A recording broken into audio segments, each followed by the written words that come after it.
All right. Hi, morning, everyone. So I think everyone is here and we can start. Yeah, Tommy has put a question in the chat.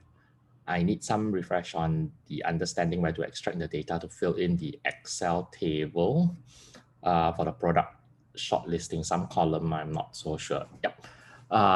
Yeah, good question. What will happen today is yesterday we stopped up to section 3. So today we'll continue 4, 5, 6, 7. And then after we go through this, we will come back and go through shortlisting the products again, because identifying what to sell. So actual products, and then how to fill in the spreadsheet and all that. So what we will do is finish the contents first, and then in the afternoon, second half of the afternoon, we will go through the actual product identifying, compiling the research data, and doing the analysis. Okay.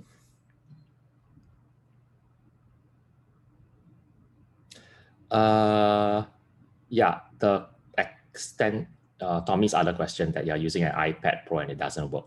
It doesn't work on iOS version. iOS Chrome does not support Chrome extensions. Okay, so it must be on a computer. All right. So let's jump. I think we stopped at slide 84. And then I'll share the screen. Okay.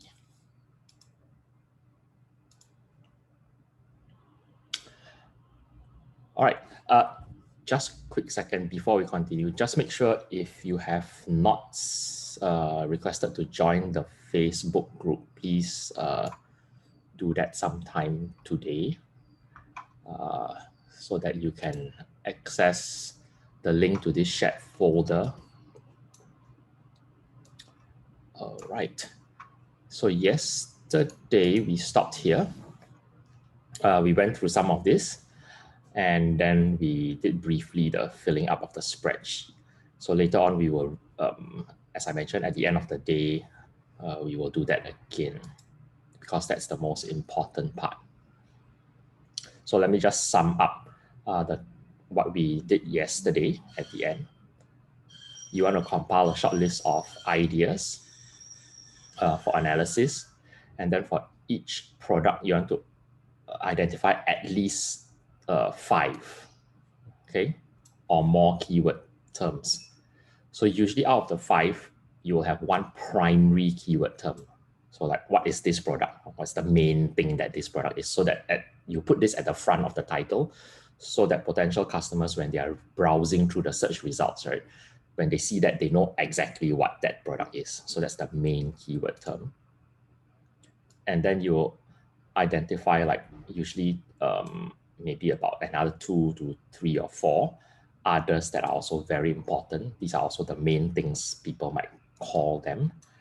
And then it's good to have additional others. The more you have, the better. So the additional ones probably can't fit into the title anymore. Otherwise, the title will become like too long or unreadable. So where do you put all these? You can sprinkle them inside the product description section, and also in the bullet points, okay, which Amazon calls key product features. So for any of these keywords, they must always have, first of all, must be relevant to the product. Don't put irrelevant keywords, okay? Next one, as I mentioned, I start with a bare minimum is 2,000, but preferably, the more the better, 3,000, 5,000 or more of total search volume of all the keywords. And next one, the spreadsheet, the many columns, about 7 to 8 columns, where we analyze the competition, like what's the competition, how many that have less than 3.7 stars, how many that have are irrelevant products, etc. So we analyze that using the spreadsheet. All right. The whole purpose of doing this, right, if you compile this well and it meets all these criteria, what will happen is that your listing will have keywords where the Amazon search engine will make it easy for you to rank well on the Amazon search engine, to be able to get onto page one faster and more often, because the more relevant keywords you have, the more chances you have of appearing on page one from different customer search terms. So let me use one illustration to explain this. In traditional brick and mortar, for example, NTUC FairPrice, why do they open so many branches in every different estate? It's because every estate is a different customer base. There are the customers staying in Jurong West, the customers staying in Bedok North.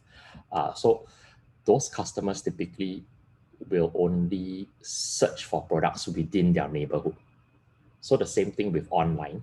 Every keyword, like yesterday we looked at this, right? Then out of 11 of your, I think we got 9 or 10 different keyword phrases to describe this USB-C HDMI thing adapter. So you can see that even out of a small group of you, everyone search a different keyword phrase. So that is like each of you is living in a different estate. Some of you are searching in the Bedok estate, some are searching in Tampines estate, some are searching in Woodlands estate. So the more keywords you have, right, every keyword that you have that is relevant to your product and you put into the listing, it's like you open a new additional branch in another housing estate, because you reach another additional customer base. So that's why having the more keywords, the better, and that are relevant, of course, the better, and will make your product have a wider funnel, therefore more impressions, and then more clicks and more potential sales. All right. Okay. And every keyword term, you can appear in the search results either organically and or by sponsored ads. For me, I try to appear for both. What does this mean? It means like for a search result, like let's say this one, decorative wreath storage. I want to appear, let's say I'm this seller. Let's say this is your product. You want to appear both by sponsored ads. So you run an ad so that you can appear here. And then you also want to appear as far up page one as possible. Like for example, some of my products, I might occupy this space by running an ad, and then organically, I'm also ranked position number 1 for a particular keyword phrase. For me, that is ideal if I can occupy this space plus this space, especially on mobile, where like 70-80% of people shop, right? On mobile, it will, mobile, the layout is one product at a time, and then people scroll down. So if you occupy the first sponsored space, right, you take up like half the space. Then if you occupy the first organic space, you take up the second half of the screen. Basically, you occupy the entire screen. So why I like to do that is basically I'm minimizing the chance that the customer will choose somebody else's product, and I'm maximizing the chance that the customer will click on mine. This is what we call like, in sales, we talk about a funnel.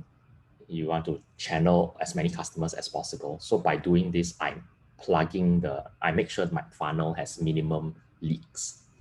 I don't allow a customer to escape from my funnel. Also, if you have a brand registry, then you can also run an ad for this space.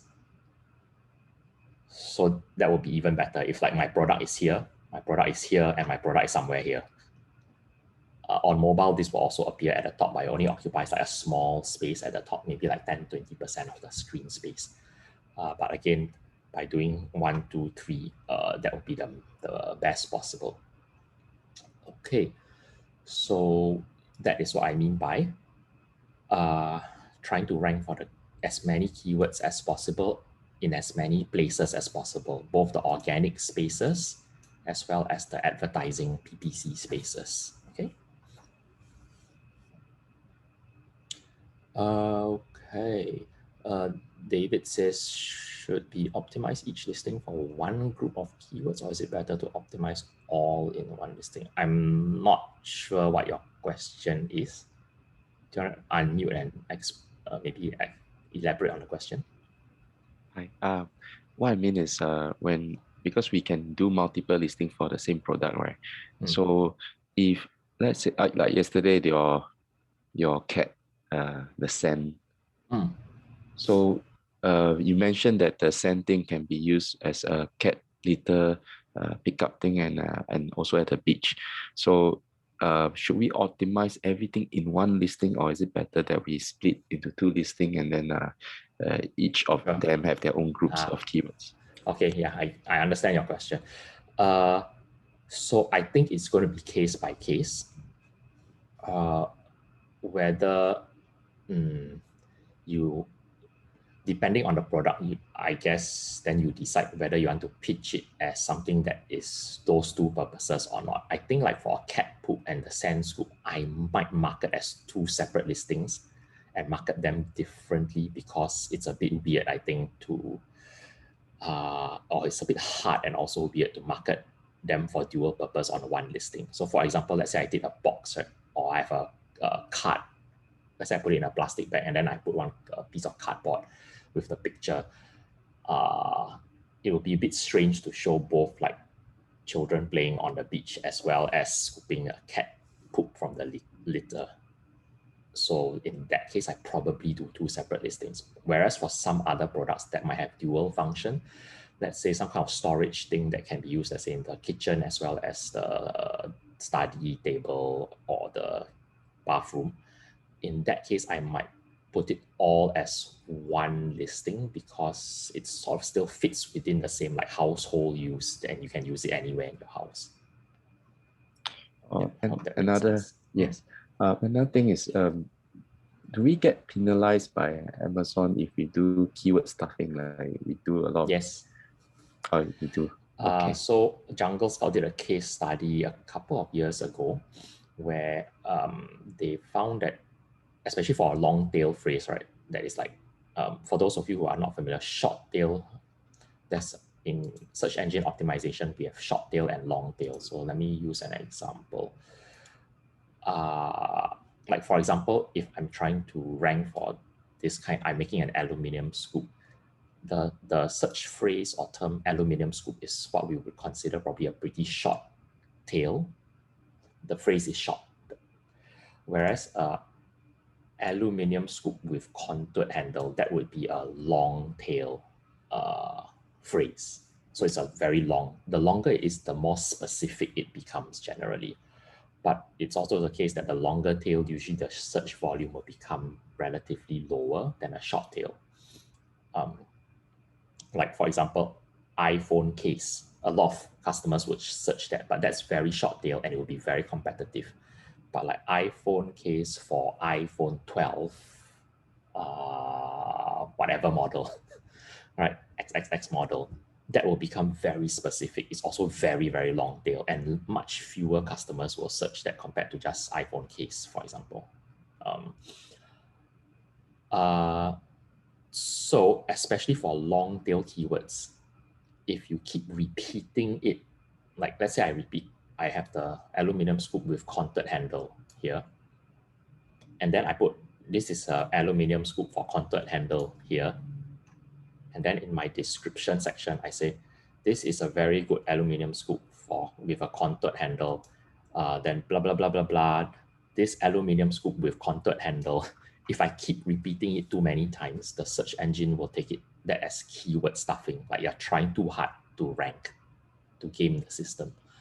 So a case study by Jungle Scout about 2 years ago when they A/B tested, they found that if you repeat a phrase about 2 or 3 times, it's still, it seems to help the ranking. But if you go beyond 4 times, right, you keep repeating some long phrase, blah, blah, blah, blah, blah, and then you say again and again and again, beyond 4 times, the ranking seems to drop. So Amazon starts penalizing you if you repeat something too many times, beyond 4 times. Okay. that answers your question. Yeah. Okay. How about just last one? Sorry. Yeah, no How problem. about if the keyword like aluminum handle, but then we have something that's a bit more like thematic, like Yeah, yeah. I think should be okay. Because certain like really short tail, like one or two words, is going to be unavoidable. Yeah, like if you sell this as a scoop, right, the word scoop is going to appear like definitely a lot of times. Yeah. So I would say a short tail, like one or two words, should be fine. So is there a way that we know that we are being penalized or not? Because when we are writing, we don't have the skill to understand. Yeah, also. it's also like just like Google, they have like some secret formula, like KFC recipe. They don't actually tell Okay. people. Also, they do constantly tweak their algorithm, right? But one way to track is in Helium 10. Hold on. In Helium 10, there's a tool here called Keyword Tracker. So let me show you some sample product. So what you can do is after you create a listing, right, like whatever some of these, for example, what you can do is, let's say I want to sell this Pearly White toothpaste. I can add keywords to this list. So I put like all these keywords that I'm tracking that I want to rank for. And then what will happen is that Helium 10 every 24 hours will go into Amazon, search for this, and then it will record the organic and sponsored rank position. So if you make a change, what you can do is you come here, right? Then you are able to see the changes over time. So you can take note like, okay, on September 12th, I edited the copywriting and added like whatever keywords. Then you note that, so that when you come and look back, you can see like, oh, did that result in like suddenly like from I changed it on June the 6th and suddenly it dropped. Yeah, so that's how I would track. Okay. Okay, got it. Thank you. You can also add notes. So for example, you want to put a note here like 6 June added whatever lah. You will put whatever note you want to know yourself. Yeah. Okay, and then the notes will be here so that you sort of can remember. Okay. So for me, since we're on this tool is actually the keyword tracker tool is actually very, very useful. I use this to track like all the important keywords that I'm trying to rank for all my products, because you can see over time what's going on. And for example, sometimes I have a keyword that is ranking like on page 1, and then suddenly it drops to like beyond 300 overnight. You can even like contact seller support and says, hey, what happened? And sometimes the support staff will actually tell you something that you could maybe take action on. Sometimes it just give you some like useless answer, but no harm trying. The other thing is, as you track keywords, right? For example, I will look here. If I have a keyword which is, let's say, ranked like 50. So 50 is number 2 on page 2. Then I know that, okay, if tooth remineralization has 1,500 searches per month and is ranked on at 50, just outside page 1, then I would immediately want to focus on boosting more ad spend to target this particular keyword phrase. The reason is, if I can get a few clicks from my ads and a few sales, right, that will send rank juice signals to the algorithm. And if I'm at 50, just moving up a few spaces will bump me from page 2 onto page 1. So then the ROI will become much better, because now organically that will make a big difference. And then I'll continue to push until the ads until it sends enough rank juice for this listing for this keyword to appear like, let's say, reach the top 5 or top 10 in the organic search results. So that's another application of how you can use this keyword tracker. All right. Okay, so let's move on. Yeah, we just covered this. And so what we do is we use that spreadsheet that I showed you all yesterday to compile the product ideas. Okay, I'll make it easier for you. Let's do 3 to 5 is enough.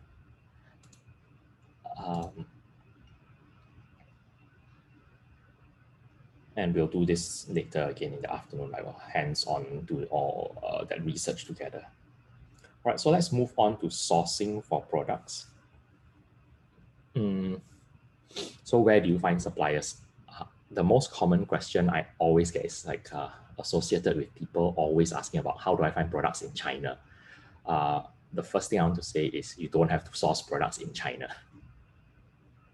Only about 30% of my products are actually from China. So when I first started exploring to sell on Amazon and doing private label, I also thought, okay, buy from China, go to Alibaba, compare the price on Alibaba versus the price in the US. Then later on, before I made the order, I realized like, wow, I have to deal with international shipping, customs, and all these issues. So in those days, like 2013, 2014, I have no idea how to deal with shipping and customs clearance and all that. So I thought, how can I work around this obstacle? So then the answer was, oh, if I actually source in the US, then I don't have to deal with clearing customs. And if it's made in USA, I can also charge a premium when I sell it because, people will pay, Americans will pay more to support local products, which they also consider more premium, right, compared to made in China. And the third thing is it will avoid or minimize compliance issues, because if the manufacturer is in US, they already will have most likely passed any US government requirements. I mean, the fact that they are a factory in the US, right? I'm sure they comply. So I actually started sourcing the US first. My first few products, both wholesale and private label. Then later on, I did order from a supplier on Alibaba. And then eventually I also traveled to China to visit the Yiwu market with my agent and look for new products and new suppliers. I've also sourced from India. I also sourced from Taiwan. I've also sourced from Singapore. So I say all this to make the point that you can source from anywhere in the world. Oh, I've also sourced from Kenya, Africa. So yeah, you literally can source from anywhere in the world. For example, I have a friend, he sells coffee and he sources from Jamaica. All right. So the online channels, the usual ones is you can go to Alibaba or you can go to Global Sources. Alibaba is the one where everybody goes to. Like 90% of any course that is made by an American. And then those attendees, they will go and look on Alibaba, especially the more lame courses, right? Global Sources is a smaller directory, but the suppliers tend to be,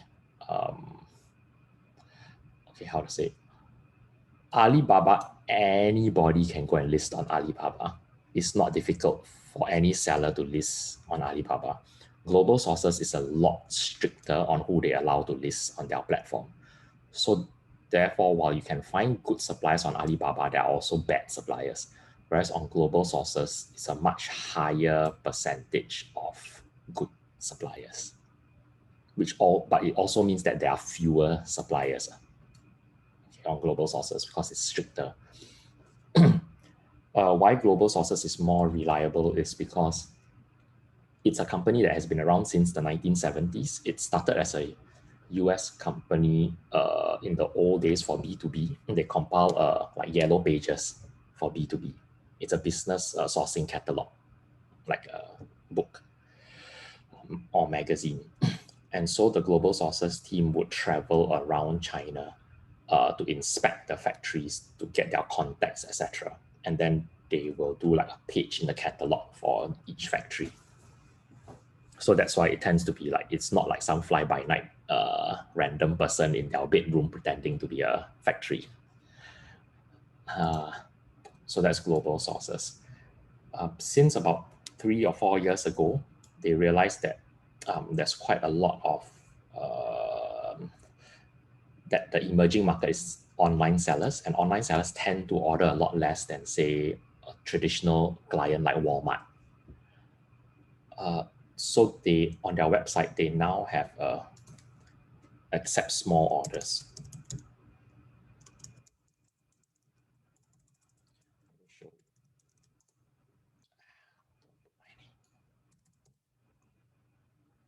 Okay, so if you go to Global Sources website, you basically can search by category or can type whatever product. So, for example, what were we looking at? Let's say the cat. I don't even know whether we can find this. Sand digger, is that what it's called? Let's try. Okay, a bit, not this kind of thing. Let's try something simpler.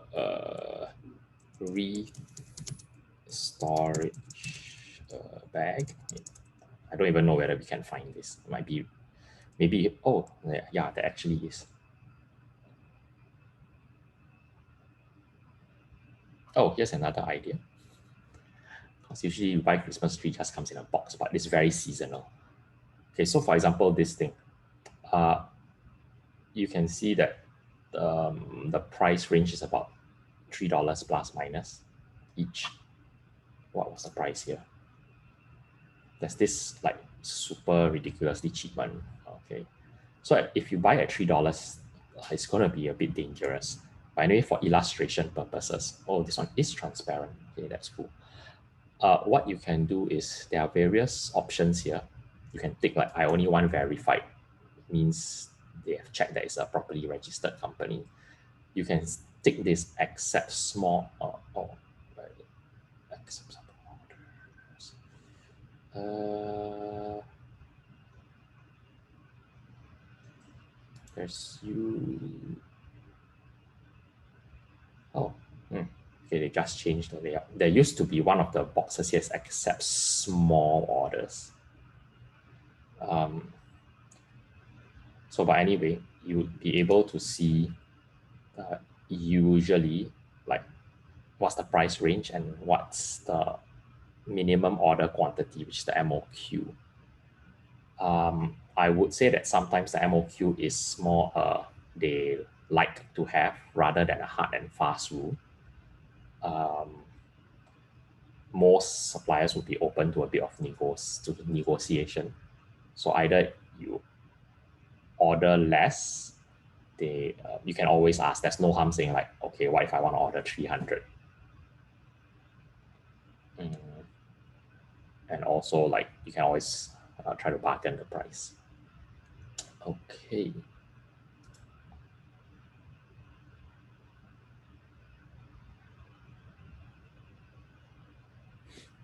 So Salih's question.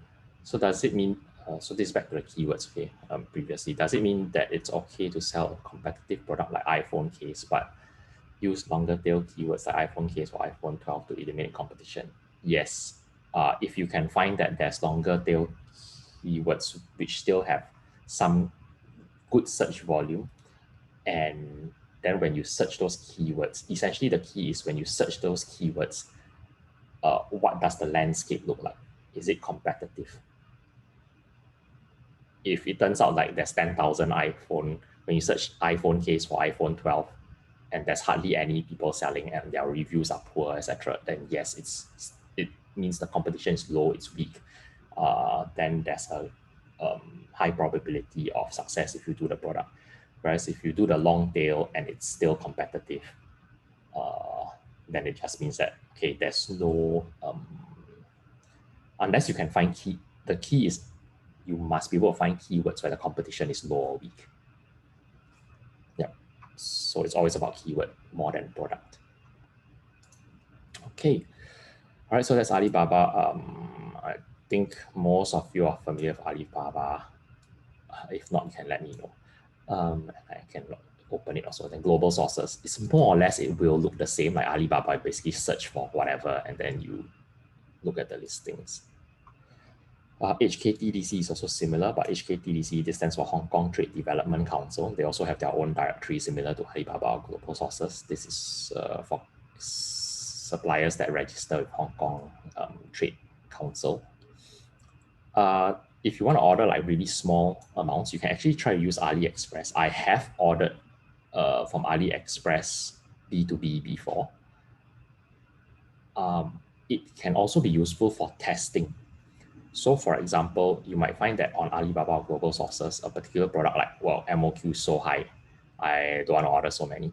You might be able to find it on AliExpress. Of course, the price will be higher. Maybe it's like double the price or whatever. But usually the MOQ is like one piece. And very often, AliExpress will have free shipping. Let me show you an example.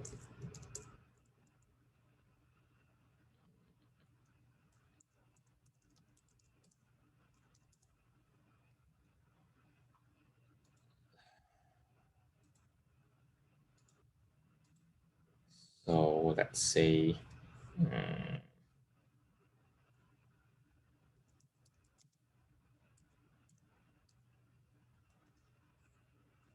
okay, try this.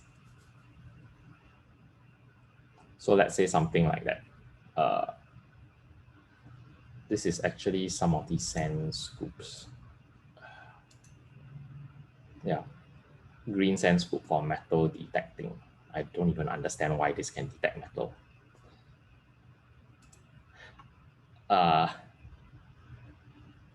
Yeah, so you'll be able to see, let's say I randomly click into one of these. And change this to, let's say, USA. And the reason I say USA because if I want to sell in the US, I will send this like to a third-party prep company, third-party logistics company. You can see the shipping cost is very low. It's like $2 more or less. You can always change the price here. I'll use everything in USD because I'm going to sell in USD, so it's easier to calculate profit loss. So it's $8.99 US. The shipping cost is only $156 by normal mail to the US. So the total cost is very, it's less than $11. It's essentially $10.55. Very often you'll see a very low shipping cost or free shipping is very common. The reason is because AliExpress is considered a B2C platform, and for B2C, China sellers actually get a subsidy. I'm not sure whether it's from World Trade Organization or from the China government, but that's why they can ship this so cheap. Like, why? Yeah, I mean, you can't even ship this for this price within Singapore with Singapore's. You can make a bit more money back. For example, there's this shop back extension. If you buy on AliExpress, you can get 6% cash back. So that will reduce your cost a bit more. So every bit helps. So this is another place to source. Let's compare the price, let's say, versus here. Sand scoop.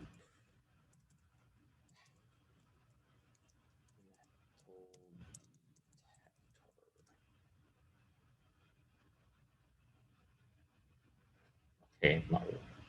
So it's giving me like weird things. So, but you can see that probably global sources doesn't even have, oh, that is actually, you can sort by the category, but Not really any of these. I'm not looking for these. So what you can see is like global sources seems to have like fewer products, as mentioned, because it's a smaller customer base. Okay. So that would be AliExpress, and then you send to a third-party logistics, why do you need to send to a third-party logistics? Why can't you send direct to Amazon? Because this is a B2C platform. The seller is not going to help you label the thing with the Amazon barcode label. So they will just ship. So you ship to a third-party logistics company in the US who can then print and paste the Amazon barcode label onto the packaging for you. And then they forward on to Amazon. So of course that will add a bit more cost, probably anywhere from, let's say, 60 cents to 150 for the US third-party logistics labor and printing for you and all that. And then another cost of shipping from the third-party logistics to FBA. That one should be quite minimal because you can use Amazon's discounted rates. Amazon has a corporate account with UPS, and all sellers can make use of Amazon's corporate account from your Seller Central, and the shipping rate is very, very cheap. Okay. DHgate I don't ever use. Okay, 1688 is the interesting one. 1688 is basically Alibaba in Chinese. So I always use this example. Alibaba is the English version, and the prices are also for Westerners. So sometimes it's marked up. 1688 is more or less the same website, but it's written in Chinese, and the prices are for local B2B customers. So if I compare here, right, let me open one Alibaba. Let me open one 1688.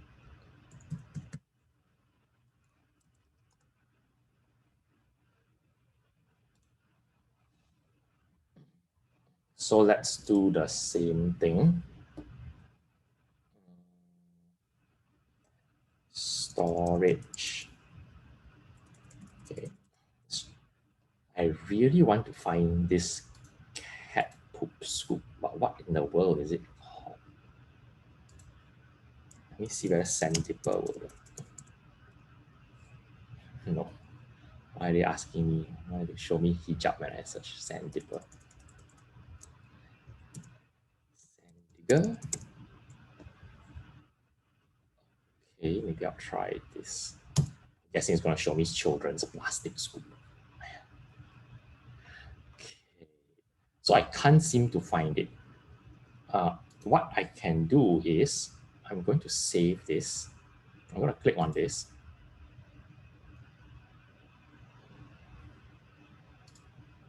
And I'm going to save the image. Let me see where I can copy image address.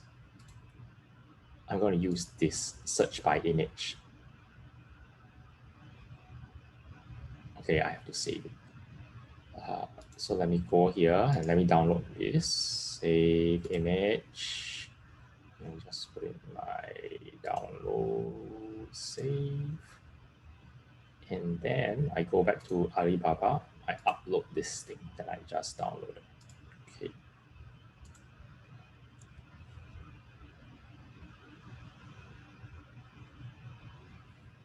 Blah.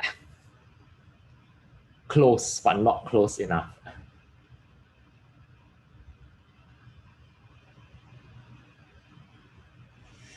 Okay, so this is interesting to me. The fact that I'm struggling to find this product actually to me is a positive sign, because I'm thinking if I am struggling to find it, then most of those lazy sellers would find it hard to find a product like that also. So if I put in the effort and I can find this product, right, it's probably going to have like generally low competition. Okay, so now I'm really interested to find this because like, wow, the selling price is like really good.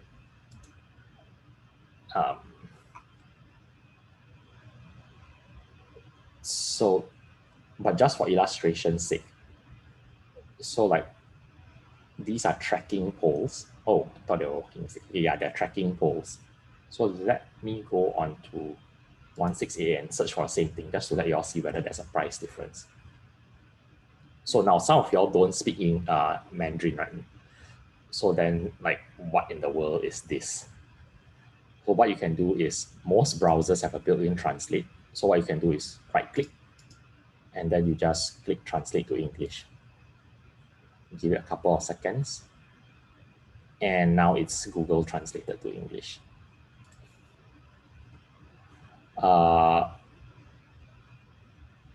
Then my advice is don't use the keyword search because it's going to be pretty messed up. You can always try first, but if not, then you use this photo search. Generally, it's better, especially if you don't know how to type the product in Mandarin. Okay. So what is this? Tracking pole. Let me try typing English, see whether it works.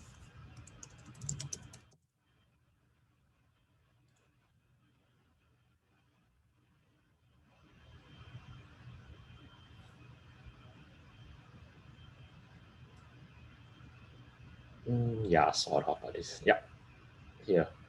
So you can see everything. Of course, these are pictures, so that's why it's still in Mandarin. But you can see the pricing is in renminbi or Chinese yuan. And it's roughly about 70, slightly over 70 renminbi. So what's 72.6 renminbi, let's say? So you just have to do 72, I'm just going to do 72 RMB to USD. So basically it's 11 US dollars. Are there cheaper ones? Yeah, there are cheaper ones, although I'm not sure why there's a handle. It seems like most of them are around this price, which is a bit more expensive than this. But this one, the minimum is 200. Let's see what the minimum is for one of these. Let me click on this.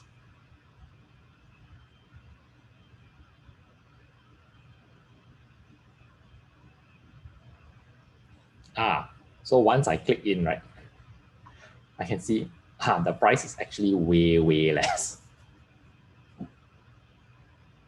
I need to translate again for those. So look at this. This one, this model is 24 RMB. This is 36. This is 10.5. What is that? Let's just take the middle one. What's 24? It's 3.69. There was one that's 10.5 renminbi each. It's $1.61. This one. So you can see by this one is 990 only. Of course, it's a bit different. This one has a handle and this one has a loop. This one is like a Velcro around your arm, I guess, your wrist. But you can see the pricing has now dropped below the Alibaba pricing. Right, if you, let's say you get the 990 one. We're talking about like barely $1.50 something cents each. And the reason, yeah, so even here it is, this one is actually not bad also. But generally, I would say for many products, you will find that 1688 price does tend to be a bit lower than Alibaba. Okay. So that's 1688. If you want to source stuff that's already in the States, you can go to a website called Events in America, which might not be so useful now because of COVID. But Events,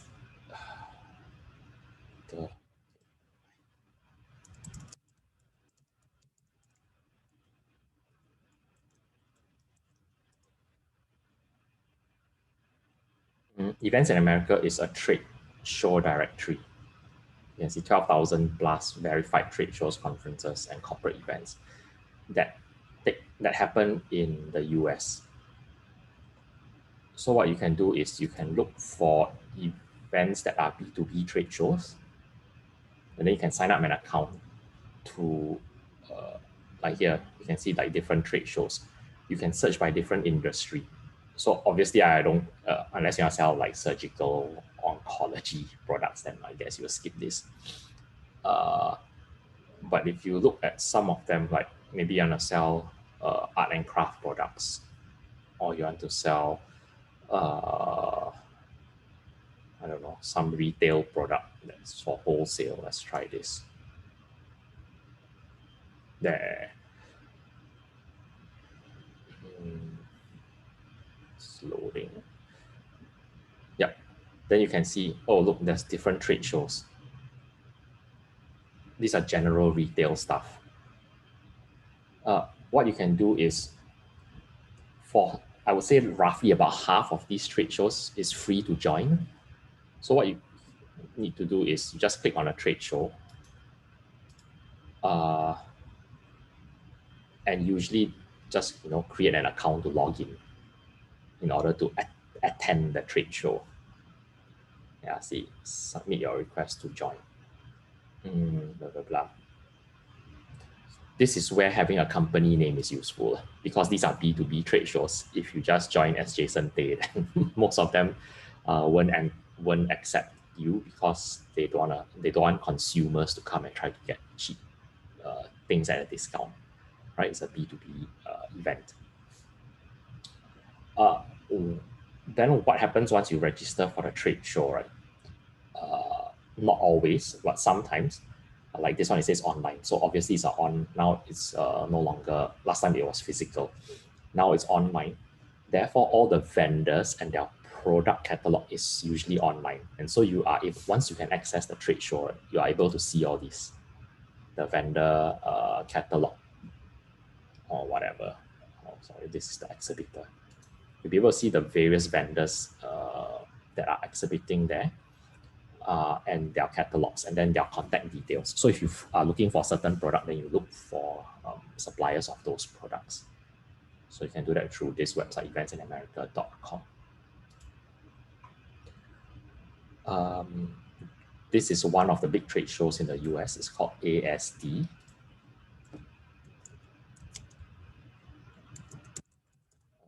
So it's held in Las Vegas. So the website is asdonline.com. It's the largest trade show in America. I think like some years they have like 10,000 vendors exhibiting. So again, you can register to attend. It should be free. I've tried once before. And then once you register to attend, you'll be able to access the list of vendors, and then you can contact the ones that are relevant to like whatever product you're looking for. Then usually what I will do is I will send an email to the vendor saying something along the lines of, hi, I'm a registered attendee for whatever trade show like ASD or Alaska Wholesale Show or whatever. Didn't get a chance to speak to you. If it's a physical show like ASD, if it's online like Alaska says, then just say we are interested, our company is interested in your products.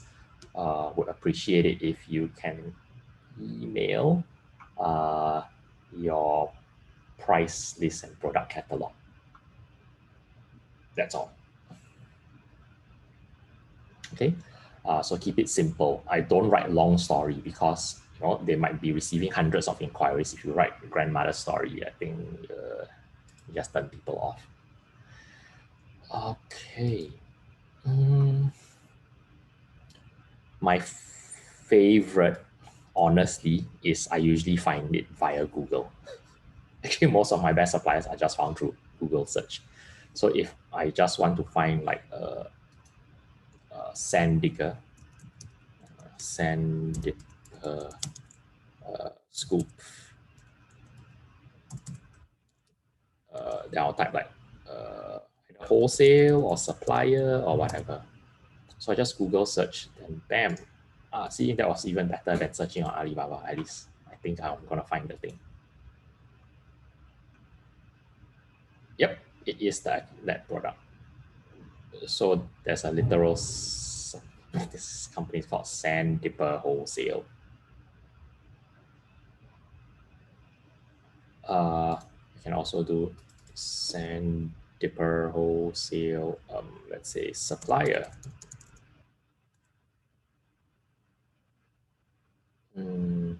There. There. If you search the images, you'll probably link you to some supplier page. Of course, some will go back to Amazon. Look, I managed to find this. So I wasn't able to find it when I searched Alibaba for sandpaper. But using Google is actually even better. All right. So that's why I say, honestly, I just find using Google is the best thing. Next one, which is not so relevant at the moment, is offline. So once we can travel again, it can be worthwhile visiting trade shows if you want to. So if you happen to be in the States, you can visit ASD. Some people travel to the Canton Fair in Guangzhou.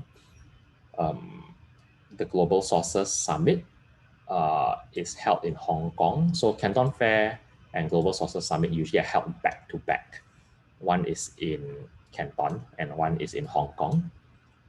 Many people actually do a trip to China and visit both in the same trip, especially like those Americans, because they stay like the other side of the world, right? So for them to fly 20, 30 hours, so they might as well visit both since it's 1 week after the other.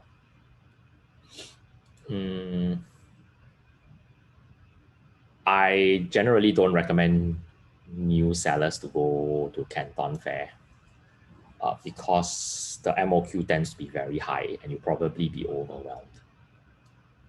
The other one is the Delhi Fair. I have personally never been. I was supposed to go in the last year because I think it's useful to diversify away from China. One of the reasons is it's just good to diversify. So like I have suppliers from currently US, Taiwan, China. And then I want to add India. One of the reasons is if there's any changes, to me, China now is quite unpredictable because of their premier, who, in my opinion, has become basically a Hitler. And a Delhi fair in India has products that are very different from the ones that those typical China sellers will sell. So China sellers, a lot of them also are jumping onto Amazon. In fact, the biggest group of sellers is actually from China on Amazon in the States. So if you're sourcing from China, in the long run, you might lose out to them who are directly sourcing from China, or they might even be the manufacturers. Therefore, by going to Delhi, you're able to find products that the Chinese sellers typically will never be able to make. Okay. Sourcing from India has its own challenges. There's pros and cons. Okay. Anyway, that's one. The other one that I visited is held in Singapore every 2 years. I think I mentioned yesterday, Food and Hospitality Asia. But this is mainly if you want to source like food-related products or drink-related. All right, the other one you can consider visiting. For me, I visited Yiwu, that's in Zhejiang province in China. Why I like to go to Yiwu? For a couple of reasons. Number one, the suppliers in Yiwu tend to not, I would say over 90% of them are small businesses, so run by like an uncle and auntie kind of factory. And they don't know how to speak English. Like when I went to Yiwu, there are about 80,000 vendors that have permanent showroom in the Yiwu wholesale market. So most of them own like a factory, and then they have a permanent showroom in like in this wholesale center that's about 5 to 7 times the size of Takashimaya, or 5 to 7 times the size of Ngee Ann City, I should say, or Suntec City. So it's just store after store. It's all factory showrooms or wholesale supplier showrooms. I would say my experience, 99% of them did not speak English. I like that because it means they're probably not going to sell in the US. The second thing is because Yiwu is not like Shanghai or Shenzhen, which are first-tier cities where the cost of living, labor cost is all very high. Yiwu in China is a fourth-tier city. So their cost of living, rental, property price, manpower cost is much lower than what people would have in like a major city. Therefore, their cost of production tends to be lower also. And so when you're able to source from suppliers in EU, you tend to have lower competition and a better price. And they are also usually willing to accept very small orders. So when I was walking there, I literally would go into a shop, and then usually it's a auntie manning the store, because usually the husband is running the factory and then the wife is manning the showroom. So then you just ask her, hi, 老板娘, or 老板娘你好, and then you talk to her. If you don't speak Chinese, it's okay, go with an agent. I also went with an agent because even though I have Singapore standard Chinese, when you go to China and you talk for business, is very different. So you ask them, I would ask them like, oh, I see a product on the shelf. I said, oh, I researched, I quickly open my phone app and check on Amazon. Oh, there's some demand for this, but there's only like a few sellers. So then I asked the boss, how much is this? Then they'll say like, 15 renminbi each. Then I'm like, oh, okay, that will work. And then I said, what's the MOQ in Chinese? And then they will say, minimum order is 1 carton. And I said, then he will point to the carton and say, there, inside 1 carton, there's 20 pieces. Yeah, if you want, you can cash and carry now also. So it's very easy to source like that. So I actually went to Yiwu. I booked like a Scoot flight there. There's direct flight Scoot to Hangzhou, and then you have to drive like 2 hours or something. But yeah, I spent a week there and it was really eye-opening and interesting. If you want to, go Google this as part of your homework. Look for BBC Yiwu made it's a BBC article, Christmas made in EU. So you see this BBC has done a couple of features, including a news article or documentary rather, about how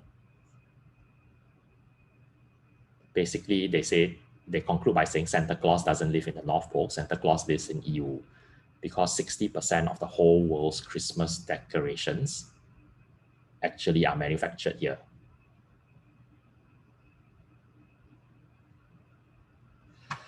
Okay. So later on, I'm going to share with you my agent's contact. I have an agent whose office and his house is also in their office is in EU. So usually when I want to source things from there, I'll just contact the agent and say, hi, I'm looking for this. Can you find this? All right. I'll skip this. The other one is physical businesses. It's actually possible to find suppliers locally wherever you live. About 3 years ago, I visited this boy. At the time, I think he was like 15 or 16 years old. I found out about him because as a 14-year-old, he was featured in a TEDx talk at SMU, because this small boy, right, is very innovative. So what had happened was this small boy,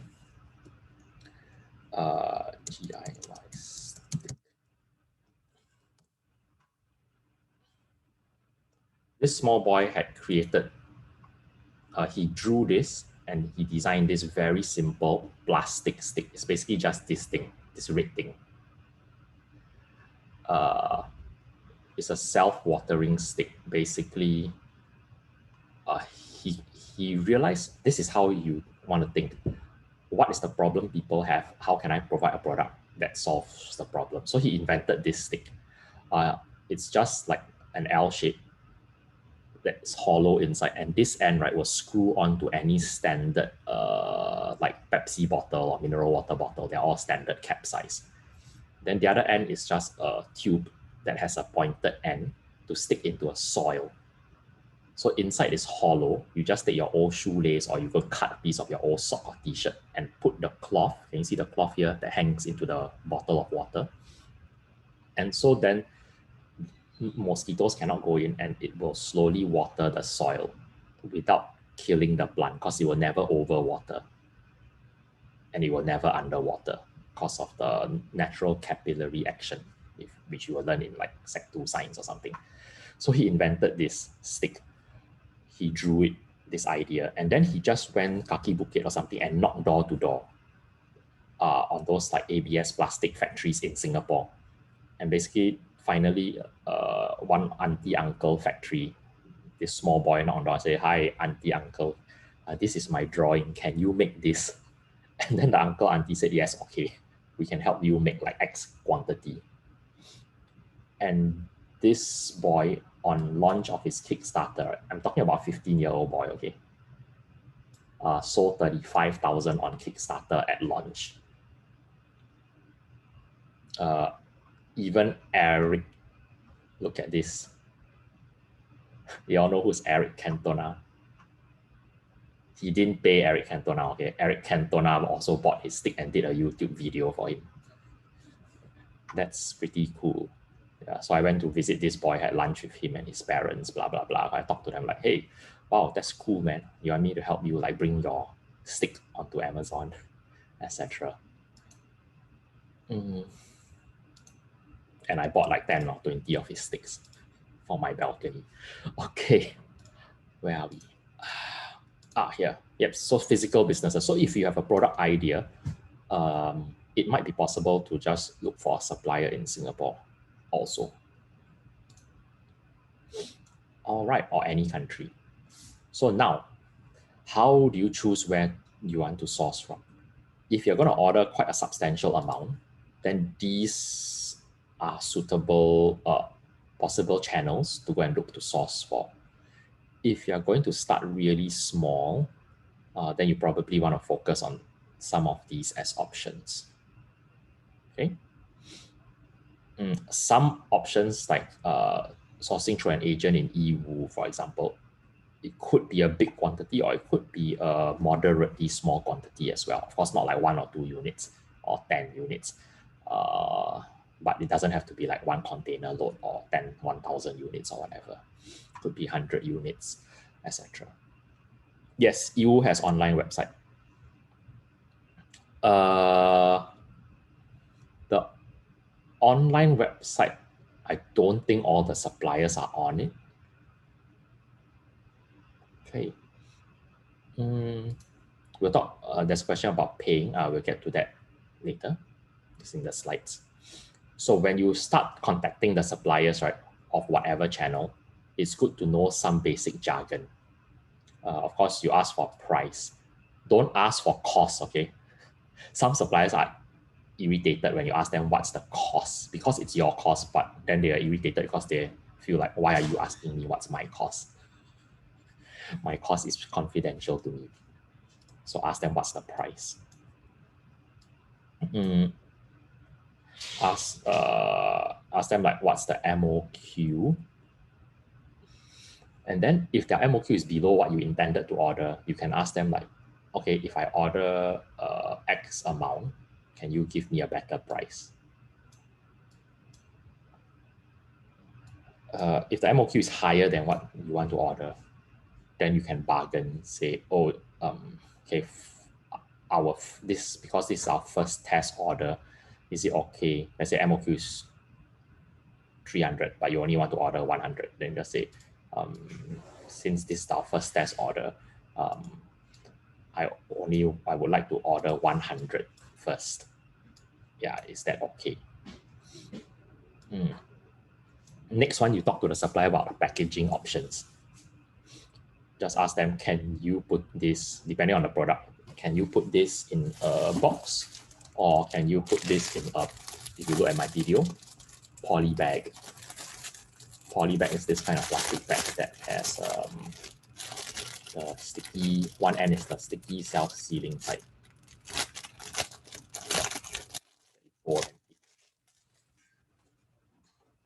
It could be a simple box. Like recently, I bought this thing for my laptop. So this is a really, really simple box. This shows as a, I bought it off Amazon locally. This shows as a branded, I don't even know what's the brand, blah, blah, blah brand. But you can see the box is actually a generic box. No, it's upside down, sorry. It's actually just a generic box. There's no branding on the box, even though the listing is created with a brand on Amazon. Same thing, like this is a generic box. There is no brand name. It's just a supplier standard package, which is fine for a start. Later on, if it starts to do well on the second, third round of orders, you want them to put a sticker with your brand name, then you can go ahead.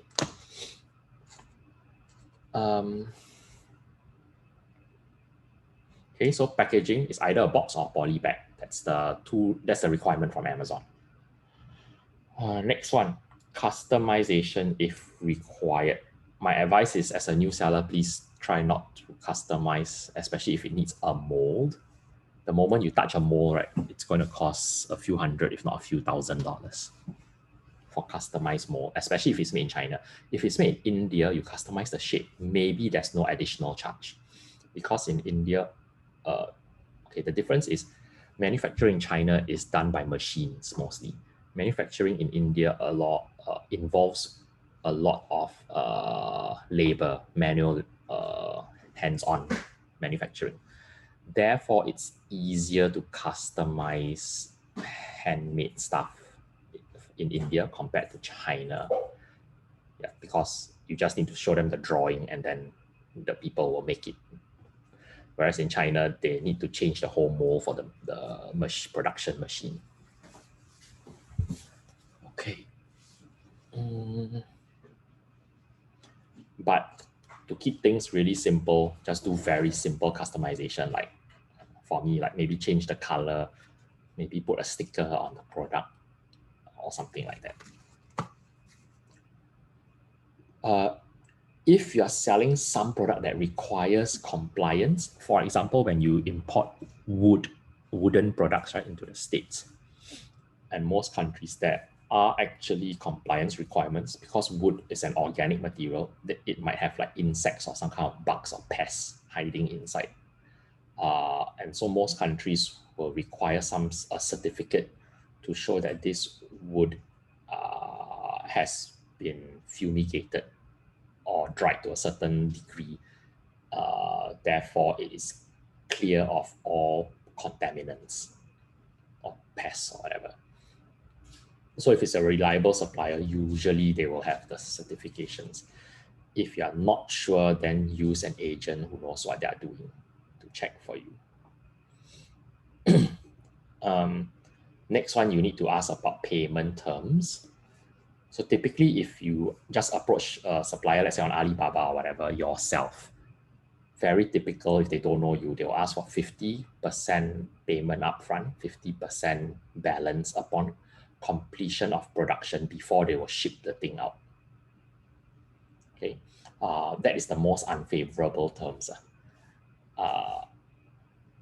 Like the agent that I use in Yiwu, my first order with them, they asked for 30% down payment and 70% balance. Then they take the 30% balance to go and pay the factory. After that, now that I've ordered with them for a few years, right? After about a few rounds, because I always pay them on time, what has happened is that the supplier doesn't ask me for a deposit anymore. They basically will make $30,000 worth of things. Then after they finish, then they just tell me, oh, it's ready now, going to ship out this week. Then at that point, I just pay them in full. So it's also about building that guanxi or relationship by being trust. Both ways, trust works both ways, right? Okay, Lastly, you can talk to the supplier about shipping options. Some suppliers can ship directly to Amazon. Like two of my suppliers, one in the US and one of my suppliers in Taiwan. I order from them and they arrange direct shipping by UPS into FBA.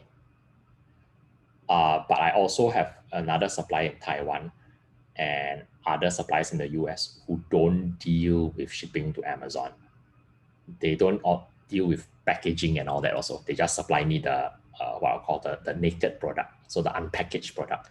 So in that case, I will get them to send to a third party service who will receive the product and put it into, let's say, a box or shrink wrap it into a bag or whatever, and then put the Amazon required barcode labels. So it really depends. Like another of my Taiwan suppliers, I tried to ask them to ship directly to the States for me. Then they messed up the shipping. It got stuck at customs for a month because they don't know how to fill in the documentation. So subsequently, I don't ever ask them to ship directly to the States anymore. So for them, what I negotiated with was supplier A is very familiar with shipping. I've never had a problem with them shipping to the States. In fact, when they ship to the States, my third-party logistics who receives it always will feedback to me, say, wow, tell your supplier thank you so much. The way they package is so good. Everything arrives like perfect condition. So that's supplier A from Taiwan. So then I contact supplier B who doesn't know how to do shipping documentation internationally. I said, hey, okay, can you ship from your factory in Kaohsiung to the supplier A's factory in Taipei? And then I asked supplier A, or before that I asked supplier A, is it okay if I get supplier B to ship to you and then you consolidate together with my order and you ship both products for me together? Then I also don't want to be like take advantage of them. So I told supplier A, and I'm happy to pay for your extra service. Supplier A replied to me and said, sure, we can help you to pack together and arrange the shipping as one shipment. And it's okay, you don't have to pay us. We just do this extra service for free. So all this is then why I share this is because people always ask me like how to do this, is what's the rule. Like Singaporeans always look for a formula. There is no formula. It's like, okay, I face this issue. How can I find a solution? And then just talk to people and try to get a solution to whatever challenge you're facing. And there's actually no fixed formula. So like all my suppliers all ship in different ways. I just have to find a way that works with each supplier, with whether they can package products, whether they cannot package products, whether they can paste Amazon label, whether they can't label the product, etc. And work around those. Okay. So now essentially, as I mentioned, the packaging must either be a poly bag or a box. And on the outside of the box of every unit, there must be either the GTIN barcode, or if not, if you don't have, right, then you can get the Amazon product or item label, which is free.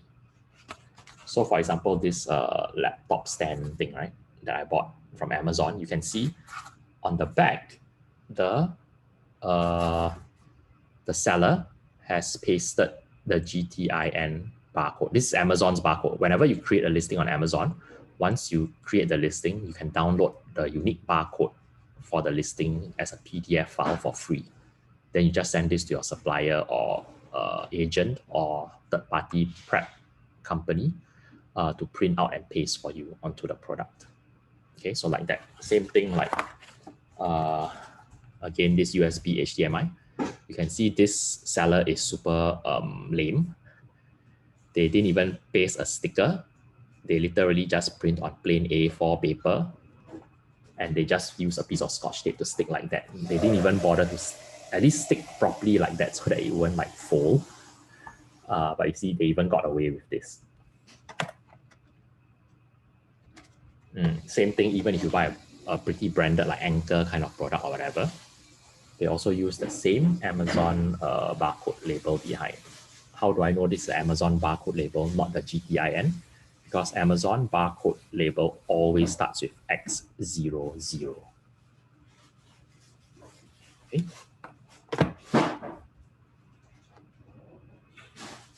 Finally, about packaging design, my advice is stick to the generic packaging that the supplier has, especially for the first order. Whatever is the simplest and the cheapest. Because your first round, right, you're just testing whether the product will work. I mean, like for me, if I've done the research properly, then I'm very confident, like 80-90% confident that it will sell. But there's always a risk. There's never 100% like guarantee that your product will sell. It might end up like doesn't sell, right?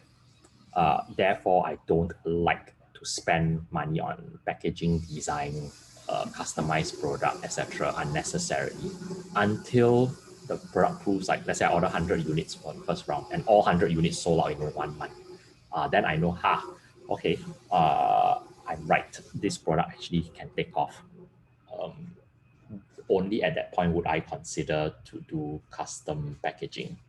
Or I might not consider, like if I think it's not necessary, I might just forget about custom packaging ever and just keep selling in the generic packaging. Okay, so let's pause here for a moment. Next slide is my sourcing context, like agents and all that. But let me answer the questions first.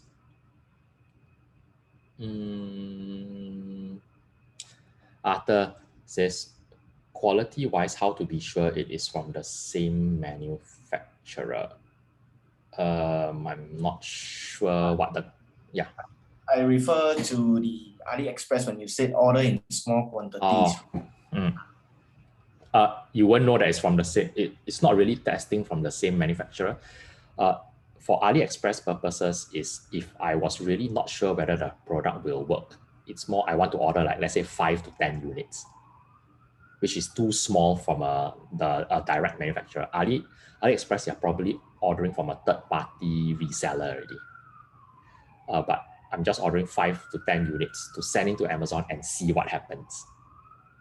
So if basically, if it can sell, but let's say I get a review come back 1 star, or the quality is horrible, I don't really care, because I'm going to close this listing and I'll copy all and duplicate onto a new listing. And then I go and look for a proper manufacturer. But at least that tested that I managed to sell off the 5 to 10 units. And let's say I could rank onto page 1 for whatever keywords. Yeah. Okay. Having said that, I have found one supplier on AliExpress who did turn out to be a manufacturer, and I did end up ordering like thousands and thousands of units from him. I don't know if you all remember, a few years ago there was a Kendama craze. So yeah, I was one of the Kendama brands. And basically, yeah, I found my supplier on AliExpress. Okay. Next one, Saleh says, it's recommended to buy small quantities like 3 to 5 on AliExpress, and then once that's produced, you buy a larger quantity like 500 from Alibaba. Yeah, so that's one way. I don't do that anymore because I'm I would say I'm pretty confident in my, from the spreadsheet analysis. Once I do this, I probably like 80 to 90% sure that it will work. So for me, I skip the test 5 units phase to save money on that and to save time. Then usually what I will go is straight away I'll go to a supplier and I try to order a minimum quantity where the price is still okay. So that usually ranges from something like 100, 200 to 300 units. Because that's what I expect that I might be able to sell in about 1 month. 1 month worth of projected sales. So usually that is my testing now, is to order what I estimate I should be able to sell in about 1 month. Then that will be my first order straight away. Jason? Yep. How do you know exactly how much you can sell in a month? We'll do that later. Essentially, if you remember, yesterday we did the X-ray of the various products, right? Yeah. Then you can see how many they are selling. Oh, all right. Yeah. So what I do is I look for those with less than 10 reviews, because less than 10 means that they are also generally newer listings, right? Yeah.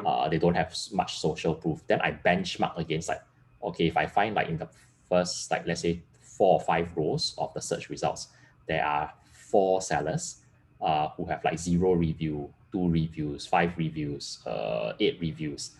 Then I see what is the range, like, oh, they're selling between 50 to 200 units per month, these newer listings. Then I use that as a benchmark. I also can expect to sell about 50 to 200, probably. Oh, okay. Yeah. Thank you. Yep. Welcome. Okay, next one. David says, which is your favorite and most success? Sorry, I am not sure at which point you typed that. What are you referring to by which is my favorite and most success? That was when you're doing the suppliers. Like you mentioned Google. Yeah. So. Oh, yeah. Okay. Yeah. For me, Google usually throws up the best results, like whether it be whatever website. Yeah. Okay. Okay. Jack says, how do you pay the supplier in different countries? We'll get that is a pay. Okay, maybe I'll mention it here.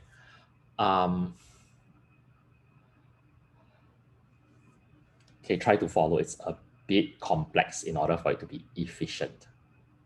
So remember yesterday we talked about using a third-party payment service provider like OFX, TransferWise, and all those, because otherwise Amazon transfers back to your Singapore bank account in Sing dollars. But most of the suppliers, whether they are in Taiwan, China, or India, or Kenya, or whatever, almost all suppliers will bill you in US dollars. So it's actually the ideal if you can keep an operating cash flow or cash balance in USD. So what I do with my Amazon sales proceeds, this is after, of course, you have sold a couple of rounds. Okay, for a start, what you want to do is, let's say you need to pay a supplier, I don't know, $2,000 US. You can go and check if I use my bank account, check with your bank. If you transfer 2,000 US dollars to whatever account of your supplier, how much is that? Because it will involve international transaction fees. And then you try using a service like OFX or TransferWise to transfer, and then you see how much that turns out to be in terms of the fees. So don't forget, for your bank, they will do 2 things. They will charge you transactional fees. There are usually like 2 or 3 or 4 different fees that a bank has, like sending bank fees, receiving bank fees. There's some agent commission to convert, and then besides the fees, there's a currency conversion margin. So usually the bank's forex margin is not very good. It will be pretty high. Then you compare to using, let's say, a service like OFX. You transfer the same 2,000 US dollars, but there is no fee involved. There is only the FX, foreign exchange margin. So you can go check it out, which one is cheaper. Yeah. Usually for these, when you're ordering from a supplier, they will ask for a bank transfer. If you're ordering on Alibaba and you're not, don't trust the supplier, to be safe, Alibaba has an escrow service. So you pay through Alibaba. Alibaba holds the funds. And then after you receive the product, which you won't see, let's say it's sent to Amazon, after delivery date, I think you're given like 30 or 45 days before Alibaba will release the funds to the supplier. So within that 30 to 45 days before the funds are released, if there's a problem, let's say like half the shipment didn't arrive, you can complain to Alibaba, and then Alibaba will sort of do the investigation and then come to a judgment call whether they pay the supplier or they only pay like a certain proportion and refund you the rest or whatever. Or Jason, is it possible to deposit your money into your OFX account and then you send it to the supplier? Not necessary.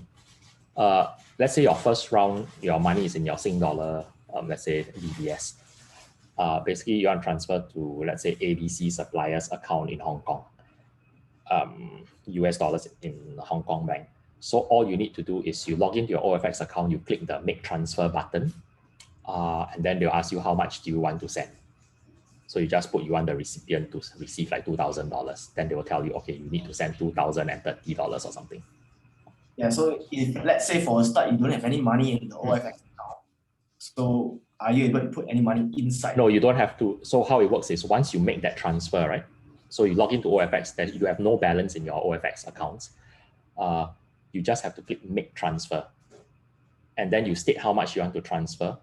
The moment that happens, you enter into a contract with OFX once you agree.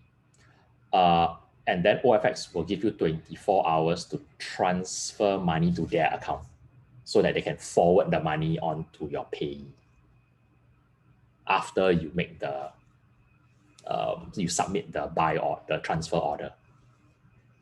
So then they will give you you will have once you make that big transfer transaction, you scroll down, they will give you the bank details like pay now or bank transfer, fast transfer to their DBS bank account, blah, blah, blah. And then there will be a reference number you need to put, like when you make a transfer, put the reference, right? Make sure that you copy and paste the reference when you make the transfer from your bank account, because that reference is the one that will help them to track that this money they receive is for this order that you make. Yeah, okay.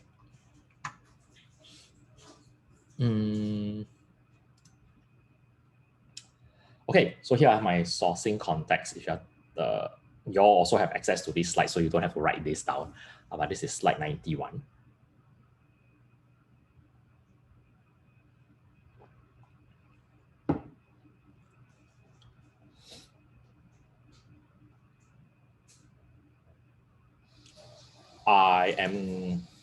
Currently I use this quite a lot to store my products on Amazon. I'll explain why in a moment.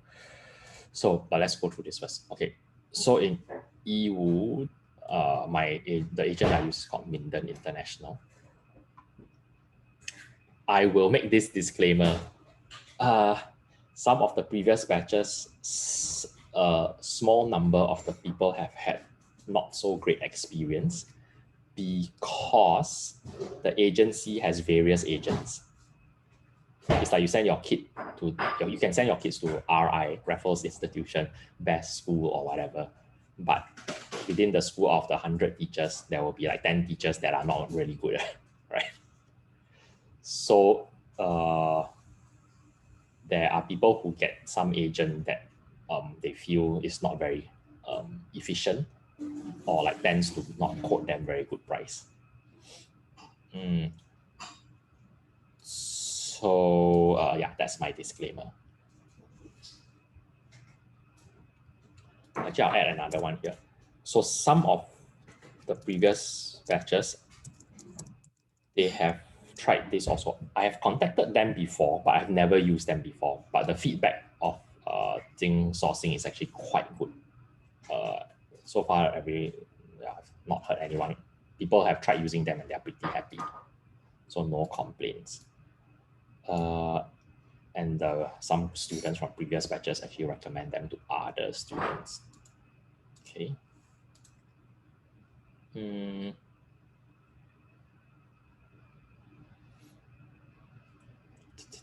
Let's see. If you want to, so this is if you want to source from China. If you want to, basically the agent, right, what they do is they act as your representative on the ground. They will help you to source for supplier, get quotations. They can help you to order the samples and then forward on to you. They can send to your house, for example, like they might DHL to you or whatever. They can negotiate with the suppliers, and then you make payment through them. Usually the payment terms for the agent will be more favorable to you because the suppliers like sort in a sense like know the agents. There will be fees involved. So usually with the agent, they will charge a percentage of the order value. But besides sourcing for quotes, ordering sample, they help you make the order. Then they will receive the order for you. They can check the goods correct quantity. They do random spot check that is the correct thing. And then they also arrange shipping. So they make sure that the FBA labels are applied, the product, Amazon product labels are applied. They make sure that the cartons are, shipping documentation is done. They handle like the customs clearance for the shipping and all that. So it's basically door to door from them to Amazon or to a third party warehouse if you use a third party warehouse in the States, for example. So all that service is included in the agent's fee. To me, that is money that is well spent. Because if I try to do all these things myself, right, I will end up wasting many days. It will be much slower. And honestly, you'll probably end up more expensive because the shipping rates that I can get are probably going to be higher than the shipping rates that they can get. So it's quite common, like I go in, like I'm in various like seller forums, like the Helium 10 group and various groups. A lot of people often ask like, oh, my shipping rate is $4 per kilo. What are you getting? I'm like, what? My last shipment was $1.60 per kilo by UPS from China to the States. UPS freight, not the aeroplane express, but UPS by sea, which is still pretty fast. It's 25 days. And yeah, so the rate that I get through Minden is actually very, very reasonable. It's much lower than what a consumer would be able to get if you try to do the shipping on your own. So my advice is, if you're sourcing in China or India, my general advice is it's better to use an agent. If you try to do things on your own, in my opinion, it's being penny wise, pound foolish. You will save a few cents, but you will burn many dollars. Okay, so like I say, you don't have to source from China only. So if you want to source from India, go to this Facebook group. Okay. Oh, is this a? Oh, okay. What's going on? I'll share the Facebook group. I have to feed back to them that this is not working. So there's this Facebook group. No,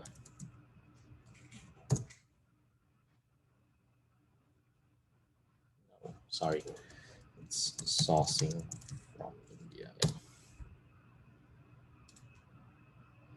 I'm confused because basically the overlapping groups.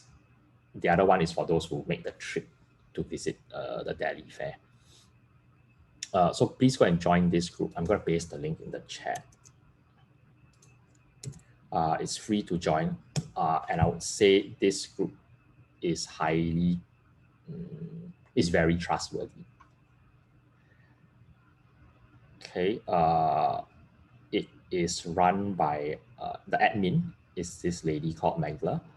She has gone through this course also, previous batch, but she's very experienced. For the last, she lived in China for 10 years because she was a manager at Global Sources. So she's inspected many factories, thousands of factories in India, in China, and Vietnam, etc. And she's written reports for like Global Sources catalog. She's written sourcing articles for like Washington Post and all that. So she's very, very experienced in sourcing. So she runs this group. It's very helpful. And ever since COVID-19, she used to organize like sourcing trips, like to India, and I was supposed to co-organize one to China, EU with her. Then COVID-19 happened. So she's pivoted and now she does it online. And every week there's about 2 or 3 webinars, like on weekends. She does a virtual, where is it? They do a virtual trade show. So usually she'll shortlist like 5 or so suppliers that she has vetted very thoroughly, and then they will get them to present their products, live webinar.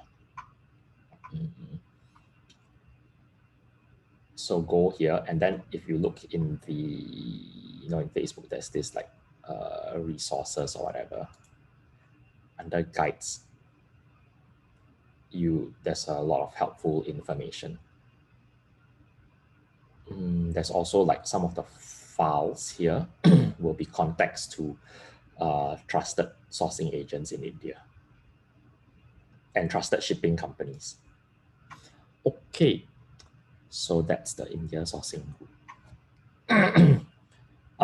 In the US, the 3PLs for Amazon Prep that I use are Prep and Ship Plus. I've used them since 2014. Proven Prep Midwest, I explored using them, but in the end I didn't proceed because I wanted to use them for shipping from China and then hold my goods, but their location is too far in the middle of the US, so it's not optimal for shipping. Although I know that they know how to do things very well. For those of you who know Jim Cockrum and the Proven Amazon course, Proven Prep Midwest is actually run by Jim Cockrum's mother. So I know her personally. I've met her personally because I spoke at the Proven conference a couple of times. And she's very good at what she does. The one I'm currently using to store my stuff, my excess goods, is called Amazon Sellers Help. And this morning before this call, I just was writing an email to Amazing Logistics, which is another 3PL in the States that specializes in Amazon kind of related shipping. And I'm probably going to send 5 pallets to them to test them this month. I have a 5 pallet order that it's just finished production and will be shipping out next week. So I'm going to send it to them to see whether their service is good. Okay. So these are the various 3PLs. Why do I have so many? Because I have found in the past, like I had one particular 3PL in the US, in Oregon, and there was an accident that happened with their company. Basically, all the staff were in a vehicle and they went out for lunch. And then on the way back, there was a very bad road accident and all the staff in the vehicle died. That was like at that time my favorite 3PL company, but basically they closed down because the entire staff died in a car accident. So that's why I have a few, because there's always unforeseen, like what if one of them decide to close down or whatever. Or sometimes some of them run out of space. Then they can't take any more new clients. Okay, so this one, Amazon Sellers Help, it's on the eastern side of the US. So it's good if you're sourcing from India because it is closer to ship. Because goods from India will leave from Mumbai typically, and then it will sail through like the Suez Canal, Suez Canal, through Europe and then Middle East, and then it will arrive on the eastern side of the US. So Amazon Sellers Helps in the state of Georgia, in the city of Atlanta. So that's on the East Coast. So this will be cheaper from India. Amazing Logistics, why I'm exploring them is because previously from my Taiwan and China, I will send to Amazon Sellers Help because I try to minimize my international shipping. So I ship like for products that have proven, I know like, okay, this product, it has consistent sales for the last 1 year. So I want to order like 6 months worth of stock, but then I'm only going to forward to Amazon 1 month at a time because FBA has storage limits. So what happens is I will send to one of these companies because they have big storage facility and their storage fee is very cheap. So I'll ship like bulk order from, let's say, Yiwu, 6 months worth of stock. I send to Amazon Sellers Help. And then every month I ask Amazon Sellers Help to send like 1 month's worth of restocking to Amazon monthly. But it's not ideal to ship from China or Taiwan to Amazon Sellers Help because the shipments from China will land on the West Coast, like California. And then it will take 1 week plus for, actually it might take like 3 weeks for a truck driver to drive from California to Atlanta, Georgia, because it's super far. It's like driving from Singapore to like Bangkok or even further. So that's why I'm now exploring Amazing Logistics, because they're in California. So my next shipment from China, Taiwan, I want to send to them. Okay, the shipping cost, the difference is if like Minden ships for me to Amazon Sellers Help, it will end up about the last shipment was $2.10 per kilo. But if Minden ships from Yiwu to California, the shipping cost will be about $150, $160 per kilo. So it's about 50 cents difference per kilo. Might not sound like much, but my shipment is typically like 3,000 kilos. So yeah, it will lead to like a couple of $1,000s in savings per shipment. All right, I hope that makes sense.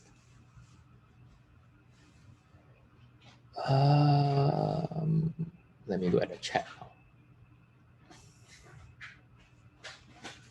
Okay, Sun Yong says, how do you make sure the item quality is good before shipped to Amazon? So that's why for China and India, I prefer to use an agent, because the agent will help me to check. I'll give you a real life example. My first ever order from Yiwu, I made through Minden. So actually I went to Yiwu in early 2018. And then one of the owners of Minden, I paid him to be attached to me and walk around the market with me. And so then we shortlisted one of 8 different products, 8 suppliers, a few different suppliers for 8 different products I wanted to order. So one of the products I wanted to order was raincoats, like poncho, those disposable kind, like the Daiso kind.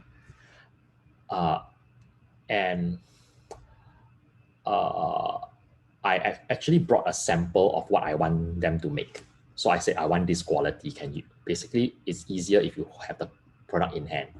So I showed them the product. I said, I want it like that. Can you make the same thing, same quality or better? So one particular supplier said, yes, they can make this quality and same design, etc. And it was very cheap, like 20 cents or whatever. So then we signed so we ordered from the supplier, paid 30% deposit through Minden. And then I came back to Singapore. About 1 month later, when they finished producing 20,000 of these ponchos, Mike, my agent from Minden, who's one of the owners, he messaged me and said, Jason, your product, the factory said just finished. Tomorrow they will deliver to our warehouse. The next day I said, great. So the next day, Mike sends me another message. Jason, very sorry. I've just checked the ponchos, the raincoats, the quality cannot make it, is what he said. It is very thin. In other words, when people try to wear the poncho, right, it will tear very easily. So then I was thinking like, oh, then how? I already paid the 30% deposit. Then now the quality is like totally cannot make it. Then Mike, before I could reply, Mike sent a second message. He said, but don't worry, I will return all the products to the supplier and I'll get back your 30% deposit for you, which he did. So from then on, I always use them, because for my first order, he already proved that he's on my side and he's not trying to scam me. So that's why I also recommend him or his company. So to answer Sun Yong's question, how do I check? If I did not have an agent, right, there's no way that I would be able to check. In the past, I would send to the US company and then they will check. But by the time it's shipped from China to the US, right, if you check in the US, it's already too late. Because if you want to get your money back, the supplier probably say, oh, then return the goods to, you have to return the goods, then we refund you. I'm not going to pay a few $1,000s to ship back from the US to China again. That's not worth, that probably costs more than the product value. So that's why for me, it's my preference is to always have an agent on the ground, especially for countries like China and India. For like my Taiwan suppliers, I've never had a problem with any of them. I think culturally is different, right? My US suppliers I've also had very seldom have any problems. I don't use an agent when I deal with US suppliers because I guess countries like Taiwan, US, they just have higher standards of QC and production compared to, let's say, India or China. Okay. The other question is, or we order MOQ shipped to us as sample? No, please don't order MOQ to ship to you, okay? Because MOQ, let's say, is like 300 units, right? You don't want 300 units to arrive in Singapore and then you think it's okay and then you ship to the States. That will kill all your profit because the shipping cost will be very, very high. It's international shipping ×2. Shipping out from China usually is quite cheap, but shipping to Singapore to the US is going to be very, very, very expensive. The shipping rate from Singapore to the US is roughly about $10 per kilo. Okay, understand. Yeah. Thank you. Okay, Apple's question. So we either print out GTIN barcode or Amazon barcode to paste on parcel. You don't paste on the shipping carton. You paste on the product packaging. So for example, like when I buy an iPad case, right? Then it comes in this poly bag. So the thing is pasted on the outside of the poly bag. This is the Amazon barcode. When I bought this, then it's pasted on the outside of the box. Basically, why you need to paste a barcode on the outside of each unit is because Amazon will open the shipping carton and then they will take out one by one the units put on the conveyor belt, right? Then it's either a staff or there's a scanner there that will scan the barcode, just like when you check in luggage at Changi Airport. Since about 1 or 2 years ago, it's all like just a machine scanning. So when it scans the barcode on the conveyor belt, you're going beep, then the next unit, beep. That's how they do the stock take. That, okay, now we've received 1 unit. Now we've received 2 units, 3 units, etc. And then it can be reflected how many units are available for sale. So the number one, that's the barcodes. You must have at least 1 barcode. You cannot have 0 barcode on a product. You also cannot have more than 1. You can only have 1, not more, not less. Because if you paste 2 stickers, right? If let's say you paste both the GTIN and you paste the Amazon XX0 X00 barcode, what will happen is they will lead to double counting. So only always have 1 barcode per unit. When you create the listing, you have the option by default is to use the Amazon item label, they call it. Sometimes they call it product label, or sometimes Amazon will call it FNSKU barcode label. Don't ask me why they are not consistent in the way they say, okay? I think some pages are just older than they didn't update them. But this Amazon barcode label, is the default. You can, for some listings, they will allow you to use the GTIN. Then there's an option there. It will say, this product is eligible for manufacturer barcode. That's referring to the GTIN. Then if you click that, you can choose to switch from Amazon FNSKU item label to manufacturer barcode, which is the GTIN. Okay. I hope that answers your question, Apple. Next one. Ethan says, how do you handle packaging and photography if suppliers can't do it? Because usually before I order the first initial, let's say 50 or 100 or 200 units from a supplier, right, I always get 1 or 2 pieces sample sent to me. So photography will come to that under optimization. I'll explain that there.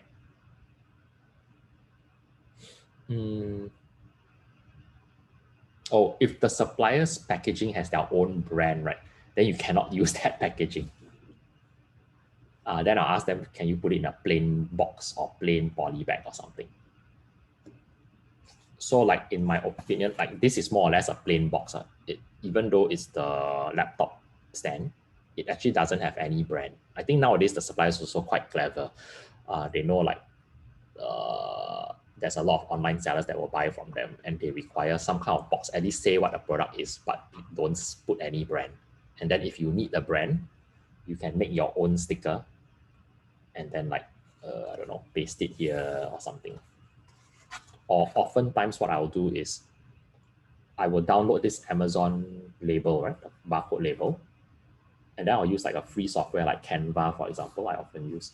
I will put this into Canva, and then I will add another text box with my brand name. And then I download that as a PDF. So it becomes one sticker with my brand name plus all this info here. And then I send that file to the supplier. I say, can you paste this sticker onto the box? So I kill two birds with one stone. Okay.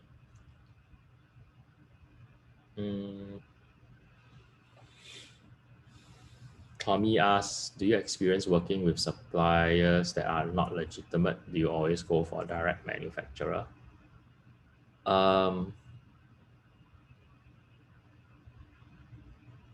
Yes. Well, I guess that Poncho example, they are not illegitimate, just that they didn't live up to their quality. I have been burnt once before by a supplier. So this happened to be like what looked like a online supplier website.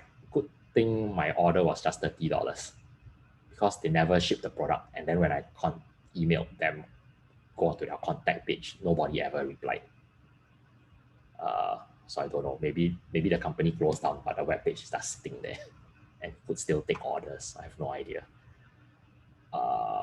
This is another reason why in countries like China and India, I like to use the agent because the agent will physically make either by phone or they will physically go and talk to the supplier. And then they will receive the sample, they will receive the product orders. So yeah, basically they are able to prevent that from happening. Ethan says, so usually before I make the order, I get a sample unit sent to me. So let's say, for example, let's say I'm in Singapore and I didn't go to Yiwu, then I want to make the raincoat or the poncho, right? Then maybe I get like a couple, 2 or 3 suppliers quotation, or maybe the agent will help you to shortlist already. They will check and say, okay, this supplier is the best. Then they will get a sample and they will send to me. Then I'll check the sample to see whether it's okay. Or sometimes like maybe there's 3 suppliers that are around the same price, like one is 20 cents, one is 30 cents, one is 21 cents, whatever. Then I will ask for samples from all 3 suppliers. Then they will send all 3 samples, and then like supplier A, B, C, and then I see like, oh, actually supplier B's quality is the best. Then I'll get back and say, let's order from supplier B. But now I have the samples. I can use those samples for my photography. So for me, usually I typically, because I've enjoyed taking photos since I was a small boy. When I was primary 4, my mother bought me a Nikon camera because I begged her. So I take most of my own pictures initially with my DSLR, or actually nowadays I use my handphone most of the time. Because handphone nowadays can do the blurred background kind of thing. So, and are good enough. So I do that myself, but later I'll share with you how to do photography. And there's actually a studio in Singapore, Global Sources one, the one who issues G-Tins. They actually have a professional photo studio in Singapore that charges very, very low price to take photos for Amazon. Okay. Next question. Can you get US Prep Center to remove product from supply packaging and put into blend packaging? Yes, absolutely. That's what I get some of these guys to do. That's part of their bread and butter, one of their services, their common service.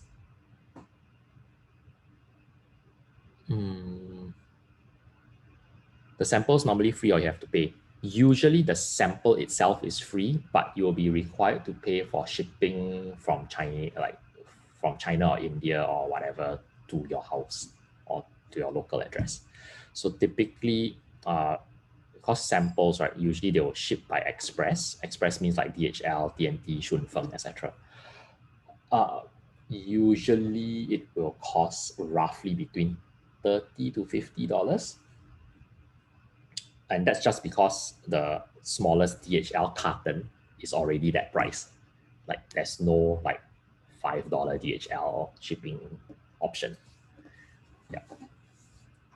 So that's why I also like to use the agent, because especially let's say I shortlisted 3 different products, like let's say that cat scoop thing, then the aluminium scoop, and then the decorative wreath storage bag, right? If I approach each supplier directly, then each supplier will FedEx or DHL to me 1 carton. Then I'll have to pay each of them like $40, $50. Whereas if I ask an agent like Minden to source the 3 products, then all 3 suppliers will usually ship to Minden, like within China, they'll ship for free or maybe $1 or whatever. And then Minden can put all of them into the same 1 box. And then I still pay the $40, $50, but now I get all my products. I've done this before, like the biggest sample order was 20 different products. Then the agent basically put all 20 different products from 20 different suppliers into 1 carton and sent to me for like $50 or something. For small like sample orders, usually they will accept payment by PayPal. So PayPal, basically you can pay with your credit card. For bigger orders, they will not accept PayPal, because PayPal, the fee is very high in China. It's 4.8%, the payment processing fee.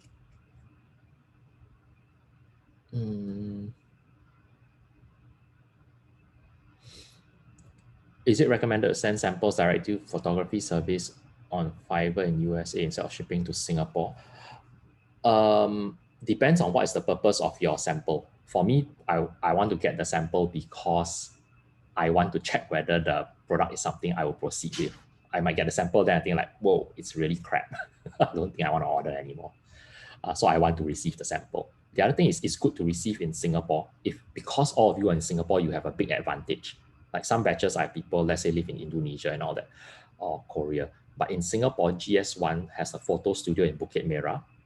You can bring your product to their studio in Bukit Merah, sit there and discuss with the photographer how you want the product to be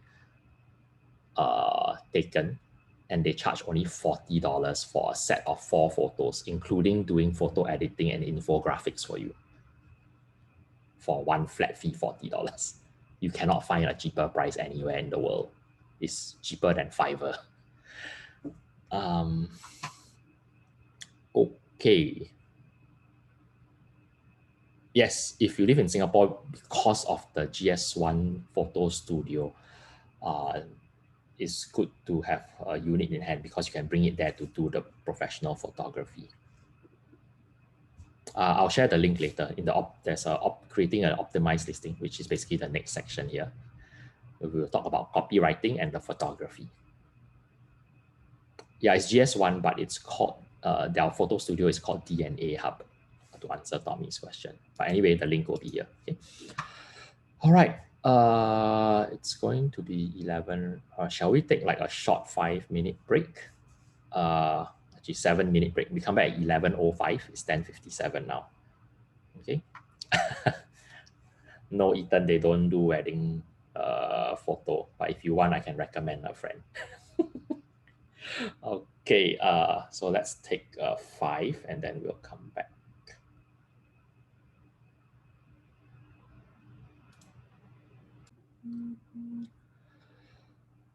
All right. So now we have gone through the phase of,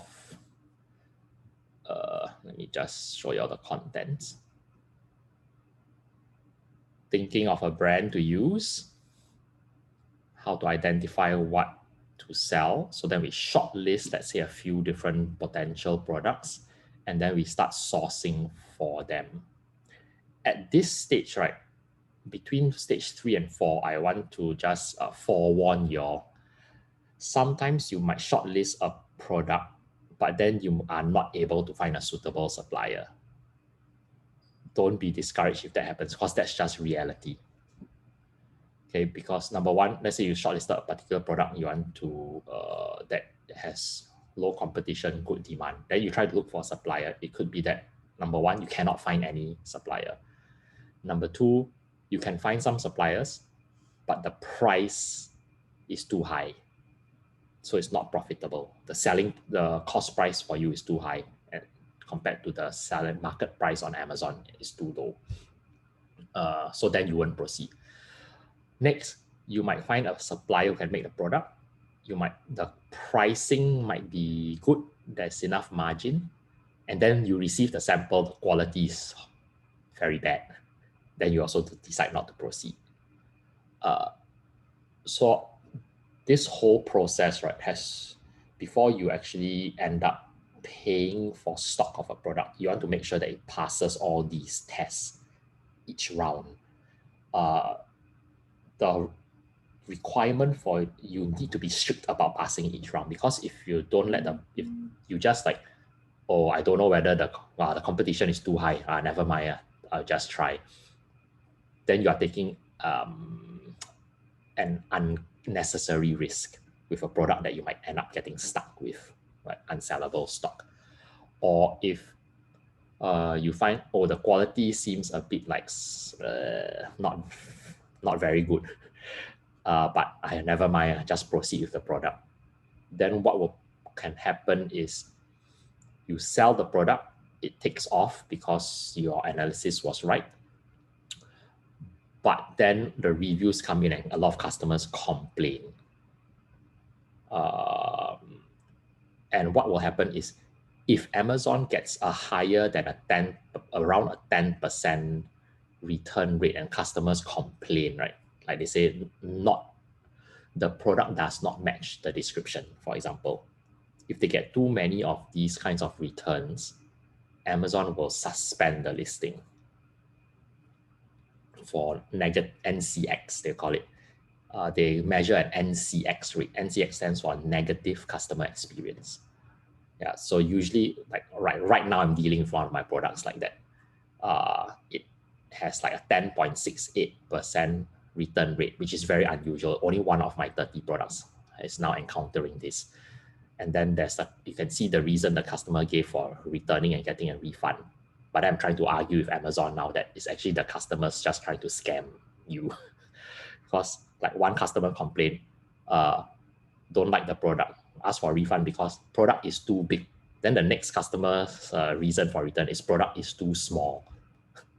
But I literally already state the exact dimensions there in the title. The first 5 words of the title is the dimensions of the product and the dimensions.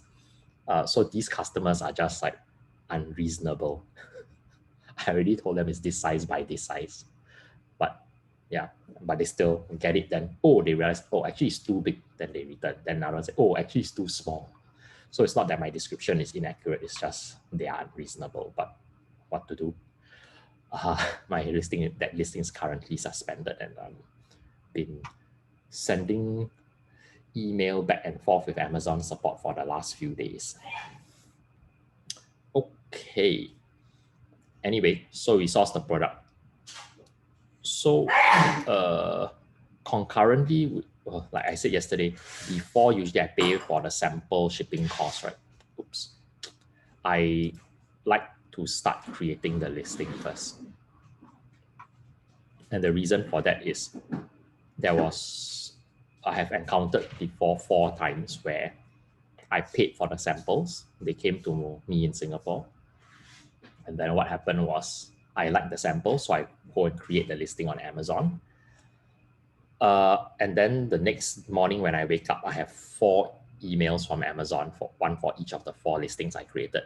And the email said, you have 24 hours to delete this listing, or your selling on Amazon privileges might be suspended. Then I investigate, and then I realize, oh, actually I'm not allowed to sell this kind of product. It's basically illegal. But I never thought that, why is this it never occurred to me that such a product would be illegal.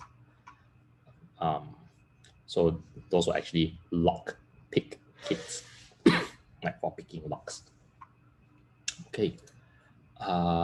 So we always want to create a listing first. So how do you create a listing?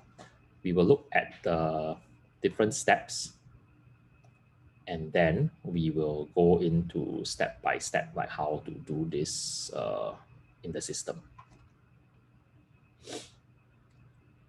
Okay, so when you create a listing, the objective is to bring a customer through this sales funnel, this journey from step 1 until step 3. Step one is you want to make impressions. This means you want to get traffic to see your listing in search results. Okay, so in order for people to see your listing, the first step, it's, let's say I'm selling this sand dipper thing. So I need to find out as many different keyword terms that customers might use to search for it as possible. What do customers call this? Do they call it a sand scoop, sand dipper, whatever? I need to find as many of these words as I possibly can think of. So for example, if I shortlisted, okay, one of the words is this is called sand dipper.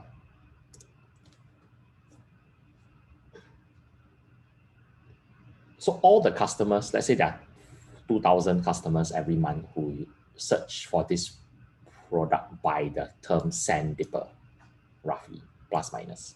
Okay. So when they search, Amazon will show them the listings that it thinks are relevant to this search term.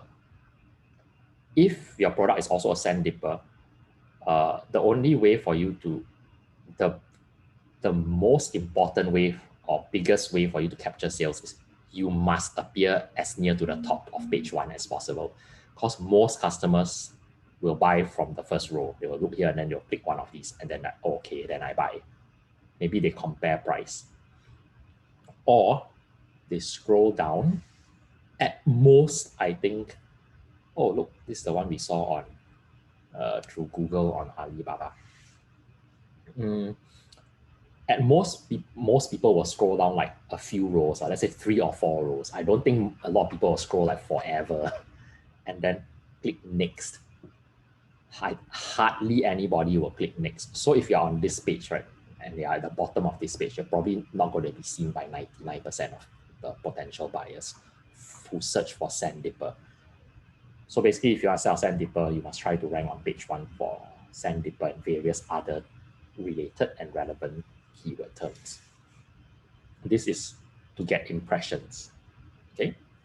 Number 2, after you get an impression, an impression would be, let's go back to page 1. Okay.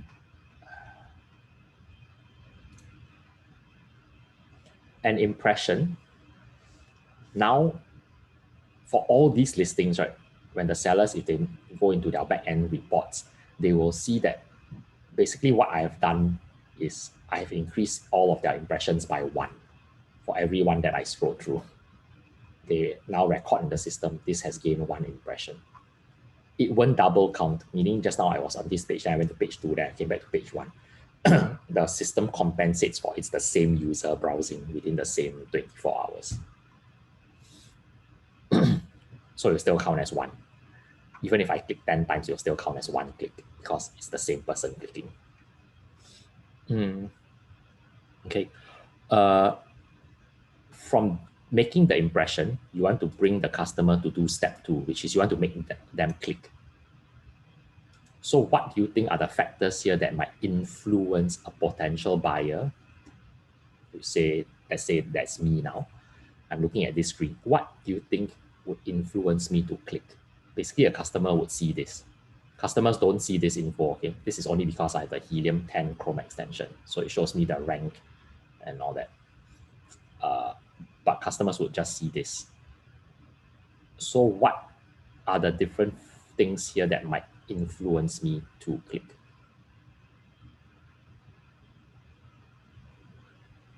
Yes, okay, reviews. So let's call that social proof. I will glance at all these. Okay, so based on all these, right, do you think any particular listing out of these top 4 has any major advantage in terms of reviews or social proof? I think more or less they're all the same. I mean, to me as a buyer, okay, this one has 301 reviews. This one is 834. Honestly, to me, 834 and 300 makes no difference. I think 300 is more than enough for me to be confident. And all of them are look like 4.5 stars, so they're all more or less the same. Okay, but if one of them has 0 reviews, then I'm probably not going to buy that one. Unless it was like maybe a lot cheaper, then I might risk buying it. Okay, so reviews is one definitely, but in this case, all of them would sort of be equal. Next, Ethan says size. Oh, yeah. So it says 27 inch. So yes, okay, maybe the size would be a factor. So let's say the information in the title.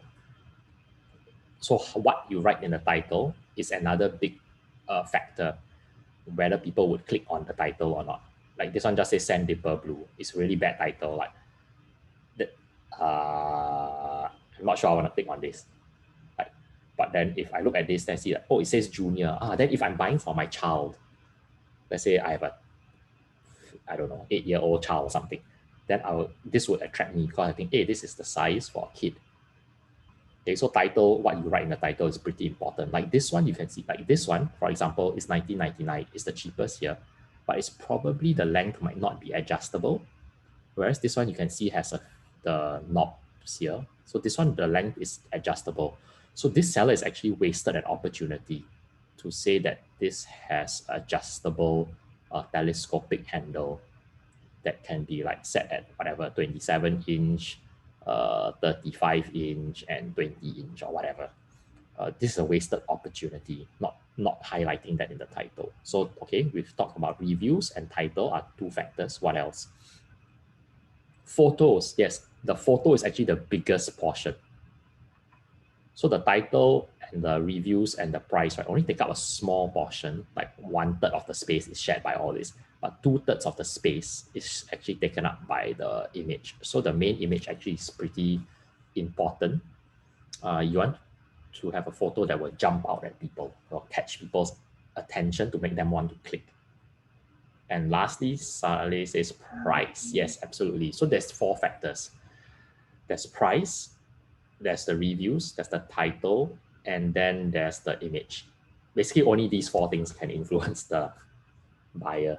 So it's very important when you create listing that these 4 things are the most important. Write the title properly, have a good main image, have an attractive price.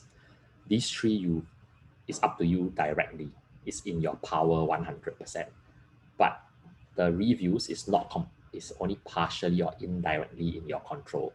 The only way you can control the reviews is basically make sure your quality is good so that your reviews won't be bad. The other way is you can actually use, Amazon has a built-in feature in the system that you can click to ask customers for review. Then it will shoot an email to the buyers 5 to 30 days after they buy and say, hey, you bought this product, do you like it? Please leave a review, and then the link will be right there in the email. They just, essentially an image of 5 stars, then they can just click and straight away the stars will reflect. So you can do that manually to try to increase the rate of reviews that you get. So, but that's indirectly. Ultimately, it's up to the customer whether they want to bother to review or not. So those 4 are what will influence a click. Lastly is conversions. After they have clicked on a listing, will they end up buying? Will you end up getting a sale? So basically, let's say I look at all these and I think, hey, I'm a cheapo, so I'm gonna buy the cheapest one. So then I go into the listing. Then I'm able to, okay, let me see. I was not sure whether this, like for me, I'm curious. I didn't know the length of this. So I want to find out, is the length information. Then I'm not sure, is it adjustable? So I also want to find out. So I'm curious about these 2 things. Like put yourself in the customer's shoes. What would the customer be looking for? So then I see, at least in the second bullet point, it says over 27 inch reach. So, okay, I understand that this is 27 inch and then maybe with this a bit longer. Oh, not bad. It tells me that it's stainless steel basket. And it actually uses an emotive word. It says rugged. Instead of just saying stainless steel basket, that would be just stating a fact. But simply by adding this word rugged, it immediately makes it a lot more attractive to a potential buyer. In the buyer's mind is, oh, this thing is good quality. It can, I can't find a better word. It can tahan rough use, okay?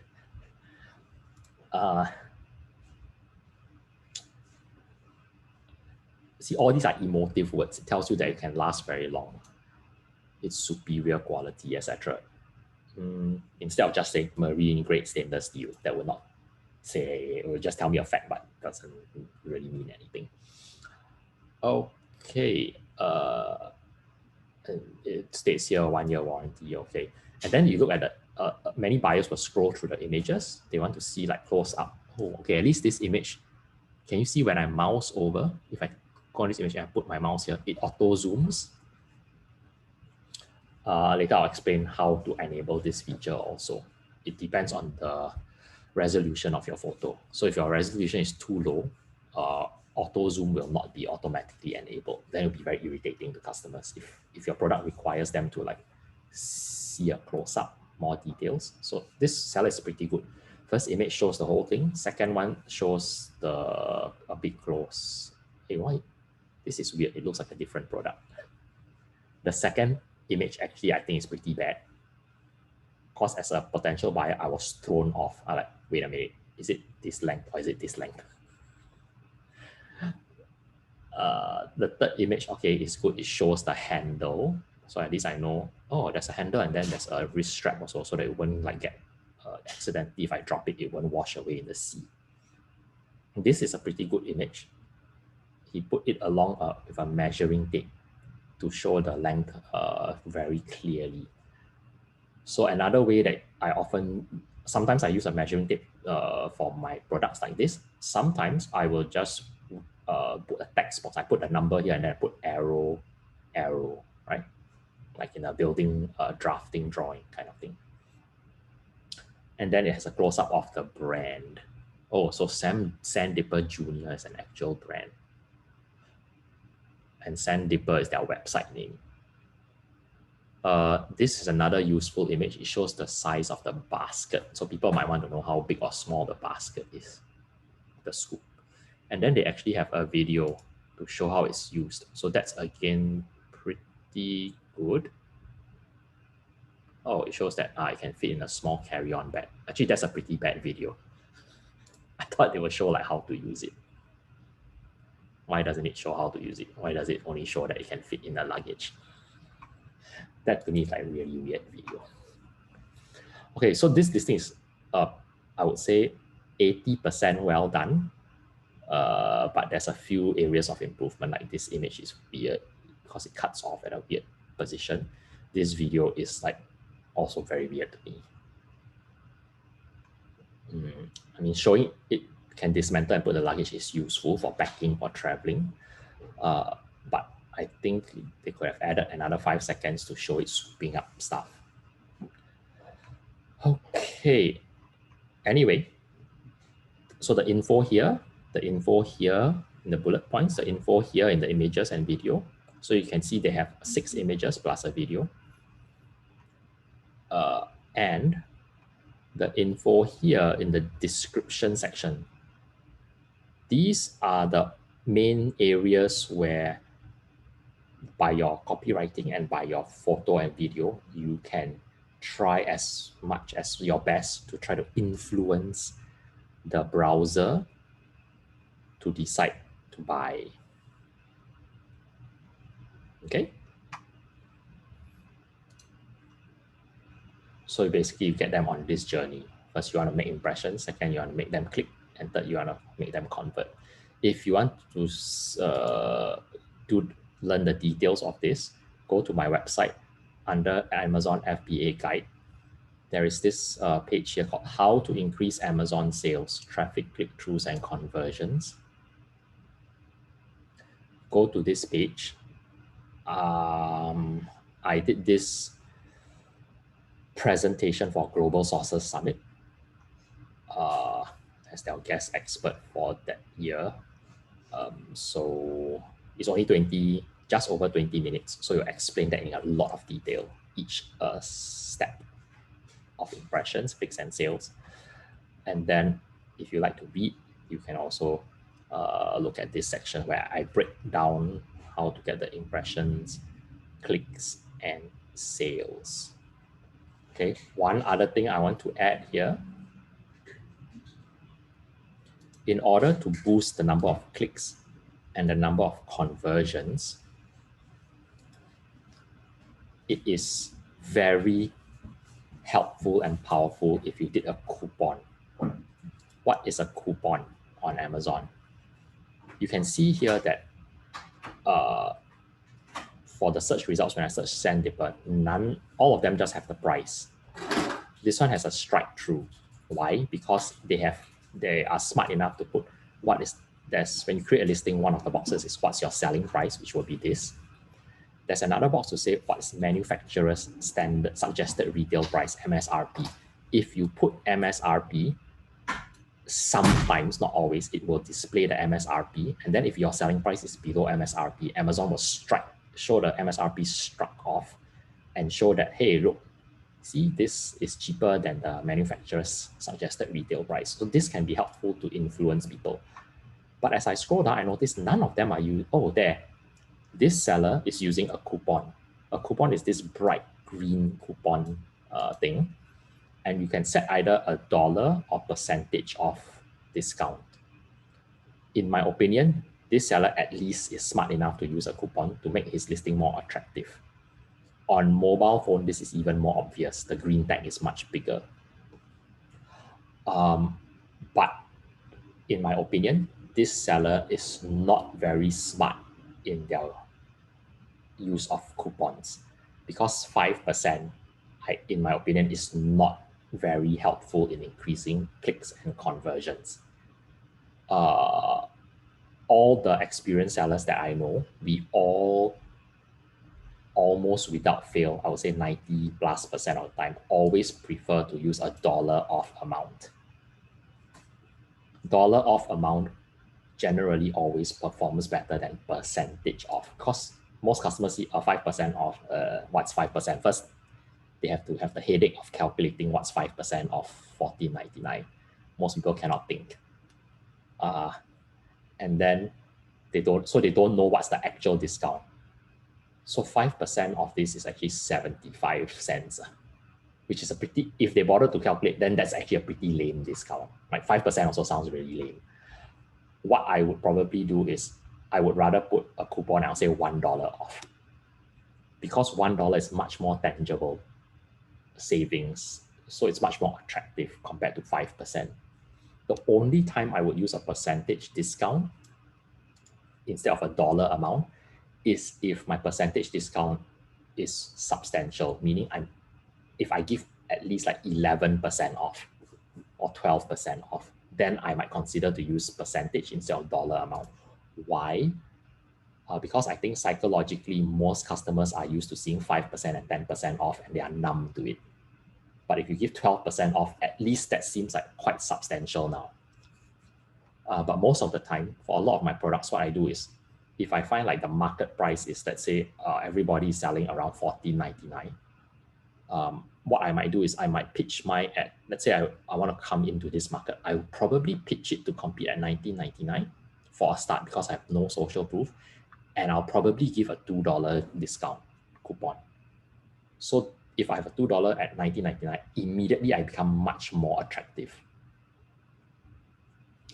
And therefore, it's much more likely that people will be drawn to click on my listing and buy my product because they pay $17.99. And that will help to offset the lack of reviews for a new launch. All right. If you want to find out how to do coupons, because there's so much to cover, right? So I don't want to take up all the time. I actually created here. So you see how to create Amazon coupons. This took me the whole afternoon to screenshot and go step by step, and then upload all this and write it. So coupons look like this. What are they? Why? The reasons, the advantages, and then I go through step by step. Click here, then you click here, and then you click here to create a coupon. So etc., etc., etc. So you just follow through and you can create a coupon. It's very simple. Literally nowadays it takes me like 2 minutes to create a coupon. This is one of the reasons why I don't like to teach also, like do the I don't like to get you all to log into your account and do it hands-on during the class, because in my opinion, it's a waste of everyone's time. These are pretty straightforward things to do. The other thing is some of you all don't have the account, so you'll be lost. Okay. So this section, anyone has questions? Saleh says, is it recommended to improvise bullet points using competitors? Sure. I mean, you can read through like other best, especially the best-selling like listings. Then you sort of learn how to write well. Some of them write very terribly, so then don't learn. Just take them as negative examples. But yes, the more you read good listings, the more you'll grow in your own knowledge of and understanding of how to write a good listing. Okay. Also, by reading other good listings related to the product you want to sell, you might pick up certain like jargon or descriptions or keywords that you might not have thought of. So it's always good to study the competitors. All right. Now let's break down the anatomy, the structure of an Amazon page. So what's an Amazon product detail page? When I've just clicked it, a product detail page is this page, okay? And it has many sections. So let's look at them. There's the title, there's the brand. Where's the brand? The brand is usually thrown at the front by the system.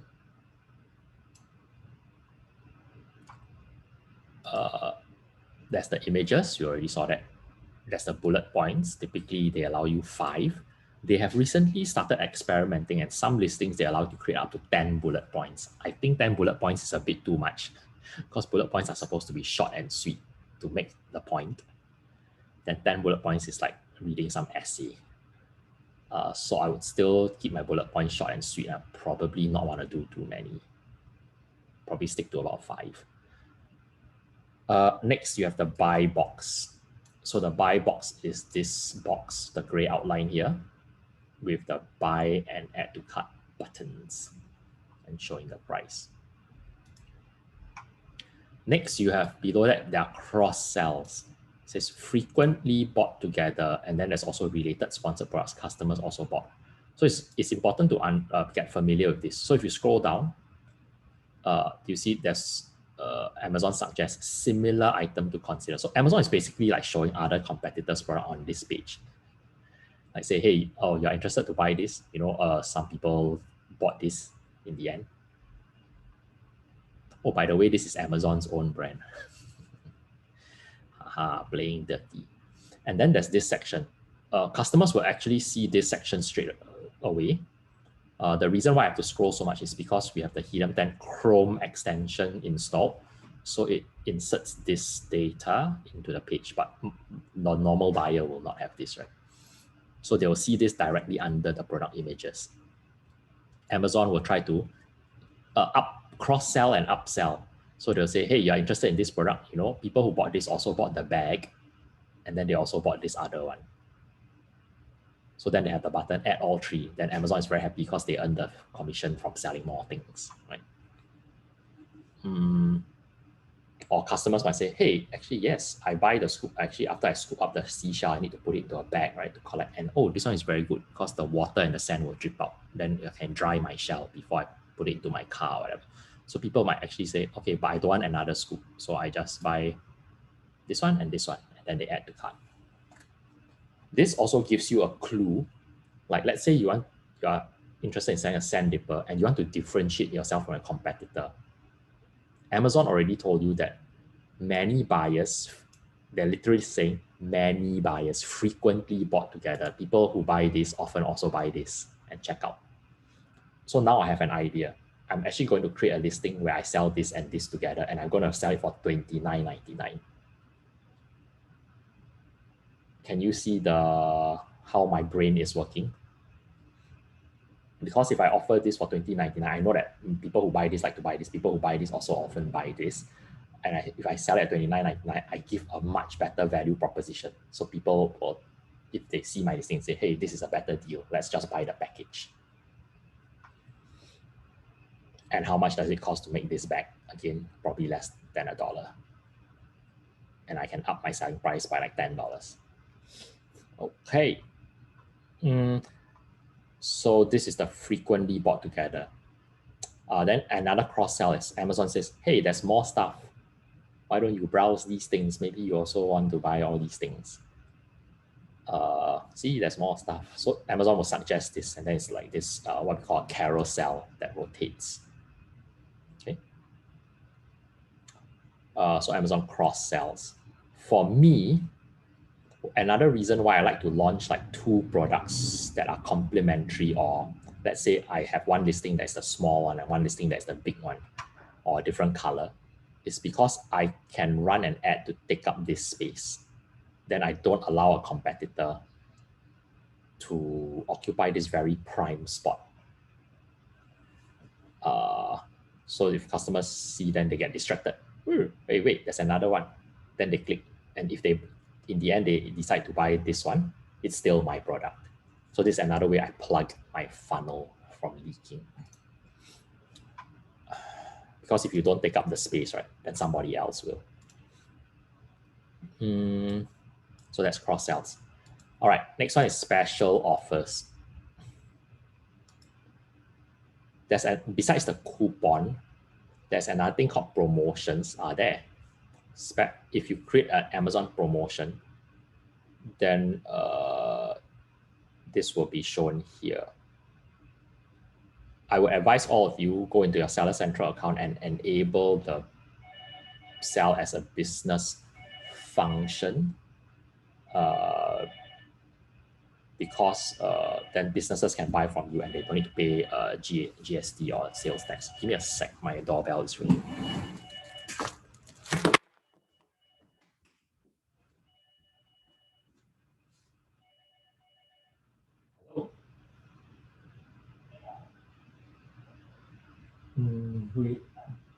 Are you looking for someone? No worries. Bye.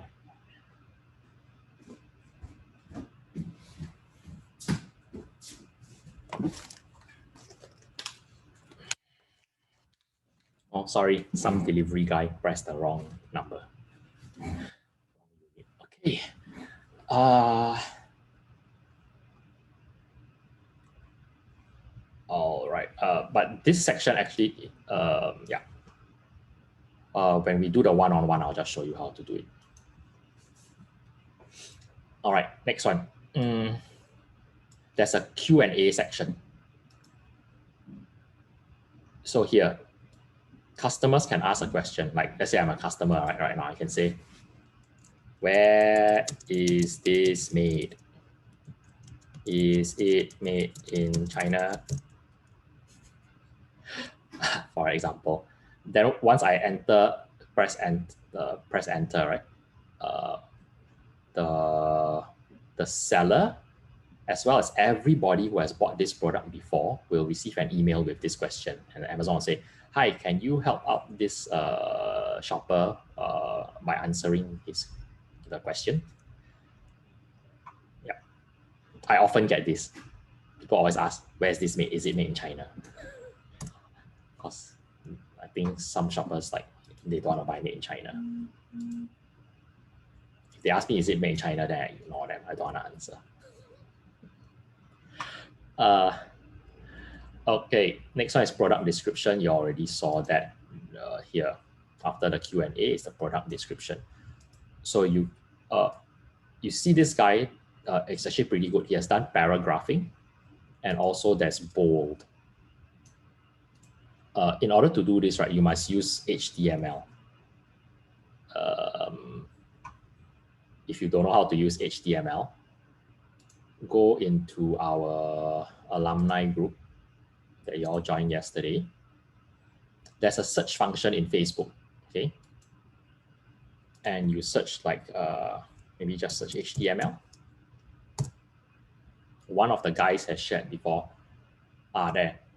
So Cyril, one of the guys from our previous batch who's doing pretty well, he uses this website. Like, you type in your description and then you put bold or enter to make a paragraph, and then it will convert everything to HTML. Then you copy and paste when you create the listing on Amazon. in the HTML code.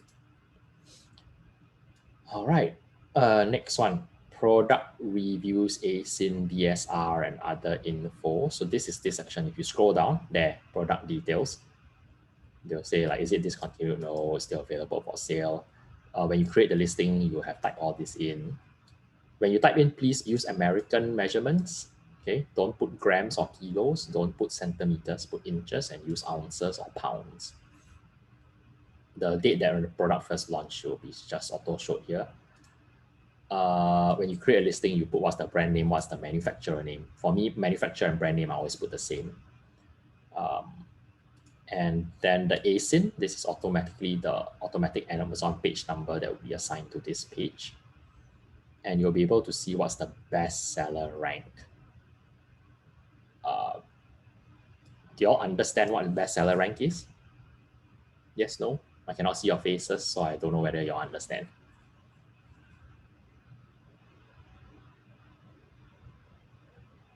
Essentially, bestseller rank is related to a category. It's like when you go to a bookshop, you know, like you go to Times bookstore, they have the books, 10 books displayed at the door.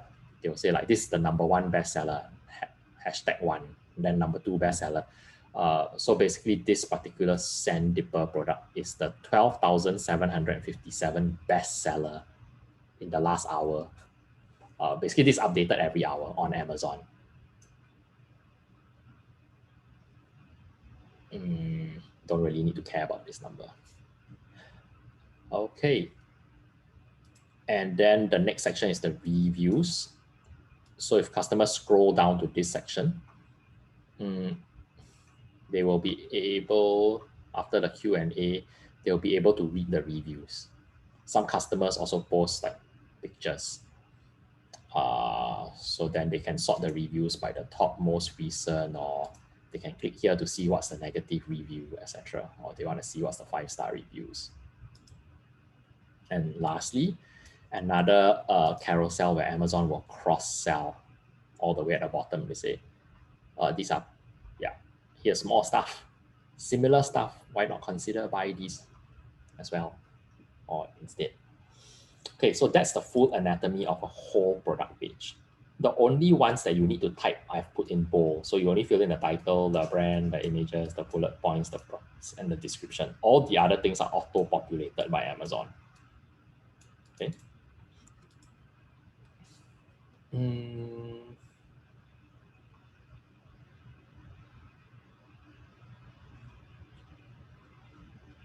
Arthur asks, do I have a total product per category chart?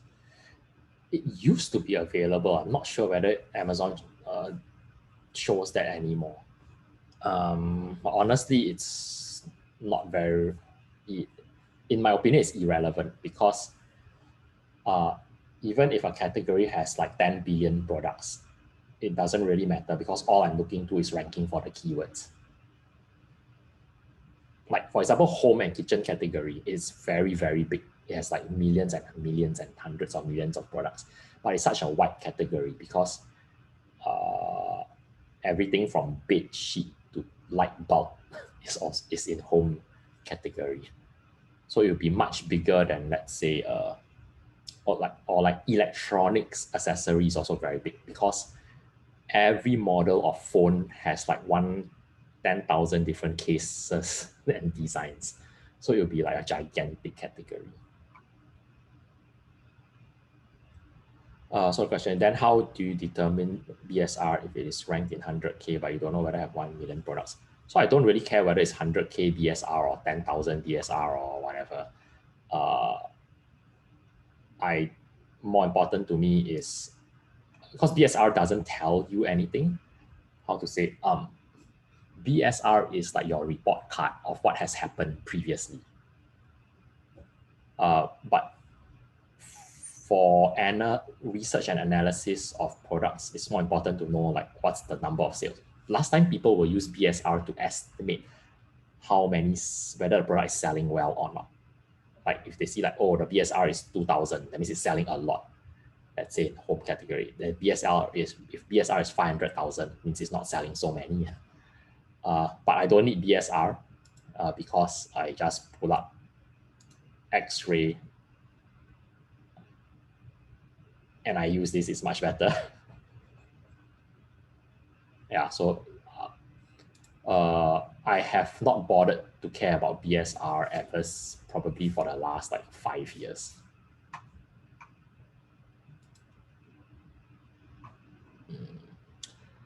All right, now, when we talk about creating a listing, the whole and the different places that like all these, right, title, brand, bullet points, and product description is all made up of words that you do copywriting for. And the whole purpose of doing the words is two things. One is to optimize for the Amazon search engine. The other one, of course, is to write in a way that it will convince people to want to buy. It's important to understand these terms in the long run. Otherwise, you can never, you won't be able to start well, and you won't also be able to tweak your listings in the long run. Like for me, every week, maybe once or twice, I go in and I'm looking at this data and I'm adjusting some of my things in my for each product based on this data. So it's important to understand this. So impressions, I think everybody already understands whether you are seen or not. It's like people walk on in the shopping mall, then they saw your product in the window, right? So you need to be seen. Second thing, you need to get clicks. So Amazon measures something called a click-through rate. What is a click-through rate? I'm going to put it here. CTR equals clicks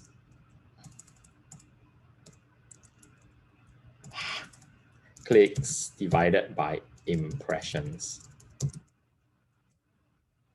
So the system will measure, like if you made 100 impressions and 10 people clicked, then you get a CTR of 10%.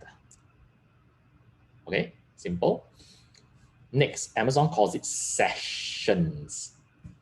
Basically, when you get one click, you will get one session. A session in Amazon jargon means a shopper entered your page.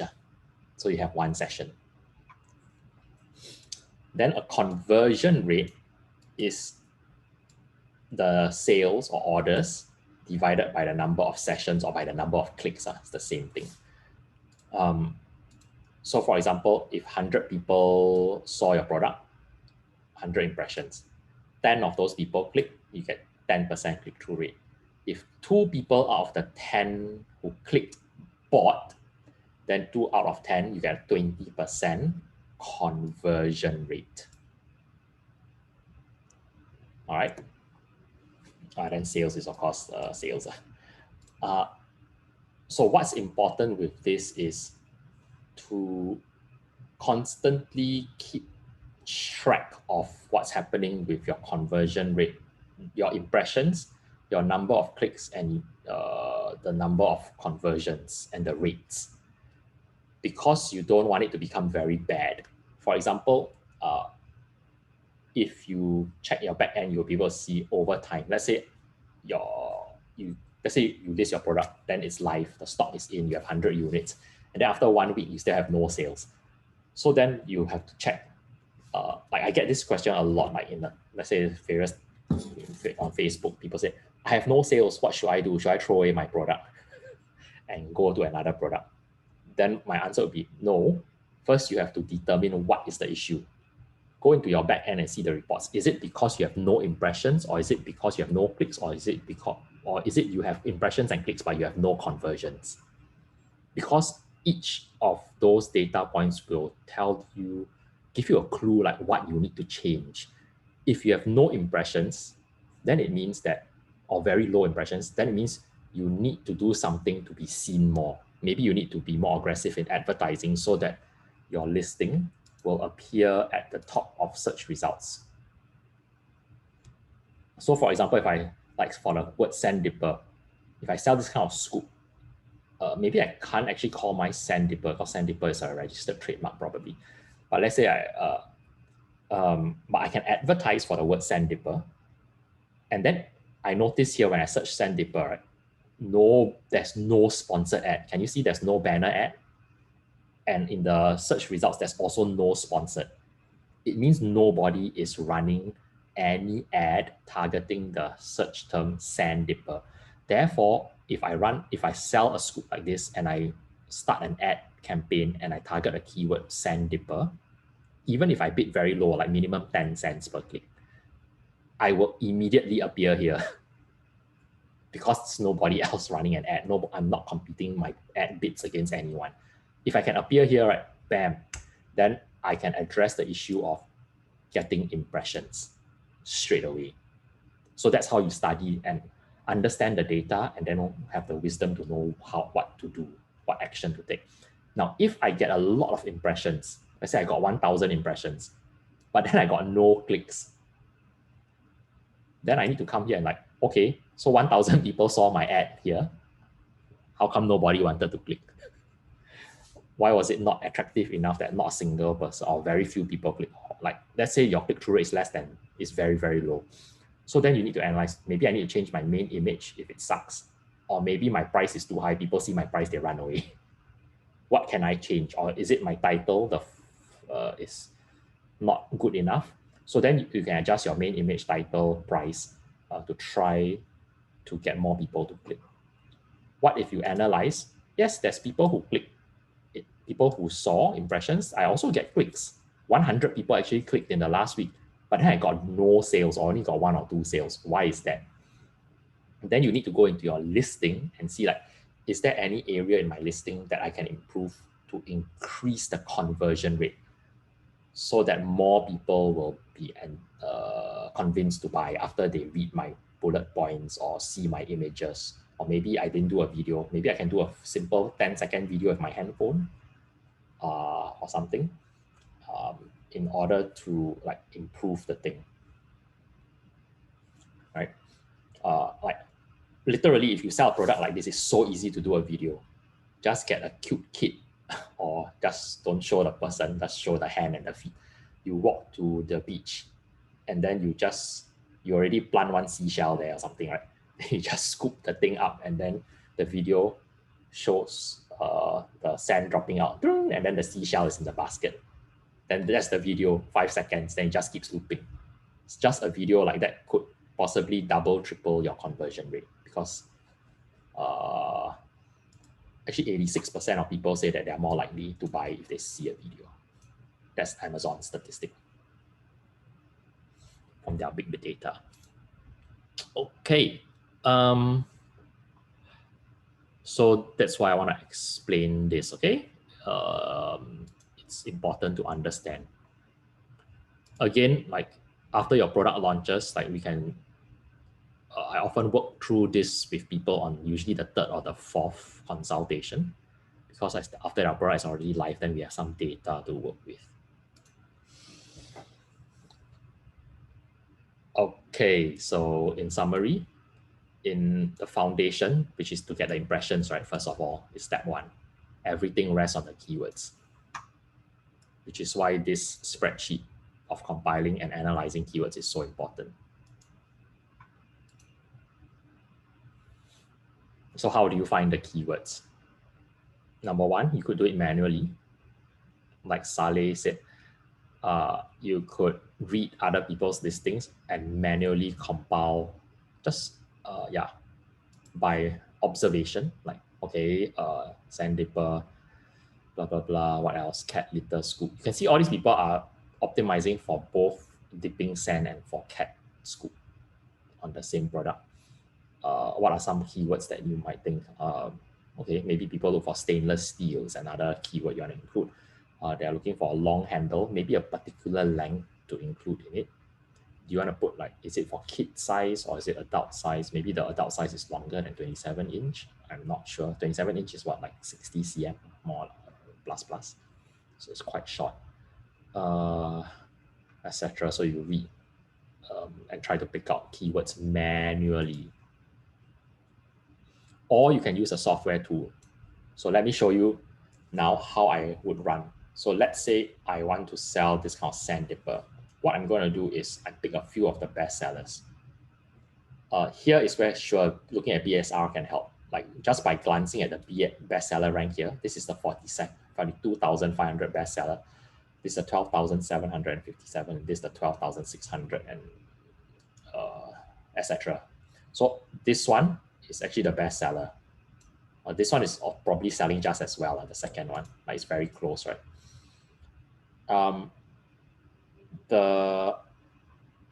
This and this sell a lot less. My guess is because this one sells the best because the price is the cheapest. This one sells the least out of these four because the price is the highest by far. But this one is adjustable. I am suspicious of this listing. I'm not sure whether it's selling to or is it adjustable. So as a buyer, I would want to double check. I think it's because it's adjustable. It can go from whatever this size to this size. That's why it's more expensive, because maybe this one is not adjustable. Anyway, how do I get the keywords from this besides manually reading? There's a more effective way. I want to find out what keywords Amazon has actually indexed and is ranking this best-selling listing for. So how do I do that? I go into this listing. I want to copy their ASIN. What's the ASIN? ASIN is this, the page number, the one that starts with B00. I can either copy the ASIN here in the URL. It's always amazon.com/ the first 5 words of the title /dp/ the ASIN. Or I can scroll down. If you remember the product details section, it will also have the ASIN here. So I can copy this also. Or because I installed the Helium 10 Chrome extension, I can scroll down just under the images. There will be this part with the Helium 10 info. I can click on this. Do you see the brain sign? And it says keywords. So the brain is the logo for the keyword tool in Helium 10 called Cerebro, which is Spanish for brain. If you watch X-Men, then you know Professor X has his machine called Cerebro, which means brain. So I search this. So I could copy and paste manually and get the keywords also. And then, this is very powerful. Helium 10 has found that this listing is indexed by the Amazon search engine for 1,410 total keywords. And then as I come here, I can see all the keywords, 1,385 unique phrases that this listing is actually indexed for by the search engine. That means it shows up somewhere in search results. This is a much more effective way of compiling keywords than manually reading. Because some of these might not actually even be in this order anywhere in the title or in any bullet point. But Amazon, over time, has realized that people who want to buy seashell scoops also buy this cat poop scoop, this dipper. So Amazon assigned the keyword to it over time. If that's the case, that's even better. If Amazon has assigned, for example, this keyword to this listing, but this listing does not have this keyword exact phrase anywhere in their listing, by simply including this phrase in this order somewhere in my listing, it already gives me more ranked juice than this listing. It's like I start a match and I already it's already 1-0 in my favor. Okay, so you go through this and find the keywords. I would typically try to shortlist the keywords which are relevant to what I want to sell, and especially if they have 300 or more search volume. That would be, to me, the important primary keywords. So like sand sifter for the beach. Like these two are not so important. The important words are sand sifter, beach. Then shell scooper for beach, C900. Seashell scooper, 300. Sand dippers. So all these are pretty, you add up all these, you easily could hit like 10,000 search volume. Yep. And then you compile all the keywords. So easily from that list for the seashell scoops, right, you could end up with a list of like 50 to 100 keywords. And then you just find the 5 most important phrases and try to include them in the title. And then the less important ones, sprinkle them in the bullet points and in the description. Does that make sense?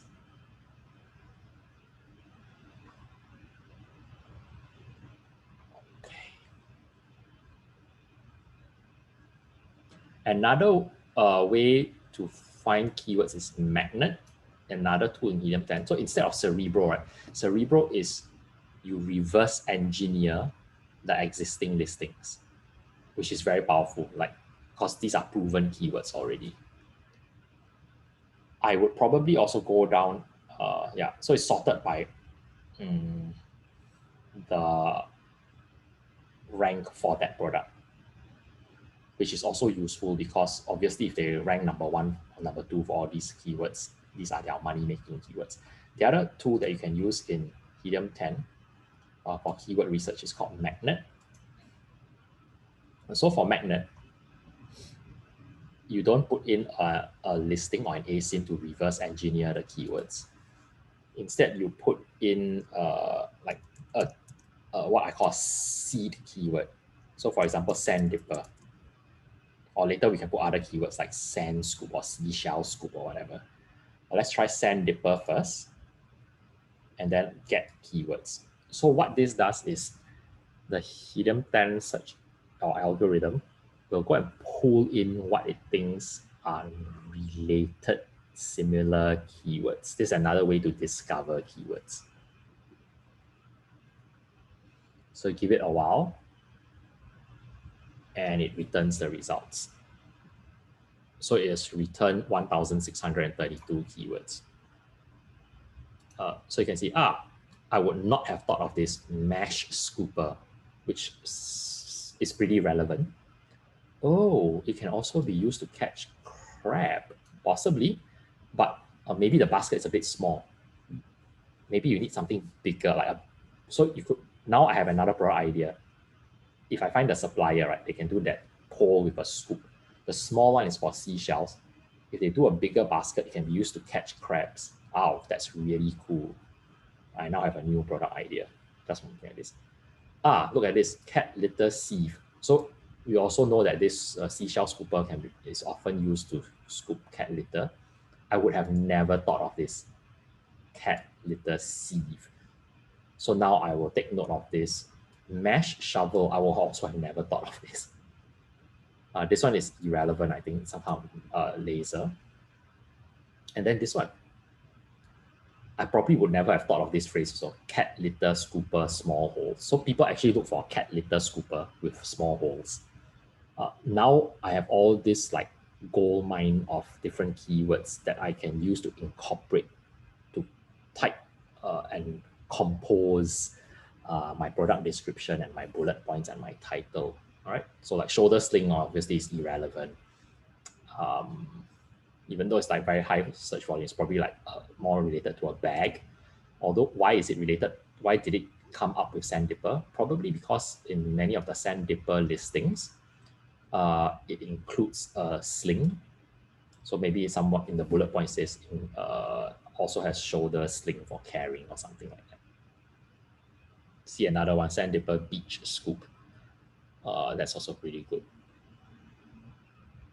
Rock hounding scoop, like I literally would never have thought of this. So I would investigate, like maybe like going around on the rocks to catch clams or mussels or like whatever, sea harm or something. Maybe the Americans call it rock hounding, I don't know. Then it can also be used for this. Yes, obviously if I keep small lizard or terrapin, this can be used as a reptile tank scoop.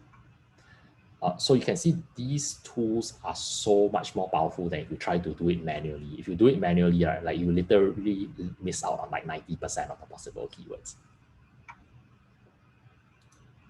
Okay. So that's using Magnet and Cerebro. Just to revise, Cerebro, you put in a competitor listing and you reverse engineer to find all the keywords that they are indexed for. Magnet is you find a seed keyword, like a short tail phrase that can clearly describe the product. Just put it in here and search, and you let the Helium 10 search engine retrieve all the related possible keywords. So it's very, very useful. Next, let's move on. Remember yesterday I said I'm going to repeat this slide over and over again. So most important, put the important biggest keywords with the most search volume and lowest competition in the title. There's a back-end section I'll show you all soon. Then bullet points and description and the images. So these are the important sections. Other things, we'll just go through first, then I show you how it's done, okay? When you create a listing, besides typing the title and the bullet points, there are also boxes or fields where you have to fill in like seller SKU. Okay, so seller or merchant SKU stands for the stock kit unit. You can leave it blank, but I advise you strongly recommend that you type in some kind of abbreviation that you can understand to identify your product. So for example, if I'm going to sell sand dipper, then like maybe next time I'm going to sell other products, so I might call it like SD, I say I'm going to do a 27 inch, I do like SD-27-blue. Then the next one I create maybe like SD-27-green, SD-27-red or something like that. So for different models, so that I can identify my what the product is. Because this will be used quite often. Like if there's a problem with your listing, you want to contact seller support, you can say, I'm writing regarding SKU, blah, blah, blah, so that they can investigate. Or oftentimes when you are shipping to third-party logistics, like my third-party logistics service, like Amazon Sellers Help, when they receive my stock from, let's say, Taiwan or China, it will come in cartons, right? So what they require is that outside the carton, please have a label that shows what is the SKU inside. So my carton is basically just a piece of paper and it says SKU, then what is it? So that when I ask them to ship to Amazon, I'll just tell them, please ship like 2 cartons of SKU SD-blue-27 and ship 1 carton of SD-green-27. Yeah, so then they can just look at the SKU on the carton and ship it to Amazon. So please do this. If you leave it blank when you create a listing, Amazon will assign a random 10 or 12 digit like QM-XY14 WX24. That is like very hard to remember. Imagine if you have 20 products with all these kind of random numbers. When you look at the number, you don't know what it is. All right, next one is the ASIN. Amazon will automatically assign. You have no control. Next one is the product identifier. When you create a listing, one of the fields, boxes, again, they will ask you, what is the product identifier? There will be a drop-down menu. They'll ask you, is it GTIN, UPC, or EAN, or ISBN, which is for books, etc. So you select UPC or EAN, and then you have to type in the number. There's also an option, if you don't want to get global trade item numbers, there's an option to apply for exemption. Okay, so I would say 90% of the previous batches, the people, they don't get join GS1 to get a GTIN, but they apply to Amazon for exemption from this requirement. Again, if you want to learn how to apply for GTIN exemption, go to the alumni group and search GTIN exemption. And Ben Ong, from a batch last year, he has explained very detailed in step 1, 2, 3, 4 how to apply and what are the steps. Okay.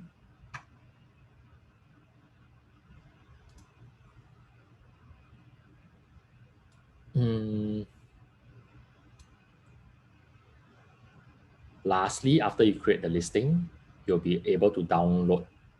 Basically, there'll be an option next to each listing that says print item label. And then when you download, it will basically print, not print, it will basically download a PDF of this label.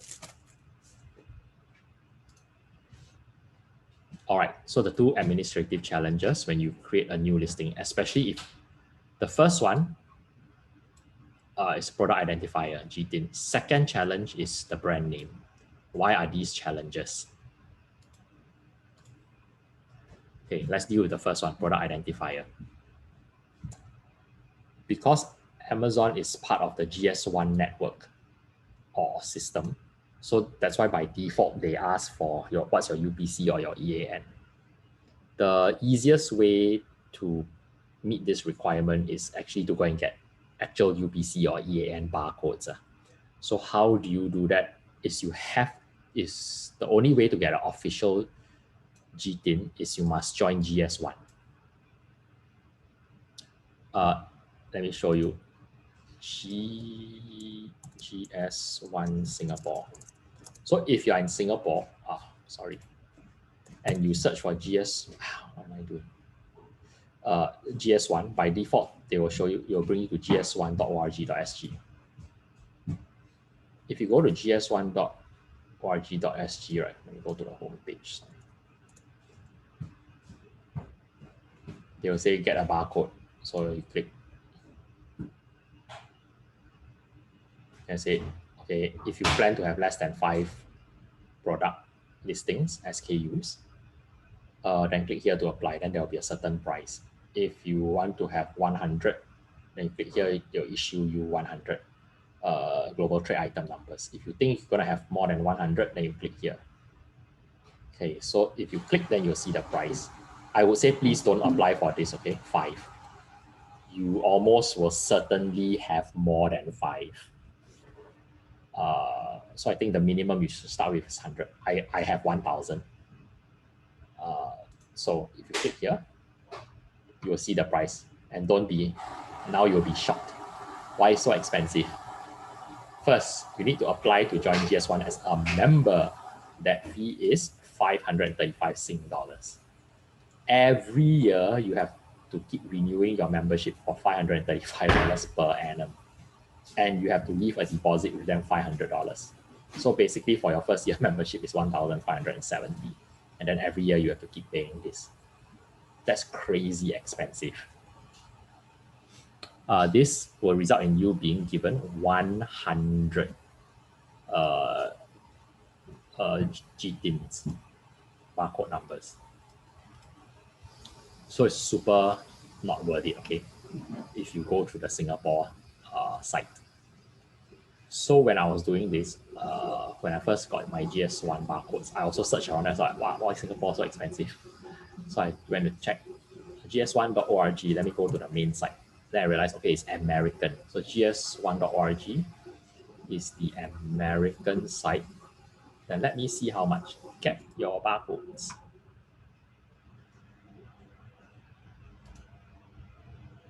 Let's see.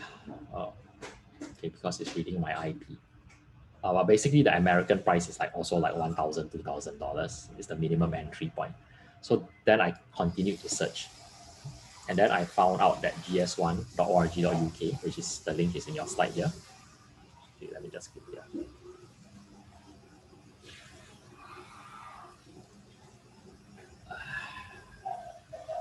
Oh, sorry, I opened the link here. Yep. So GS1 through the UK site, you can see here.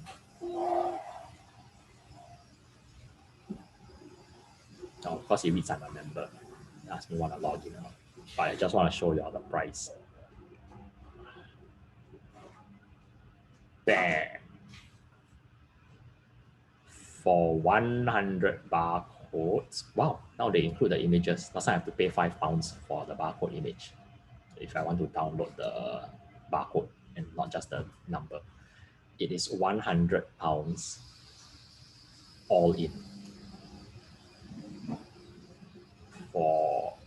I mean, when you're starting out, you'll be less than £500,000 in sales anyway. So basically it's this. What I recommend for me, I joined this one because it's only £19 more and I get 1,000 numbers. So to me, this is more worth it, especially if I want to increase my product range. What if I use up more than 100 numbers? Don't be surprised you'll use up numbers quite fast because sometimes you create even if you create a test listing on Amazon, you need to enter a number, then that will burn up one of your numbers. Okay. So this is one way. In order to pass the product identifier requirement is you join GS1, especially through a UK site is the most worth it. And then you get the numbers. Once you join GS1, right, you'll be able to log in, and then you have what they call your number bank. And then you just assign take a number when you create the Amazon listing. But that costs money. Most of you, when you're starting out, might not want to spend even £100 to get 100 quotes, or the £119 to get 1,000 quotes. So if you don't want to, then you go for option 2, which is apply for GTIN exemption, which Amazon has their official application page here. And as I showed you all just now, follow the steps that Ben has outlined here to be able to get the exemption.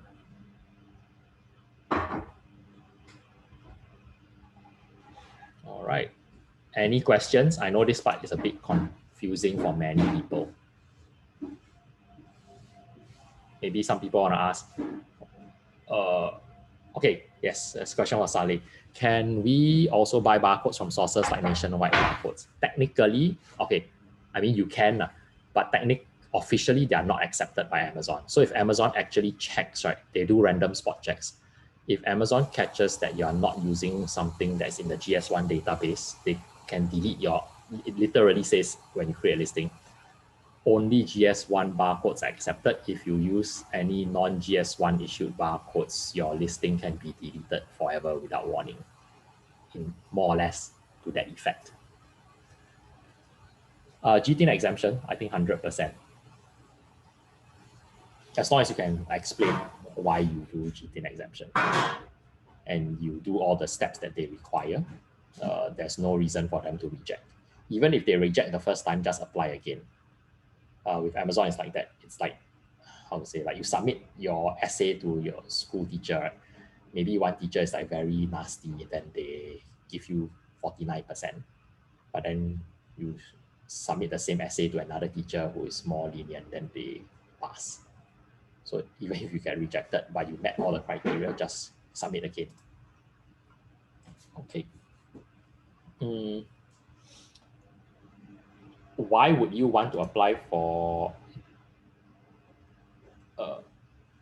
let me explain why, like Saleh's question, why if you buy from third parties like Nationwide Barcodes, Speedy Barcodes and all that, why is it dangerous? Even though Nationwide and Speedy, they got their barcodes from GS1, the issue is, number one, technically you can never buy an official GS1 barcode because you can never own it. It is only leased to you. You're basically renting it. GS1 is renting it to you. And as long as you pay the annual fee, those barcodes are assigned to you. The moment you stop paying, like, actually 2 days ago, I just received an email from GS1. They said, your fee payment is due. If you don't pay within the next 7 days, the barcodes will be basically no longer assigned to your account. So every year you must renew. You're basically releasing the numbers. And how come Amazon can check? It's because Amazon is a member of Amazon is like a board member of GS1, okay, the organization. So what they can do is they can check into the database to see whether this number, let me back up. When you join GS1 as a member, you have to, let me just click to show you. So let's say I continue with to join. We will not be incur VAT because you're in Singapore. Only if you're a UK company, then you have to pay VAT. So like click join now. It is required that you at least be a sole prop, okay? So let's say I put like whatever, retail or something, right? Just select something. Let's say you want to sell, I don't know, home and garden products. How many GTINs you want? I want 1,000. What's your company turnover? So if you look here, right, as long as you put below £500,000, then you will be 119. So I'm going to put for a start, you all are starting out, maybe you put like 10,000, 100,000, whatever. Okay, so then blah, then you continue. So you put your email address, that will be your user ID. One of the requirements out there is what's your company name. So you, similar to OFX, you need to at least be a sole proprietorship. So once you create an account, then GS1 will assign like this list of 1,000 serial numbers to XYZ company name. When you create a listing on Amazon, you will type the product title and all that, right? Then you make sure you come and log into your GS1 account also. So you log in and then you go into your number database, and there will be some fields there. For each number, there's what's the product name, what's the product dimensions, what's the product description. So you copy and paste the same title that you put in Amazon into your GS1 database, so that if Amazon does a spot check with GS1, right, it will tally. All right, then they can see, yes, this is a real GS1 number, it's the same matching product. So that's why when you buy with Nationwide barcodes, if Amazon checks, you will be in trouble. Because when you buy from Nationwide barcodes, they will just send you an Excel spreadsheet with the numbers. Say, here's the 1,000 numbers for you to use. But you have no access to GS1 to update the company name to you and the product name to match the name on Amazon. Okay. So then you have to decide, do you want to apply for exemption or do you want to join GS1 and pay the money annually? My advice is think about where you are going with this. The reason I joined GS1 is because I also sell outside of Amazon. So for example, previously, like my products are also listed with Royal Caribbean, like on the cruise ships. They approach us, they want to carry our product in their catalog for their whatever passengers to buy. Then I also sold on some other marketplaces, like whatever, some Mummy's website or whatever. And then they require GTINs also. So, and then I was also talking to like Fair Price, their organic section or whatever, the merchandising manager. I said, I'm interested. Are you all interested to carry? We want to sell our products in Fair Price. Then they said, oh, then you will need all these requirements. So they also require GTIN, right? Because it needs to be scanned in their inventory system. So that's why I joined GS1, because I don't just need it for Amazon. I actually really need it for my other channels. But if you're just selling on Amazon and not planning to sell anywhere else at the moment, then sure, go ahead and apply for a GTIN exemption first. You can always join later. Okay, I hope that answers the question. Is it upgradable? To be honest, I'm not sure whether if you start with the 100, you can upgrade to the 1,000. Maybe what you can do is contact them and ask.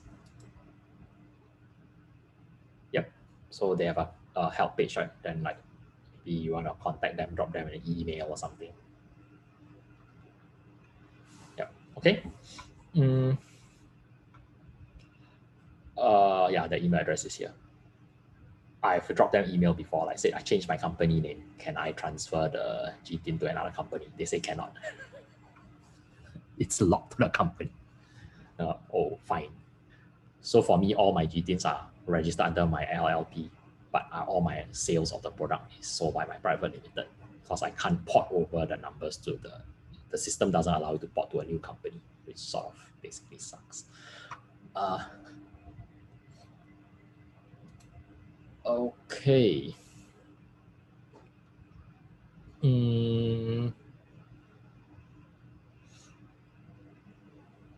Any other questions? All right, so that is the product identifier issue when you create a listing. Next one, the brand name. So I told you all yesterday, think of a brand name that you can trademark. If you do not get brand registered, you don't have the trademark certificate, or you don't use the IP accelerator, right, to get brand registered before trademark. When you try to enter your new brand name into Amazon, they will give you an error code 5665. They say this brand is not registered. It's not a real brand. Like, why is this? What are you trying to do? They have a workaround, because Amazon realizes that there are a lot of sellers who are private labeling and they don't have a trademark. So Amazon does provide, just like sellers who don't have GTIN, they have the exemption option. So there's also a brand sort of name workaround. So this is a bit of extra work you need to do if you don't get the brand registry. So the same thing with errors 5665. You can read Amazon's official guide, like how to apply, and then go and apply. If you want more info, same thing, come to the alumni group and search 5665. I think there are a couple of posts here. Yeah. I say, hey, what should I do? Then I explain how to do it. Same thing, Ben also has this. I encountered her, and then he explains step by step how he got through the 5665. Okay. All right. So yes, quite a lot of like things, like hoops that you have to jump through. Is it worth it? For me, yes, it's been worth it to jump through all these hoops, because once you can get through all this, right, that marketplace is gigantic. I guess it's also a good thing, like a lot of the people, even those people who sign up for those 3, 4, 5,000 scammy Google courses, right, by the time they reach all this stage, right, they like give up, which is why like 90% of people end up not selling, because they like, what? I don't want to get GTIN. What? I don't know how to pass this like error 5665, then they just give up. So if you push through, then you'll already like be ahead of 90% of the people who don't. All right, so now let's create the listing. You want to draft these areas: title, bullet point, description, and the other keywords. I always either use Helium 10 Scribbles or I use a Google Docs template to type my listing first before I type it onto Amazon. So for Helium 10 Scribbles, it's this tool, listing optimization, Scribbles. It basically has the fields that are on Amazon that you will need to type into to create the listing. So like title, bullet points, etc. Amazon has started removing the subject matter from many listings now. Like they don't want to have this section anymore, because they found that a lot of people use it to keyword stuff. So the important thing is the title, bullet point 1, 2, 3, 4, 5, and description. You can see here that there you can put emoji also, like if you want.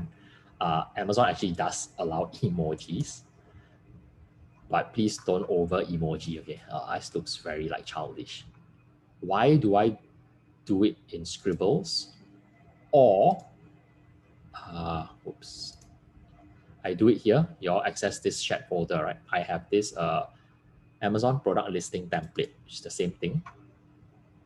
It has the various fields, like under the product copywriting, type the product name.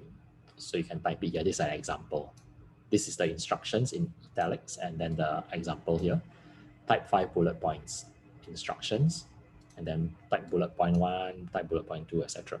So why do I type it either in a Google Doc or in Helium 10 Scribbles when I could just type it directly into Amazon? It's because when you log into Amazon Seller Central, right, the system will always time out after like, I don't know, about 30 minutes to 1 hour. So it's often for me, like when I'm typing the title, it's like writing a composition, like an essay. Sometimes I write the title, then I think like, hey, that doesn't look right. Then I edit. Then I go on, type one bullet point. Like, okay, it might take me 15 minutes to think of the bullet point. Then later on, I type the next one. And then later on, I look at the title, like, hey, wait, I think I can be improved because I already repeated this word a lot of times here. Maybe I want to change another keyword in the title. If I'm doing this on Amazon, what will happen is halfway through, Amazon will time out and auto log me out. And then when I log in again, right, everything that I've typed will be gone. There is no auto save function. It will just be gone forever. So this has happened to me a few times, and it's very frustrating. Imagine it's like you did your composition for your homework, right? You wrote like 500 words, and then suddenly I don't know, you lost the paper, and then now you have to start all over again. So by doing it in Google Docs, one option is because Google Docs will auto-save like every second. So at least it will always be here. For Scribbles, it doesn't auto-save, but Helium 10 also doesn't auto-log out, except like every 24 or 48 hours. And also you can click the save button. So at least there's an option to save. On Amazon, there isn't an option to manually save also. Okay.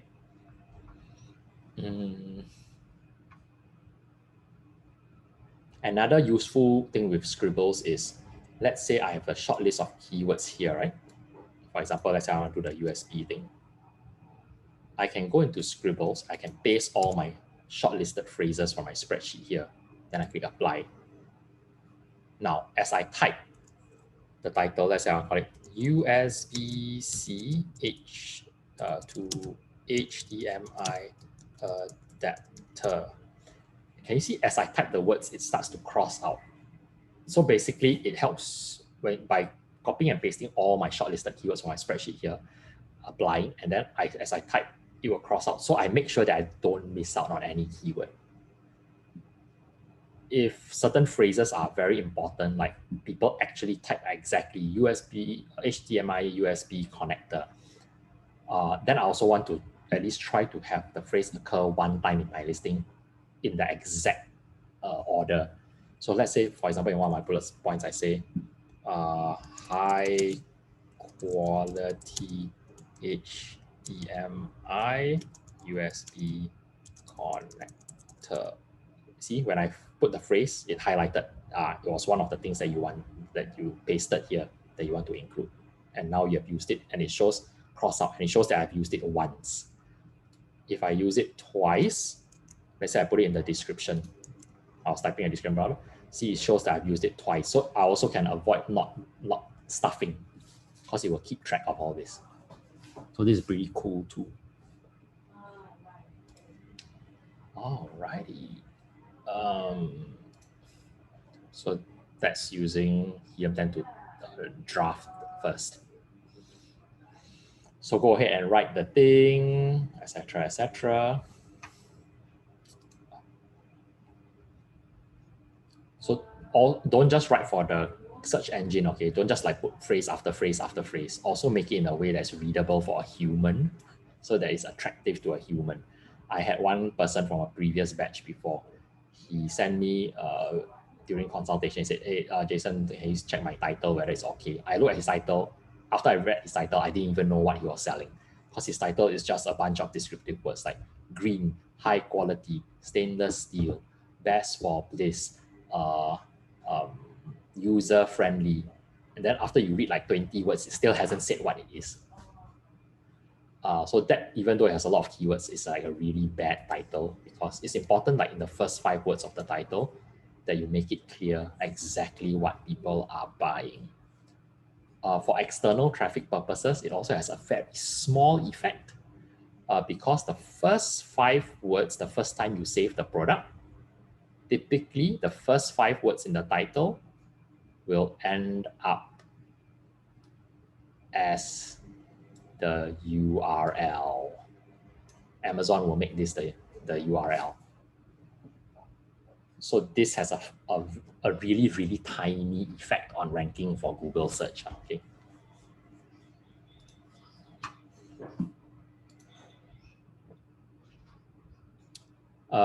The way you write your bullet points also, if you can write like what problems the product solves, the benefits, that's really more helpful than writing just the facts, okay?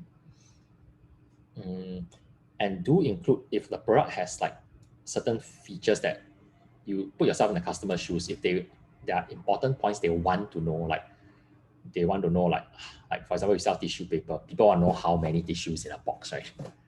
Like, is it 100 pieces or 200 pieces? Is it 2 ply or 3 ply? So make sure that you put the important things that a customer would want to know inside. Like for that scoop, people want to know like what's the dimensions, how long is it adjustable? If it's adjustable, what are the various lengths? Put all this in maybe like one bullet point, all this kind of dimensional info. Okay, so how do you add a product? I'm going to walk through now. So these are the instructions. You can always refer back to this slide. Why I don't like to go through technical things like how do you create a shipping plan? How do you create product listing? It's because for your info, right, Amazon actually has videos It's called, you go to YouTube, you search for Amazon Seller University. Then you go to the videos. All the no-brainer administrative tasks, like the basics of how to create a listing, how to create a shipping plan, they all have explainer videos to walk you through the steps. So that's why during my training, I don't do these steps. Like often people say, hey, how come there's no hands-on of these steps? Like how do I type the listing? Because if I walk through, it's honestly like wasting time. It's more important to understand how to rank and how to find products. Like that's why later on in the afternoon, we're going to spend a lot of time on the finding products to answer like Tommy's question, like using the spreadsheet and all that. Okay, so I just go through this briefly. Basically, you log into Seller Central, you hover your mouse over inventory, then you select add a product, then you create a new product listing. This image graphic always changes. They always like have new picture, the layout, they might shift this to the left, the picture on the right, etc. Basically, if you're doing something they always say, check first whether it's already in Amazon, like the Indomie goreng. You search the UPC, if it's already there, then don't create a new listing, just sell yours. But because you are doing a private label, right?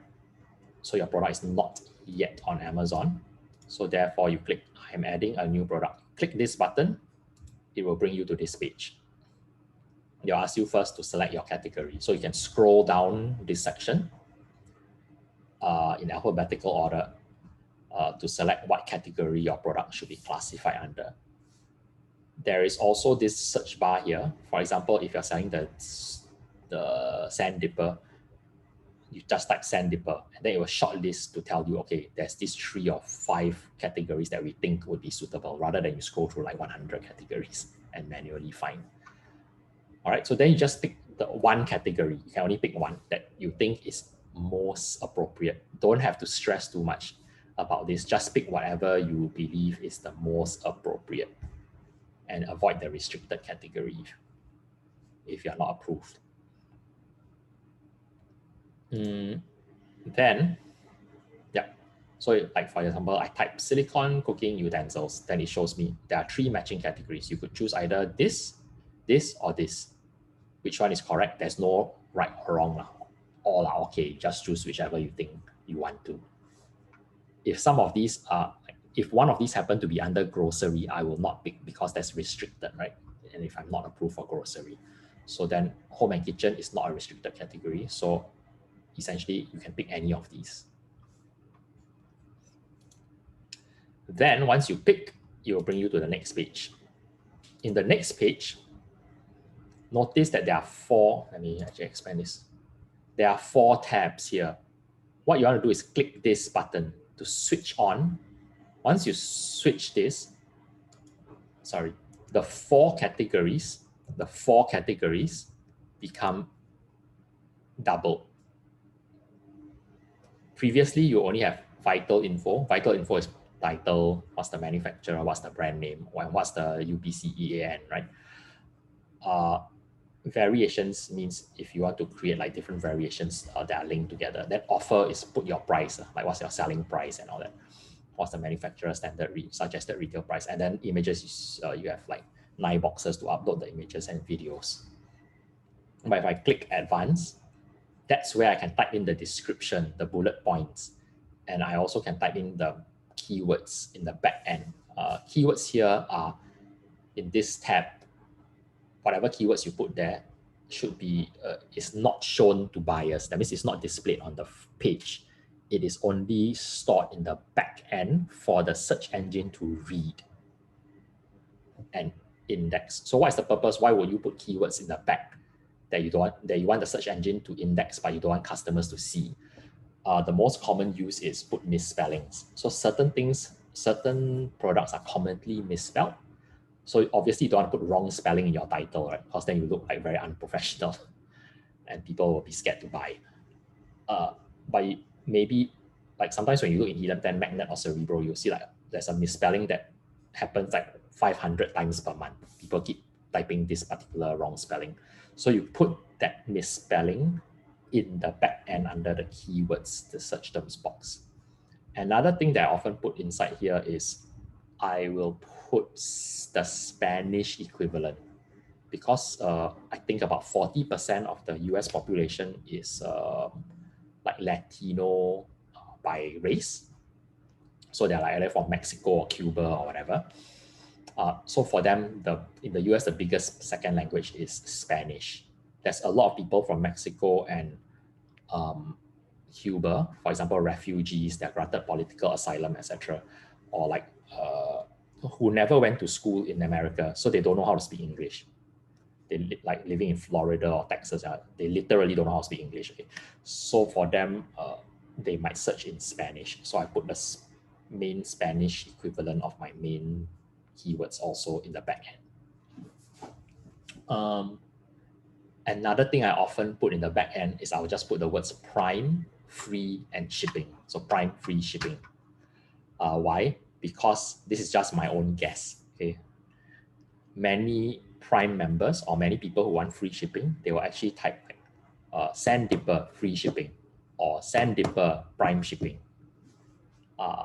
So I just put those words also in the backend to try to boost my relevancy in the search, if in case people type like Prime or free shipping into the search bar. Okay. Very good question. Would you repeat the keywords that you already put in the title, bullet point, description in the back end?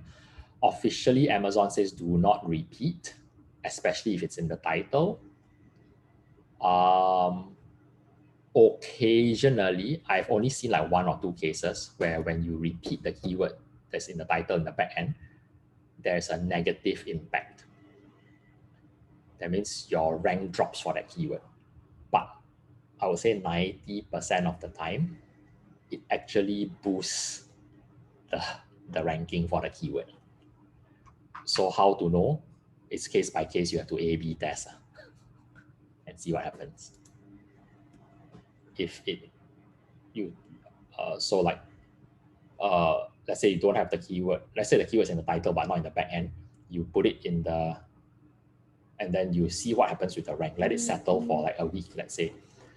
And then you think like, hey, the major keyword is soap dipper, sand dipper. So I'm going to add it to my back end also.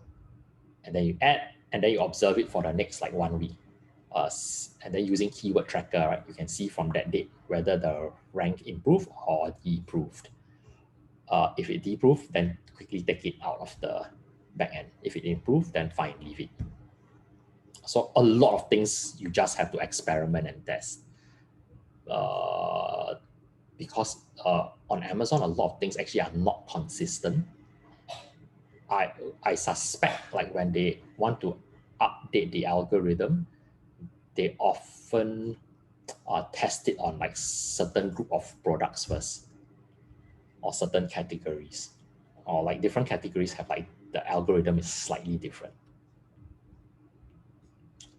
Okay. So that was all the steps to create a listing. Basically, just go in. A couple of things to note. You see these exclamation marks. Basically, wherever the tab has an exclamation mark, it means there's a compulsory field. For example, now we are in the Vital Info tab with the product name. There's an exclamation. It's because the compulsory field has not been completed. So this, then when you click there, you'll see that there's a red box. If it's red outline, it means you must type something here. Okay, if because basically you can't create a listing if your listing has no title. You could leave the manufacturer blank, that's fine. But you could leave model number blank, that's fine. But you must fill in at least a title.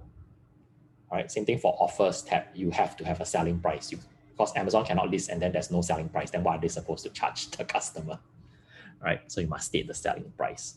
All the other things, like if you don't want to put a description, you have no bullet points, fine, the listing will still go live. It's just to your disadvantage, but it's not compulsory, okay?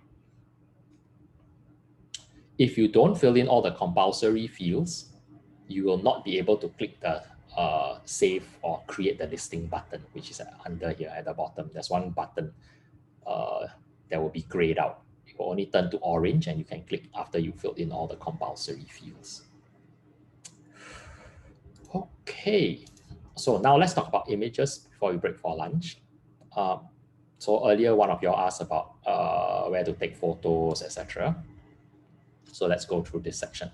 Amazon allows up to 9 images, max one main image, which also becomes the thumbnail in search results, plus 8 others, or 6 images and 1 video. Okay, if you do 8 images and then the 9th one you put a video, right, the video won't display. I think it's to do with, I don't know, it's just their limitation. Maybe they'll say bandwidth or whatever. Okay, you want to experiment. Previously it was 5 images and 1 video, total 6. Now it seems like 6 images and 1 video might be okay.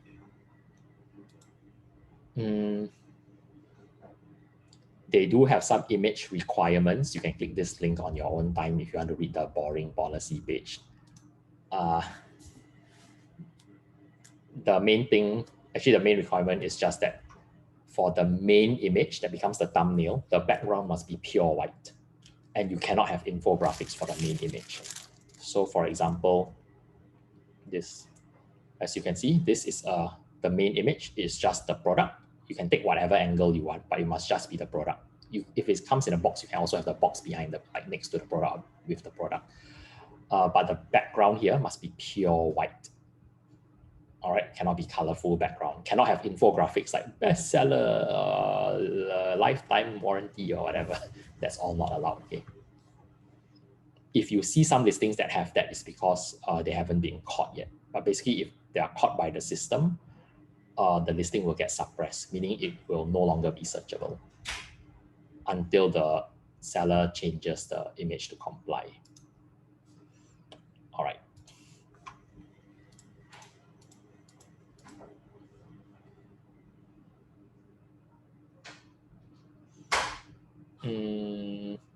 David, I saw your question. I'll address it soon.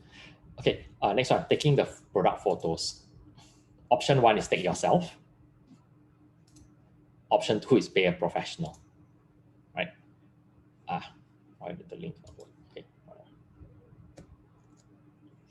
So for paying a professional, one package is this GS1 photography package. I explain it a bit on my website. So again, under Amazon FBA guide, right? There is a product photography, there are product images and photography.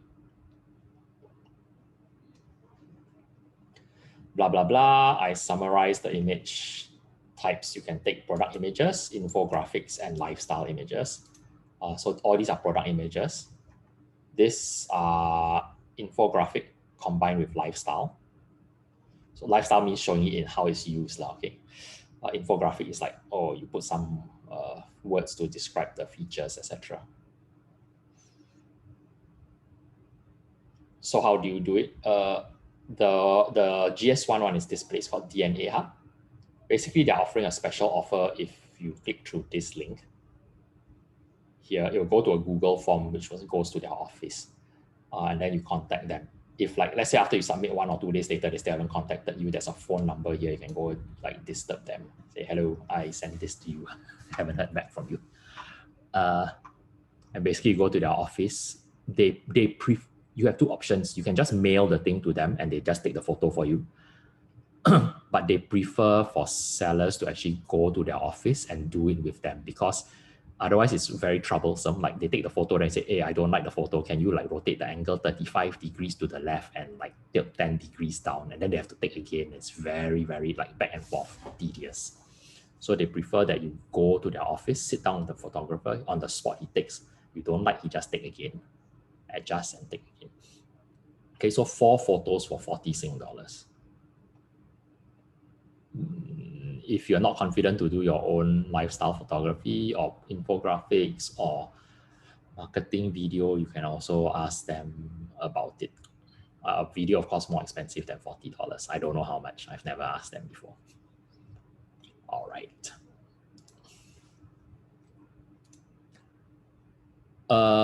Another option is you can find photographers on Fiverr. I've done this 2 times with 2 different studios.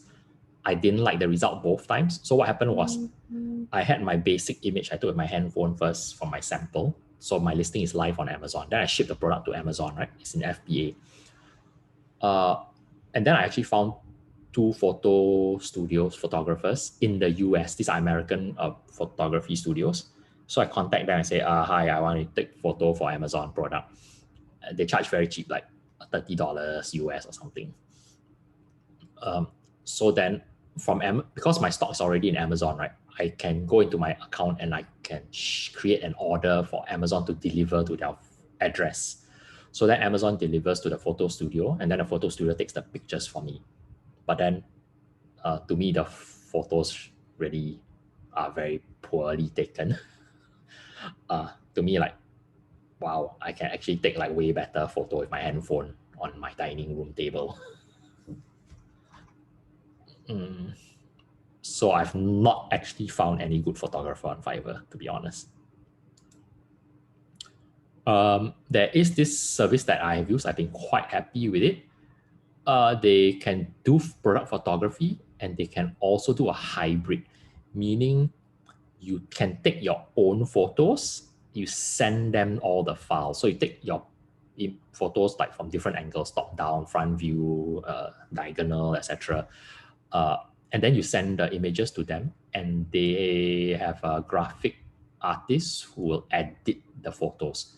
So actually, right, the examples that I copy and pasted here, like all these, they are from that amazing, what is it called? Amazing Freedom Magic Image Service. They are the ones who did all this. Basically, all you do, right, is you take a photo of your dumbbell, and then the girl is actually layered onto it. Or you sell this like the iPhone running case, right? Basically, you just take a photo of you just take a photo of this case, this guy and all that is just layered onto the thing. Same thing like these boxes. You take photo, like sell bento box or something, takeaway box.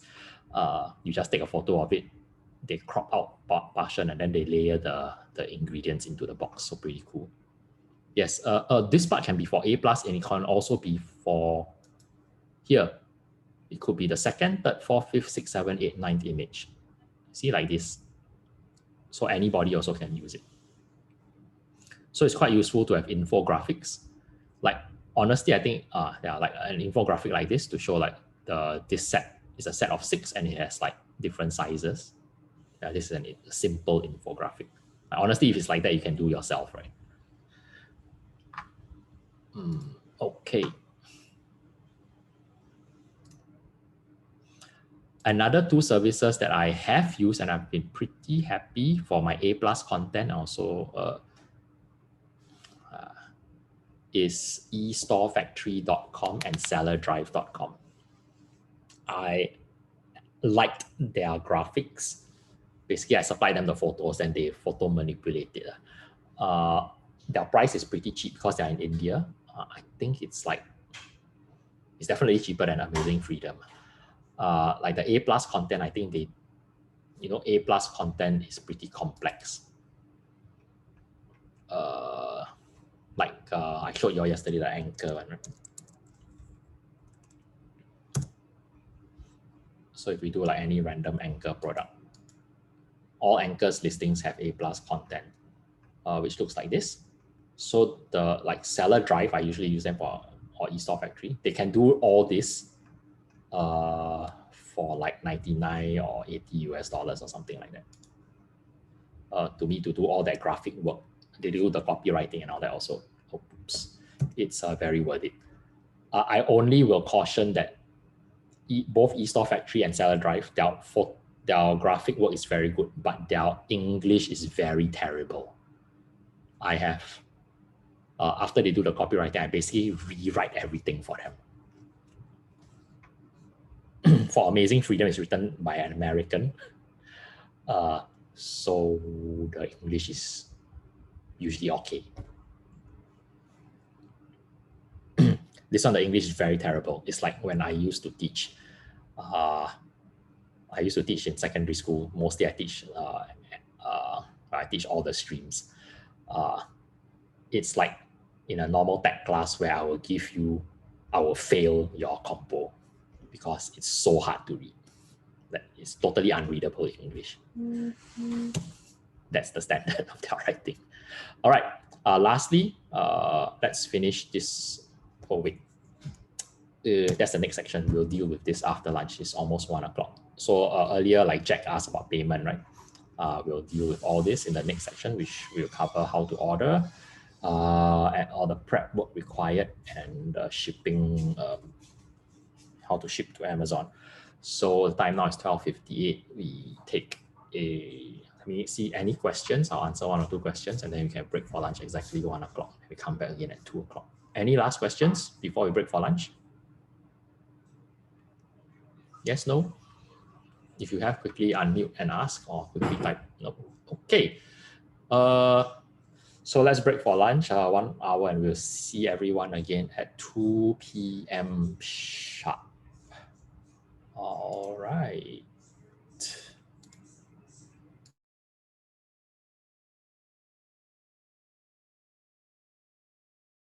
All right. Okay, so now we are on to the second last step in the whole product launch process. So you've shortlisted your product, you have created the listing on Amazon, you have checked that the sample is okay, and so now you want to make your first actual order for the first batch. So usually, depending on where you order from, the payment methods and terms might be a bit different. So in terms of what you can use to pay, right? It's quite common if you are sourcing in the US, even from manufacturers, they often will accept or like to take credit card payment, right? It's mainly because that's the most common method in the US, right? Some people like to use PayPal, some sellers, as in like people like us, because they are mistaken thinking that PayPal offers buyer protection for their transaction. Typically, if you're ordering like from a supplier, you make a down payment followed by the balance payment. There is no PayPal buyer protection. If you actually read the PayPal buyer protection policy, it says that it's only applicable for single transactions. So it's typically meant more for like B2C, like I want to buy one iPhone cover. So I buy on eBay and then I pay, and then that's covered by PayPal buyer protection. But if you pay supplier, yeah, 2 different deposits, it's no longer applicable. All right, nevertheless, like some suppliers, that's a method that you can use to pay. If you've never used PayPal before, you don't need a balance in PayPal. You can use your credit card to pay through PayPal. So PayPal works like the payment processor. Next one, wire transfer. Americans call it wire transfer, which is the same as bank transfer, or old school way of saying it is telegraphic transfer. So it's usually either 30, 70, 40, 60, or 50, 50, right, in terms of the payment terms. As mentioned, on Alibaba, they have a trade assurance, is their escrow service. So if you shop on Alibaba, you'll be, when you click on various sellers thing, you'll be able to see whether they are registered with trade assurance. Jason, the slides is not shown. Oh, sorry, I'm not. Thank you for pointing that out. All right, so I was saying some accept credit card, some accept PayPal, and then wire transfer. If you're using Alibaba, they have their trade assurance escrow system, which looks like this.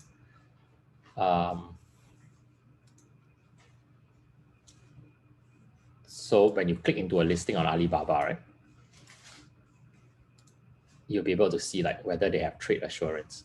Actually, on this page, you also can see trade assurance is this like a castle with the money logo inside, or a shield with the money logo. So if you mouse over, it's Alibaba's order protection service. Then you can click to learn more. So basically, it helps reduce your risk for product quality and shipping. Basically, if it's not delivered or delayed, or the product doesn't turn out to be what you ordered, you can raise a case with Alibaba. You might be able to get your money back, depending on what Alibaba thinks, whether your case is valid or not. I usually, if I'm paying to third party US dollar, I often use TransferWise. For example, if I'm paying, let's say I have money in my Sing dollar bank account, I want to pay my supplier in in US dollars overseas. I often use TransferWise. I think now with the OFX rate is also pretty okay. I just tested because OFX, I only started using registered last month. So I just did a small transfer actually last week, and it went through. Like took about 1 day for the money to arrive, and it was okay. So that's all right. All right. So that's in terms of ordering. Okay. These are just the normal ways of paying.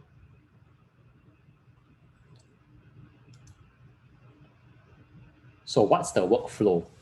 Because after you order, right, you confirm the order, you put down deposit, supplier starts production.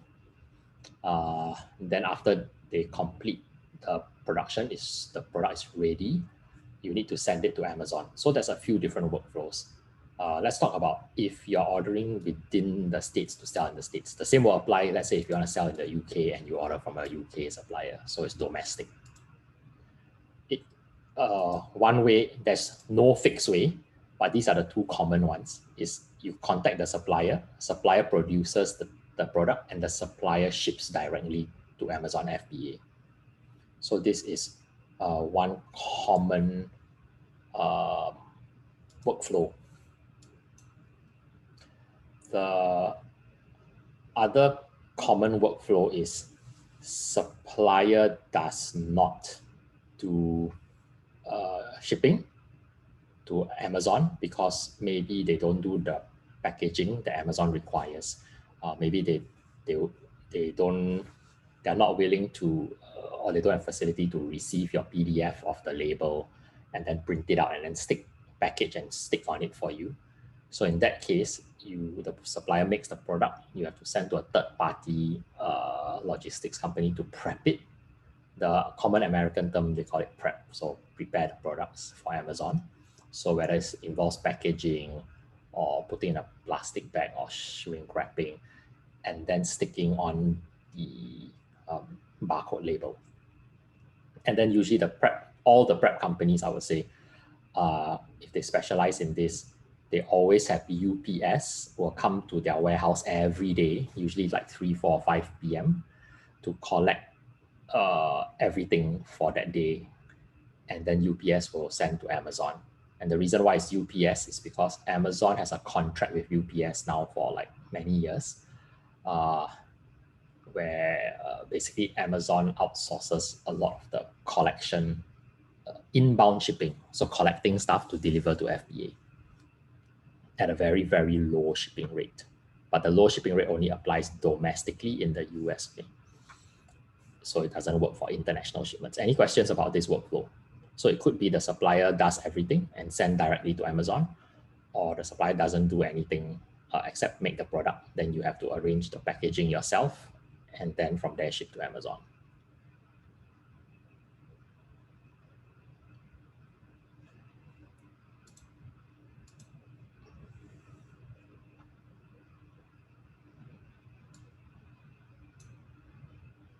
Okay. So, all right, so this US. What if it's international? Say you order from overseas, any country. There's a few different possible workflows also. Sometimes the supplier will handle international shipping. So in this case, you just one stop go to supplier. They quote you for product, they quote you for shipping, and they arrange everything. Then send directly to Amazon FBA. I put an asterisk here. It's optional.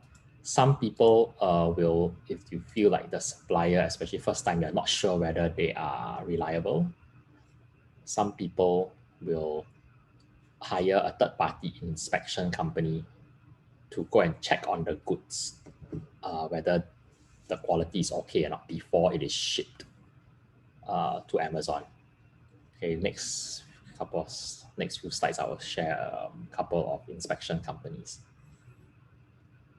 Another way is the supplier does not handle the shipping. So you order the product from the supplier, then you arrange your own shipping service to go and collect from the supplier and then send to Amazon.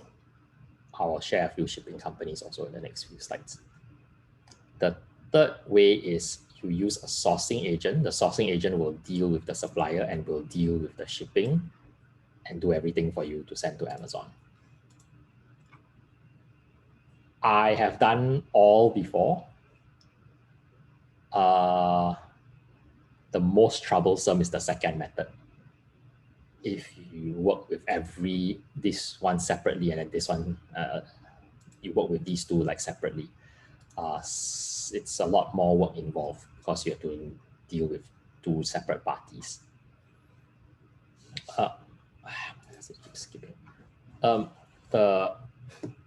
My preferred method is actually to use this. Both, well, mainly to save time, it's more efficient, and oftentimes they can negotiate a better price for me for whether it's products or for shipping. I do have a couple of suppliers where they ship directly to Amazon for me. And they're very reliable, so I have no issue with that. Since COVID-19 started, there's a bit of a different permutation that I've not put here.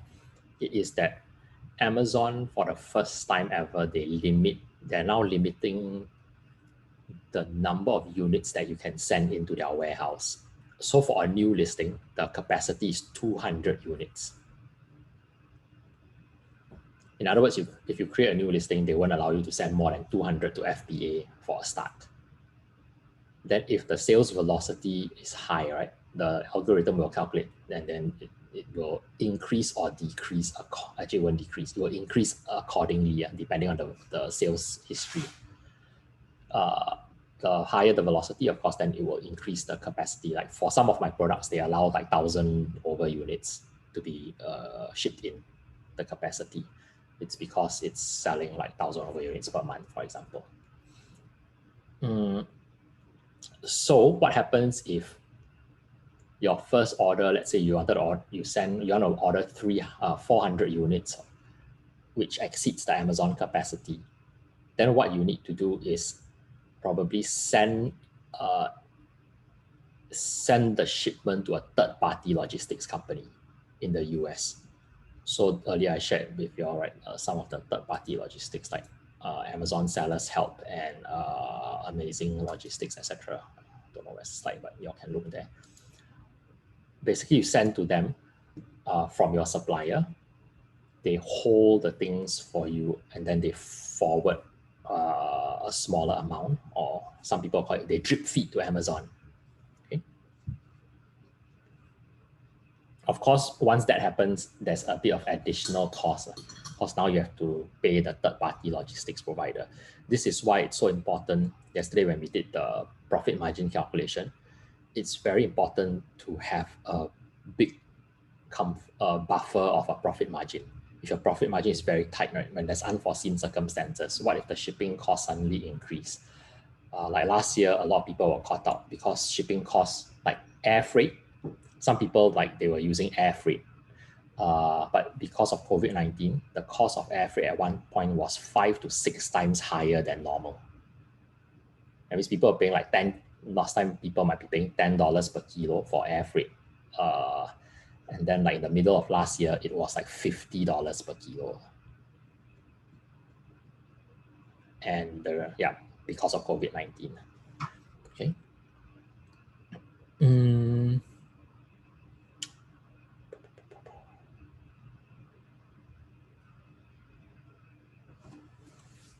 Okay. Arthur asks, is the second example here EXW? It can be either EXW or FOB. Based on the infographic. If it's later, I'll explain. If it was EXW, it means you have to arrange the shipping company to collect from the supplier's warehouse. If it's FOB, it means the supplier will arrange to send to the freight forwarder. That's the only difference. But later on, there's one slide where I explain EXW and FOB. Okay. So in terms of prep, right, of packaging and labeling for the product. So prep is always packaging and labeling. Number one, if the supplier can do the packaging, for example, if they can provide custom packaging, they can print either the box or they can at least print sticker for you, then ideally is get the supplier to do it. Usually they don't charge. If it's printing like simple, like this kind of sticker to stick onto a box or to stick onto a plastic bag. So get them to do it.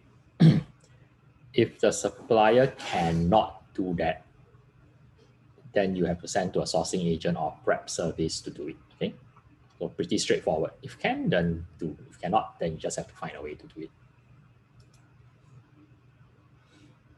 If you want to inspect the products, if you already use a sourcing agent, then they already will basically just ask the agent to check the goods also. But if you are not using a sourcing agent, you might want to consider hiring a third-party inspection service. Personally, I've never hired a third-party inspection service before because my preference is to use an agent.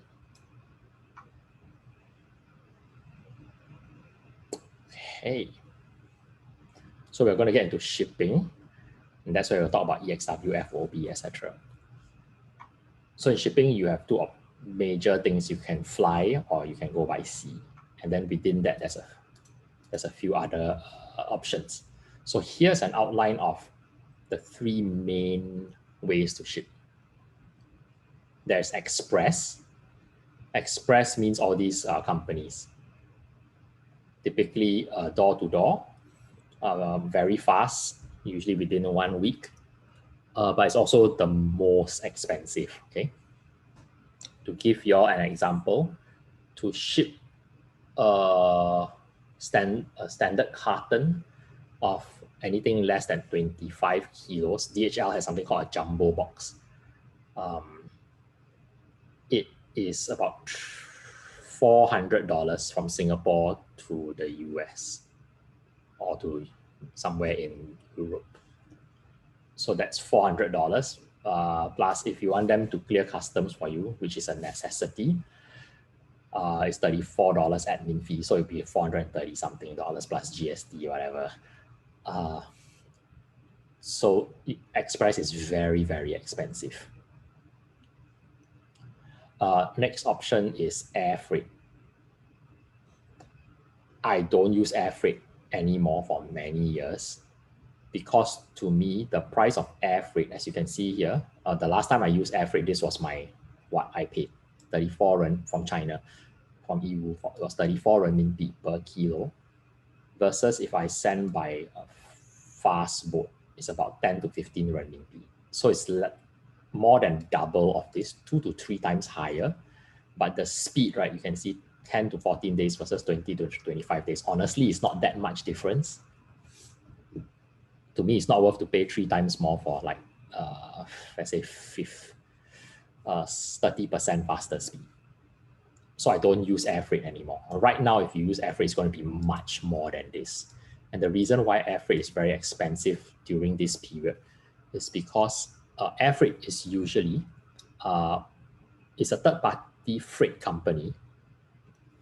When you book with them, you say you want to fly the goods to fly, let's say from India or China to the US. The freight company will go and check with all the airlines. They'll check with like China Airlines, Singapore Airlines, Emirates, Qantas, British Airways, and all that. How much is their spare cargo capacity on the passenger plane? All these airlines usually reserve like a certain percentage every flight for cargo. And then they will quote to the freight forwarder like, okay, $7 per kilo or whatever.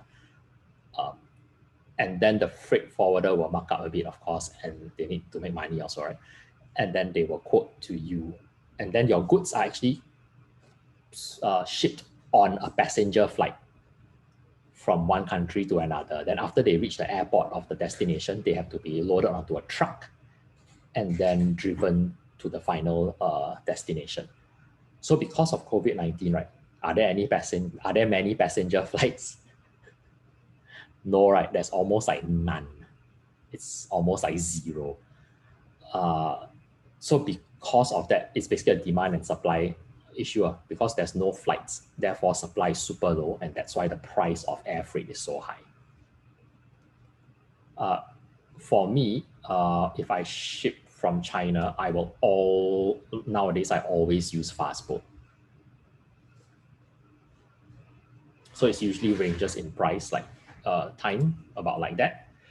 Again, depending on which part of the US you're shipping to. Actually, I would say it's more like 25 to 32 days. Around 4 weeks plus minus. Okay.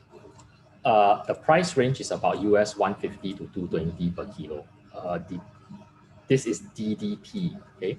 DDP means delivered duty paid, means including customs clearance, admin fee and all that. Why is the price range like quite big? Because it depends on where you're shipping from and where you're shipping to. So for example, if you're shipping from China to California, usually it's around this.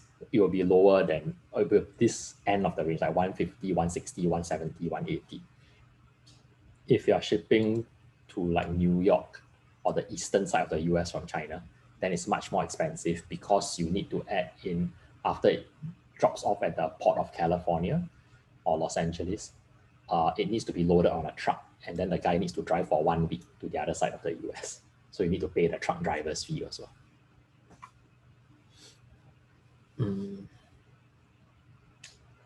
I have tried slow boat before, so I don't like it because it's too unpredictable. In China, this is the slang they use. So fast boat is a direct ship from the port of origin to the destination port. And then when it unloads, usually it will pass to UPS to deliver to Amazon.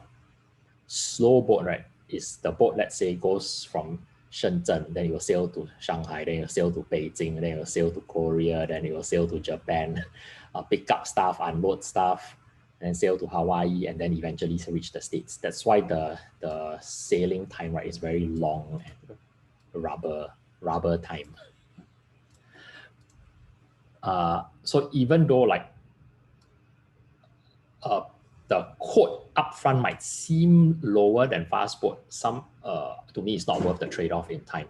And the other issue is they will not quote you including DDP, which is the customs clearance. That means there's usually hidden costs. They don't be deceived by freight forwarders, right, who quote you like, oh, we charge like this, in this case, 980 renminbi per cubic meter. Cubic meter is usually like one pallet. You know what's a pallet, right? That wooden thing that you can stack your boxes. So typically it's like 1.2 meters by 1 meter by 1 meter high, something like that, roughly plus minus. 980 for one pallet is might sound very cheap.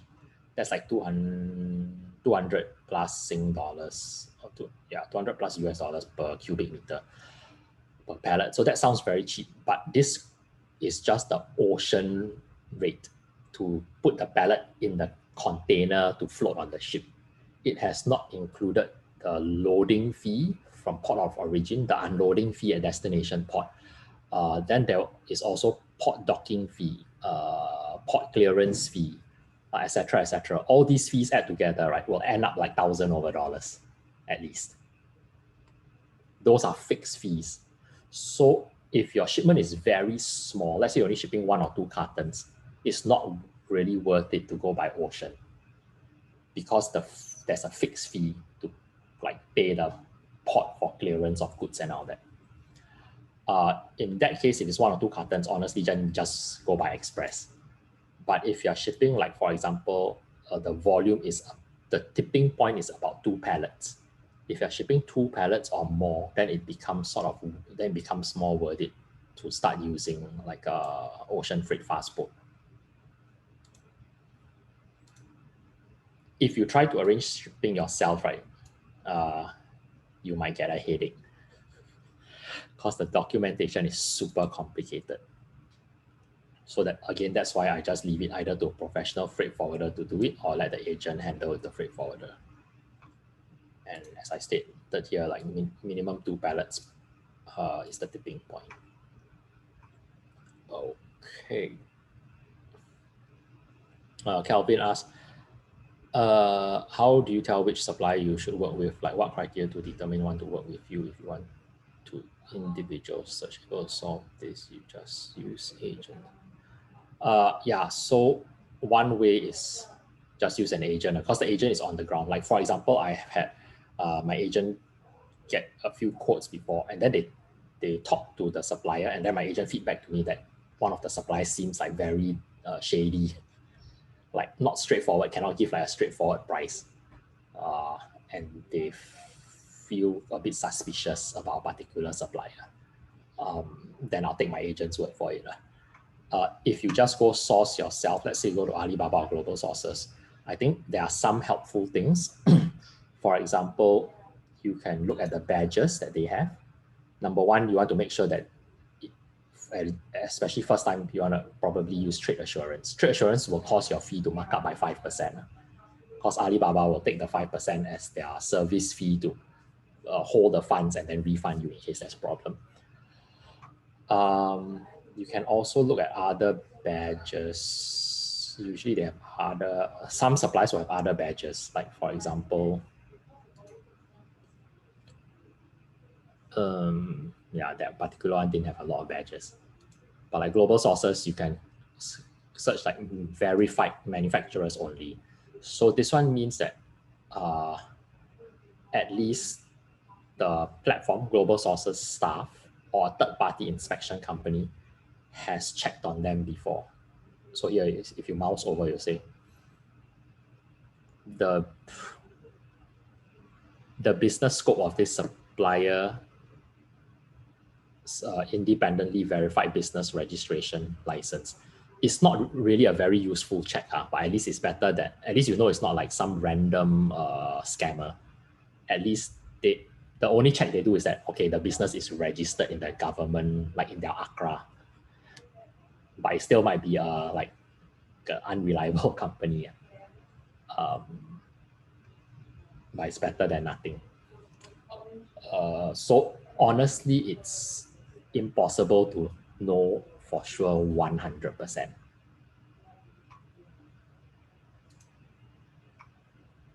Okay.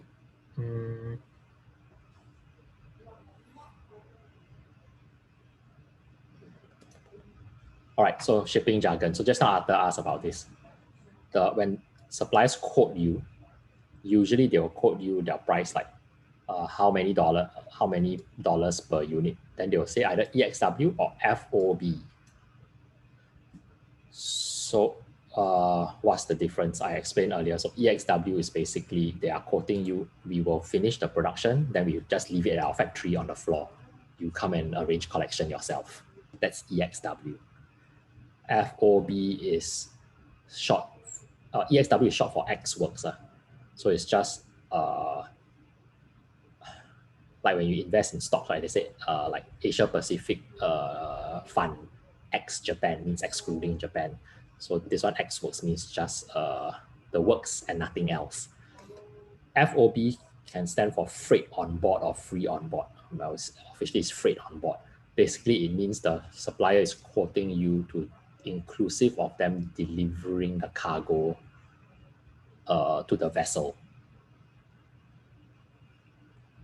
So for some countries, this is useful, especially if you're sourcing on your own. For example, it's very common in India, where the best port, for example, to ship from India is Mumbai. Then let's say you're ordering from a city or supplier that's far inland. not that near Mumbai. Let's say like I have one supplier in Calcutta. So if my supplier quoted me EXW, right, that means it doesn't include the cost of shipping from my supplier's factory in Calcutta to the port of Mumbai. But if my supplier quotes me FOB, that means my supplier will pay for shipping to Mumbai, to the port. That can make quite a lot of difference because that is like paying for the truck or the train freight. So when you're quoted, just be careful, especially if you get 3 quotes, right? Don't be like deceived. Oh, supplier A is cheaper because they quoted like $2 per unit and supplier B quoted $2.50. Take note, maybe supplier B is $2.50 FOB, but supplier A is $2 EXW. Then you want to make sure you ask everyone to quote the same thing.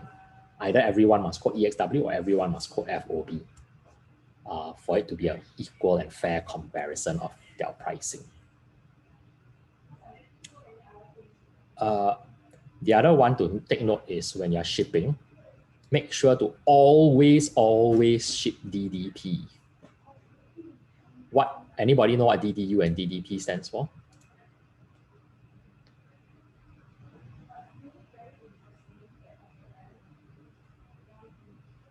So DDU, DD basically stands for delivered, yes, correct. Delivered duty paid and delivered duty unpaid. Okay, so U is unpaid. Now, to explain this, almost all international shipments by default are always DDU. That's the default way of shipping. Why is it always DDU? It's because usually it's the person who's receiving the goods who ordered the goods. For example, if I want to buy, let's say I found out that I have some product in the US is cheaper. Let's say I want to buy a new computer in the US. The same model is like $300 cheaper than in Singapore, which is quite common. So I order from the US and then I ship it to Singapore. When it reaches Singapore, because it's above $400 Sing dollars in value, right? Therefore, Singapore customs will require that I pay GST to customs before the goods can be released to me. So this is a typical delivered duty unpaid, because usually it's the buyer who orders the thing. So the buyer, when they before the goods are received at the destination, the buyer must pay the government the duty, the tax. However, when us as sellers, when we ship the product to Amazon, right? Amazon is the recipient or the consignee, is the shipping term. Is it Amazon ordering our goods? Is it like Amazon shopping from us, then they ask us to send to them? No, right? Who does the shipment belong to? Yes, exactly. Arthur pointed at himself. It's us. So if the shipment belongs to you, then it's delivered to Amazon, and then the delivery company basically is not allowed to release to Amazon. They will reach Amazon, then they have the tax document from the customs to say, this is valued at what you must pay import duty of like $200. Do you think Amazon will sign the duty form and pay for you? Is it their problem? No, because they didn't order the thing, right? So Amazon will not pay your duty. And they, even if your goods are considered tax-free, like some goods are rated as 0 tax, but they still must sign the tax form that says, I received the goods and I pay 0% tax. Amazon will also refuse to sign the form because it's not their problem to sign your tax customs forms.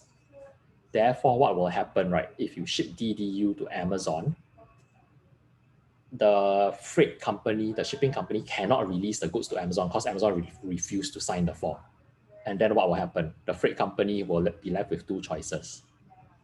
Either they dispose of the goods or they return to sender. It's happened to me before when I was a newbie, right? In my first year, I was very blur. I sent 2 shipments, then it was DDU. I tried to arrange shipping myself, because I was trying to be smart and save money. So I arranged myself. The goods reached Amazon, and then I was called by the delivery company, say, hi, they refused to sign. So you want us to throw away or you want us to send back to you? But if they send back to me, right, I have to pay the shipping cost again. So now my shipping cost to send back to me, now I incur double. And then it comes back to Singapore. And then I have to create a new shipment. Now I must make sure that the shipping company ships DDP. And then I send again. So now my shipping cost has tripled because of the stupid mistake of shipping DDU the first time. So always make sure it's DDP. Like for example, when I use Minden to ship from China, or if I use like, I'll show you all some shipping companies from India, they all know that you always must ship DDP. Okay, so then you won't have this kind of problem. But if you try to do it yourself, you might be in trouble. Another small tip, if you ever source from Singapore and you try to use SingPost, right, to send overseas, SingPost does not have a DDP option. SingPost only ships DDU. So then your goods will have a high probability of getting stuck if customs requires some kind of duty form to be signed or duty to be paid. Even SingPost you send by Speed Post, the courier service also does not have DDP, okay? So do not use the post service to send your stuff. All right. So what's the solution? Shipping is very, very complicated thing, but actually the solution is very simple. Just choose one of these and then you'll be okay. So either you use a sourcing agent because they will do everything for you, or use a freight forwarder that knows what they are doing. I have never used these two, but like Lucky, for example, they are on Amazon's official service provider network. So Amazon has a type services.amazon, for example, .com. There's also .sg or whatever. They have a service provider network that you can go click and find. All right. And Lucky, actually I'll do this.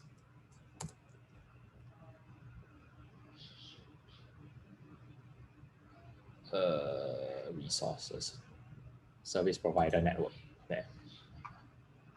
So if you look under here, under shipping,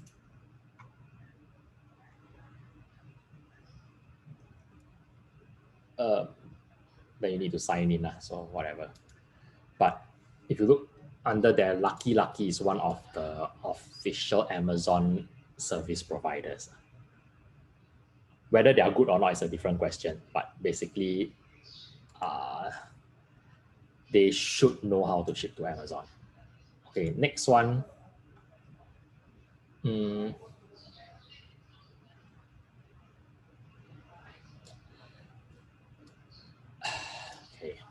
I'm afraid that it gets a bit too complicated for you. Essentially, anything you ship to any shipments into the US always has to be cleared through customs using a private customs broker. It's just the way the US system is. Okay, so you don't lodge. The shipper cannot lodge with US customs. They must go through a licensed broker. So usually most like legitimate freight forwarders who ship to the States, either they are also a licensed custom broker or they have a partnership with a licensed customs broker. So like, for example, UPS, DHL, they all have a customs broker license from the US government. If you use like a proper sourcing agent or like Lucky, they probably also are US customs brokers. One company that I've used quite a number of times before, especially in my earlier days, is Western Overseas. They are a US customs broker and also a freight forwarder. This is especially like if you're sourcing from weird countries, like when I sourced from Kenya, no other company knew how to ship from Kenya.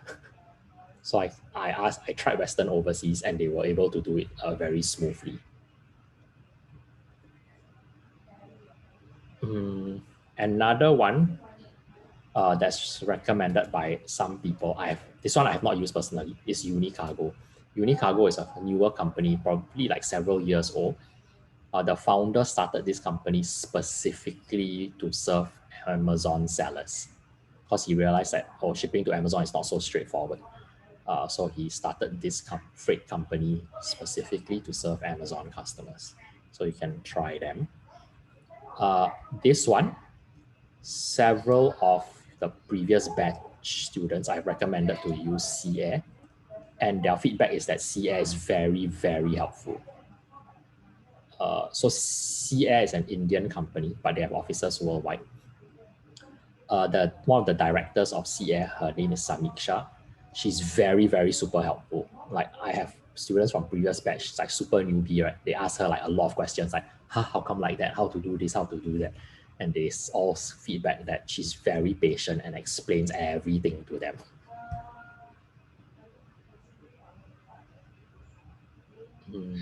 So this is especially if you source in India and ship to Amazon, although they can also ship from anywhere. Last one is you might want to use this if you want to estimate your shipping, get a rough estimate, right? Or actually a pretty accurate. Go to freightos.com. You have to create a free account.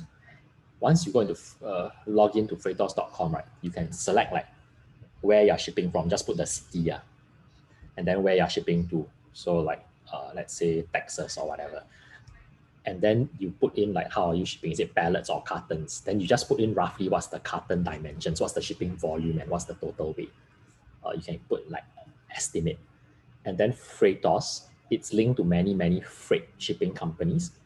Within about 1-2 minutes, it will pull in about 100 or so quotes, actual quotes from shipping companies. That if you want to ship this product, this volume, this weight total from this that address to that address, and like when do you want to ship? You have to put an estimated ship date.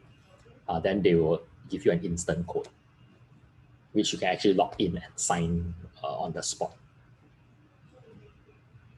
So this, you can use it to book shipping, or you can use it to just at least get a ballpark estimate what's your shipping cost to do your profit margin calculation. All right, any questions about shipping? Let me check the chat. So Calvin says best to use agent to reduce risk. Yeah, basically.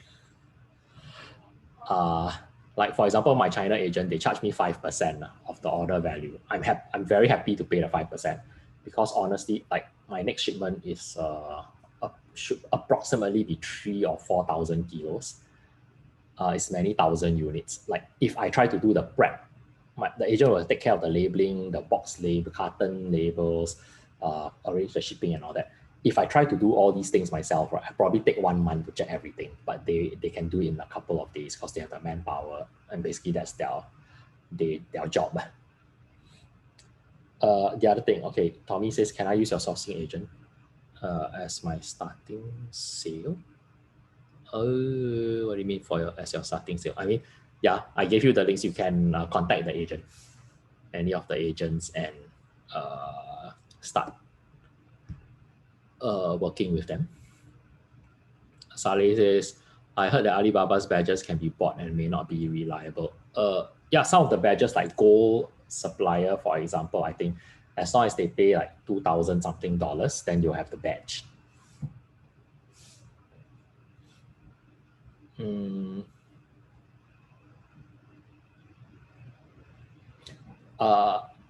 So I have had a risk with my sourcing agent before, a few years ago with Minden.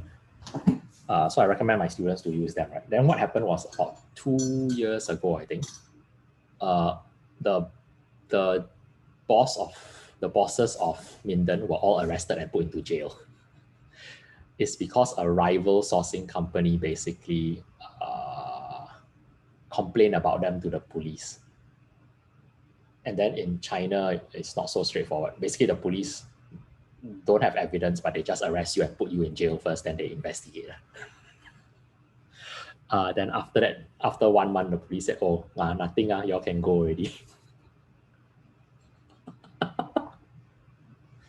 So during that time, right, some of my students were quite stressed. Like they contacted me like, whoa, I tried to contact like Mike, one of the agents, then like, I cannot get a response. Then I receive, then this other company, right, that basically complain to police about them, the rival company, started contacting all their clients and try to steal the clients. So China is like very crazy.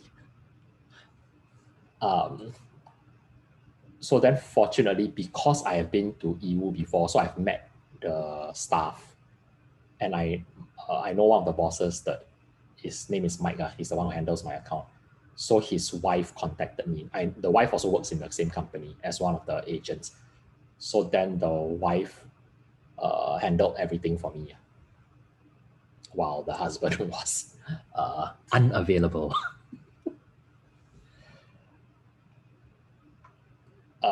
Yeah, so even using an agent, there's all these kind of unforeseen circumstances. But other than that, they've been very reliable. All right. Lily asks, for skincare health products, can we list it without FBA? That I checked bottling, second year, 2 years below 800 years.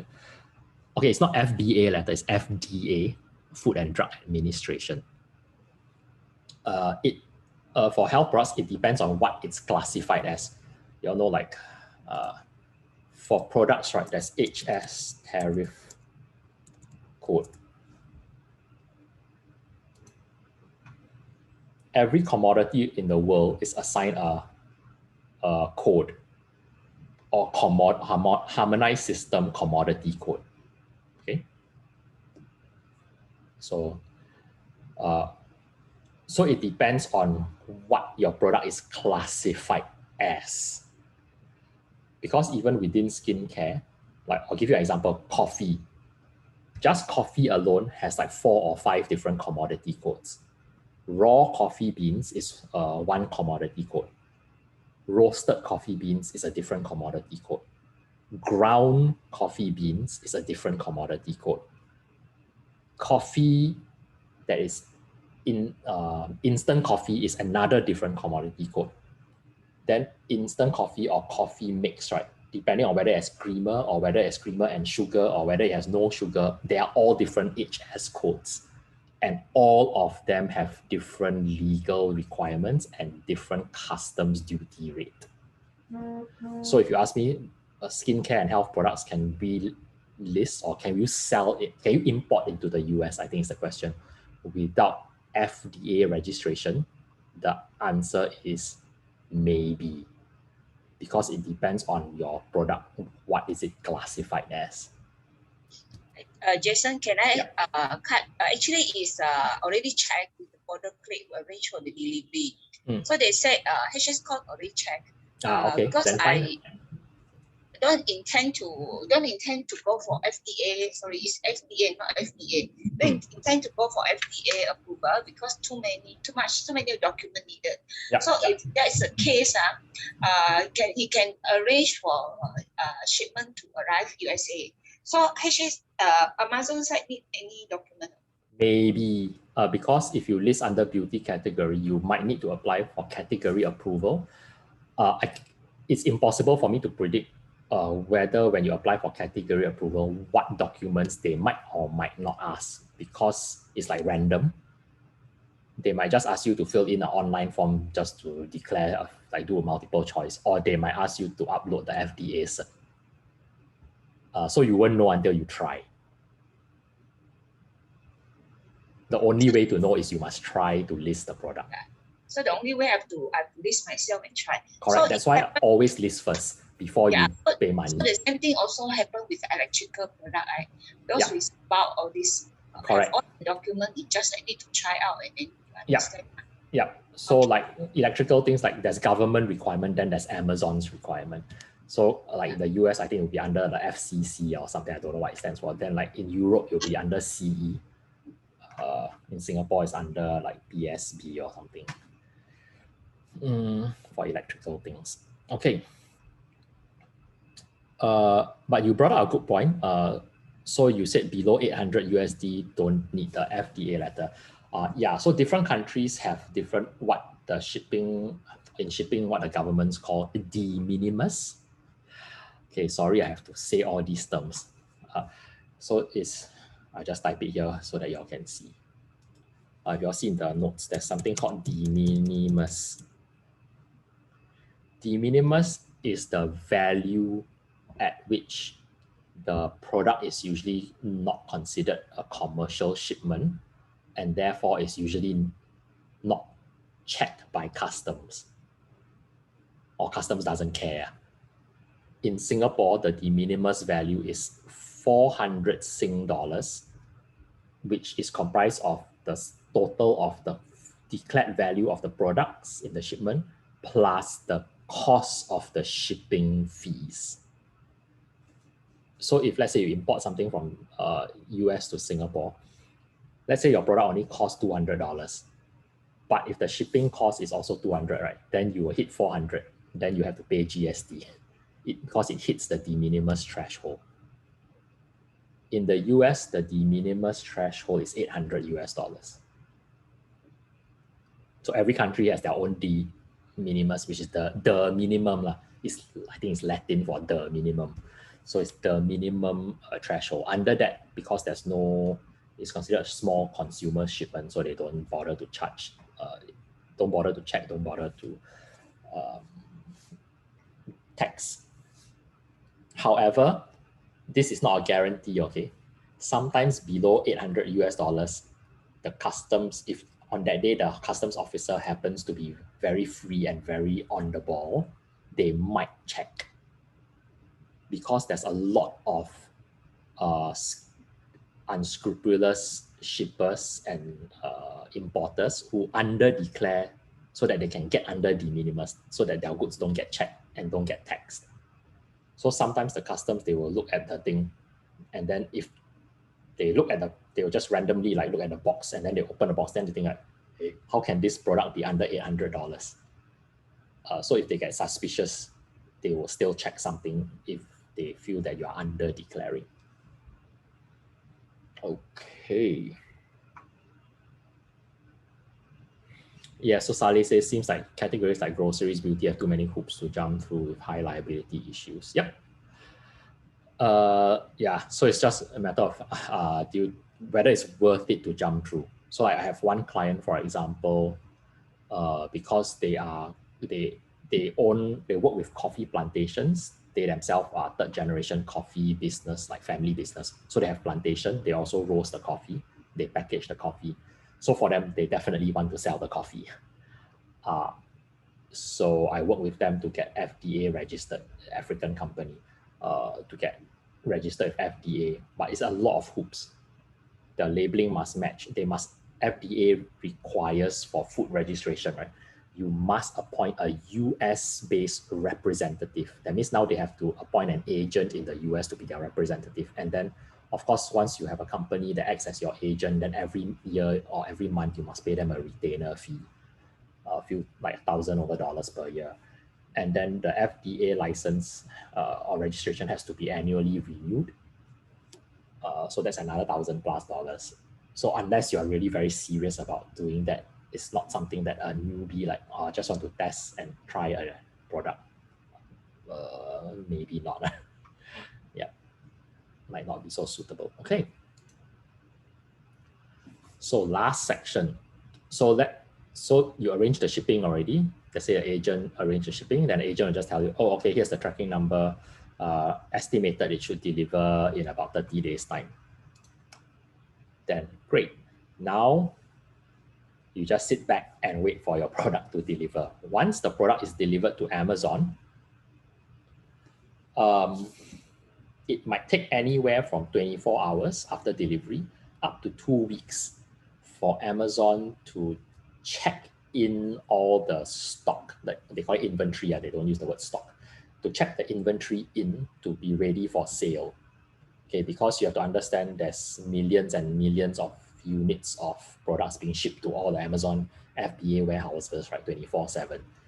So it doesn't mean your goods deliver only, they'll immediately open. Maybe there's a long wait list of 20, 30, 50 trucks lining up at the gate to deliver the goods. But once they receive and start scanning in the goods, what will happen is you will receive an email. you'll see 3 emails. The first email is they send to you say, your goods have been checked in. This means the shipping carton is checked in, and Amazon scan.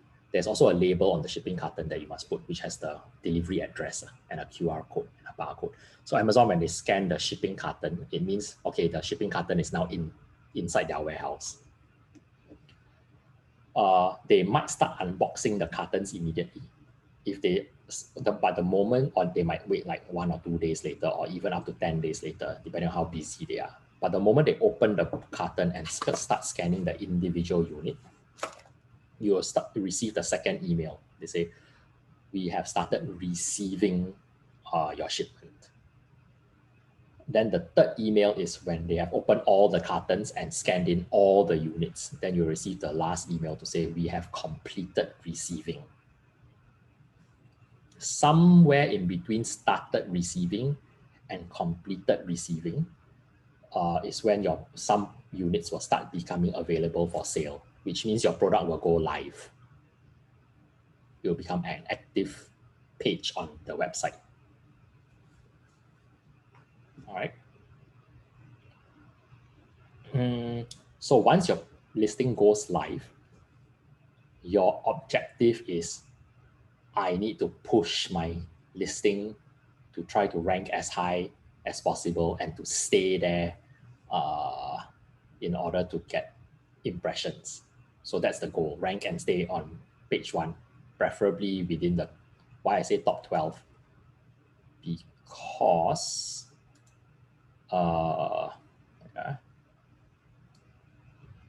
most categories displays as rows of 4. So if you're top 12, at least you're in the top 3 rows, which I think is pretty good. Right. Of course, if you're in the first row, best. If you're in the second row, also very good. If you're in the third row, also good. But I think once you get really far down, then you need to push your rank. Try to push your rank. Okay. So how do you rank and stay on page 1 for as many search terms as possible? Again, I keep repeating this because there's no magic formula, okay?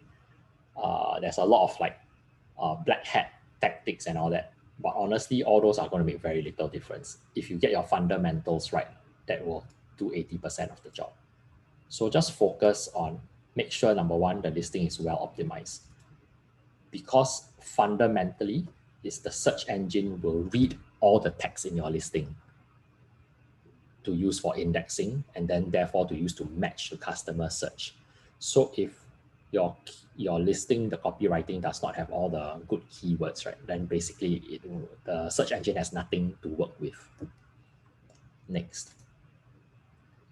This is for impressions. Okay? Also later on when people read, it will help with your conversions. Secondly, you must have a competitive price. And I would strongly recommend to always run a coupon to make it more attractive. So if your price is attractive, plus there's a coupon, it's much more likely that when you're listing, people see it, there's an impression, it's much more likely they will click. And after they click through, it's much more likely they will buy. Because when there's a coupon, right, there's also a time pressure on people. They will think like, oh, it's on sale now, there's this coupon. What if tomorrow, because they don't know when the coupon will end. Because the coupon has an expiry date. On Amazon, the maximum you can set each coupon is 90 days.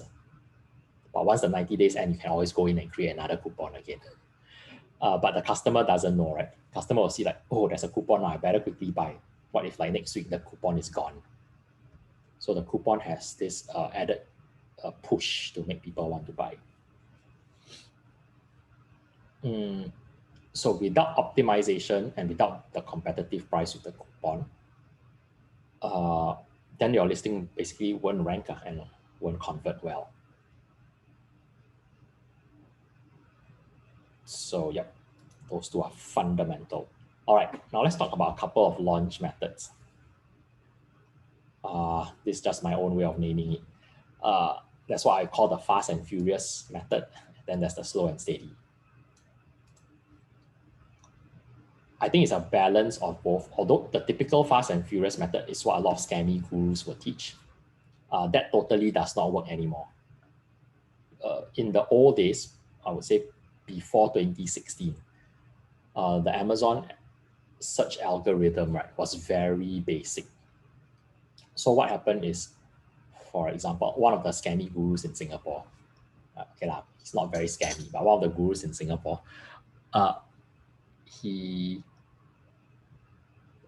basically, the product, how they rank it, right, is in those days on Amazon, if your product has a lot of sales, then Amazon will start pushing it up the search results for all the keywords that it's indexed for, especially in the title.